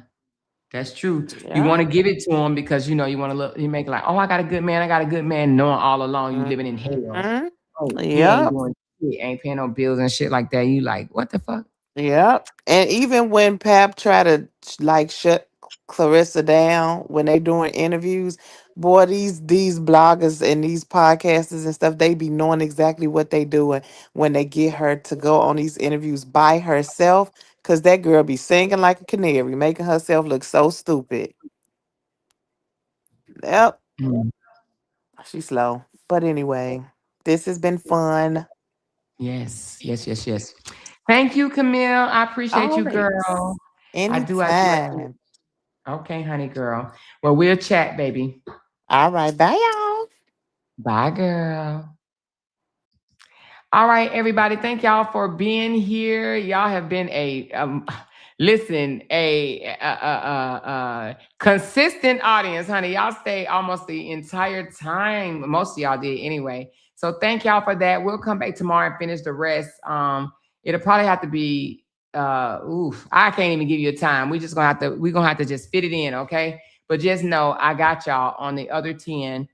And I will be having that class tomorrow, you guys. So I know I missed it last Sunday because your girl was tired. Okay, I've been working 7 days a week. Oh my God. 7 days a week. In the okay, anyway, I was gonna say something crazy, but anyway. But let me thank those that poured into this live stream. I do thank y'all from the bottom of my heart. Thank you, Slap Your Man, for showing off those 32 months, baby. Y'all better recognize 32 months. Woo! Listen, 32 months as a member, baby, baby. Anyway, thank you so much. I do appreciate the support, the love, and the longevity, baby. Thank you so very much. Thank you, Vanessa, darling. Appreciate you so much. Thank you, Carmelita. Thank you, Dakota. Appreciate you, darling. Thank you, Tawana, baby. She said, hello, my favorite blogger. Aw, thank you, girl. Thank you, Sassy D. Thank you so much. Thank you, Inga. Appreciate you, my big sis, Glenn. Thank you, girl. Lorraine. Thank you, honey. Joanne. Ditz. Wait a minute. DT wins mom. Wait a minute. Oh, the twins mom. That's right. The twins mom. Thank you, the twins, mom. Appreciate you, my girl, Candy girl. What Candy say? I don't know where these corny ass niggas come from doing all of this just to take care of your own seed. Oh, just not to take care of your own seed. What man does that? Two clowns. They got it right. One, because I'll be in jail. They got the right one because I'll be in jail. Two bitch ass niggas. That's right, girl. Thank you, Candy girl. These new baby daddies are something else. Back in the day, baby mamas had some respect, regardless of anything. She's the kid's mom. If she's not okay, the kid's not okay. Yep, that's true. That's true, Rita. Thank you so very much. Appreciate you. Thank you, it's Miss Magnificent, for paying your bill, your membership bill, honey. Appreciate you. Thank you, my girl Barbara. Appreciate you for the love. Thank you, thank you, thank you. Thank you, Candy girl. The Lord knew not to give me no sad bitch ass niggas like him and his punk ass friend. Those aren't men, they are just bitches. Baby, stop playing. Y'all know Candy gonna bring the noise. Thank you, Candy. Tivis, thank you, girl. She said, sad these bitch ass niggas don't want to take care of their own blood. Exactly. They want you. They want all the money. I want to know where you got money from. Here, here, here, here, here. She got $5 from Cash App. Take that off my bill. Take that off my bill. Crazy work. Thank you, T Zoni. Breed Prayer Warriors. Let's mount up. Aw, T Zoni, thank you so much. Thank you, Dakota. I read that one. Thank you so much. Thank you, Brown Eyes. Appreciate the love. Thank you, Bocamosa, for 31 months. That's what I'm talking about. That's what I'm telling about. That's what I'm talking about. She says, right or more, the 56-year-old uncle was my economic professor. He tried me in college. That's why I am interested in his shenanigans. Oh, damn. Okay, okay, okay. All right. Thank you for that. Thank you for letting me know that too. Thank you, Octavia Love. Appreciate you. And I know you gave two. So thank you so very much, Octavia. Appreciate you. And did I read? I don't know. Did I read Glenn's? Let me see. She said, if the husband couldn't get certain information for sure, an ex-boyfriend would not get it. Damn dummy. Thank you, girl. And let me read yours. This is the craziest child support custody motion I have ever seen. This cycle needs to sit on a couch expeditiously. Okay. That part. Okay. And then she said, this is nothing but clown behavior. And is. She said, hello, more my favorite blogger. Okay. I read this one. And I think I read the rest of them. Yep. Okay. Thank y'all so very much. Do appreciate y'all from the bottom of my heart. All right. You guys are amazing. Appreciate you so very much. And I will come back and give you the other 10 questions and we'll break it down the way we're doing it now. Like just really to find out what is behind this. What makes these dudes do things like this? What makes, like, what's the motive? You know, what's the motive? She said, I love that picture, Bree. Ain't it fire? Look at it though. Look at it. Ain't it fire? I love it. This is one of the pictures that was on her page and I stole it. Yep, I did. Yeah, Bree looked good on that picture. All right. She said, but he was cheating with that girl, Remy, that stabbed. It wasn't about the girl stealing Remy's money. Oh, yeah. Anyway, but thank y'all so very much. Good night, everybody. Wait a minute. She said, Amor, I wrote a whole 20-page social action proposal listening to you. Really? 20 pages? Damn. Girl, you a bad mofo, honey. The only time I can write 20 pages that fast is going through AI. Okay. Going through AI. If AI helped me, I could do it. But other than that, I'll be typing and I don't know. When you get the flowing though, sometimes when you get the flowing, you can write. If you get the flowing, you get your mind on it, you can write. So good job, girl. Good job. So I love y'all and I'm gonna talk to y'all tomorrow. Y'all have a good night. All right. Thank y'all so much. Appreciate y'all. Bye now. Because they can't make $1 without mentioning down one of our names. Jay! She kept talking about that family. Hoes over there. She kept talking about that family. She kept talking about that family. She kept talking about that family. She kept talking about that family. That family. She kept talking about that family. Talking about that family. These motherfuckers don't be want to regress on them. Because they can't make $1 without mentioning down one of our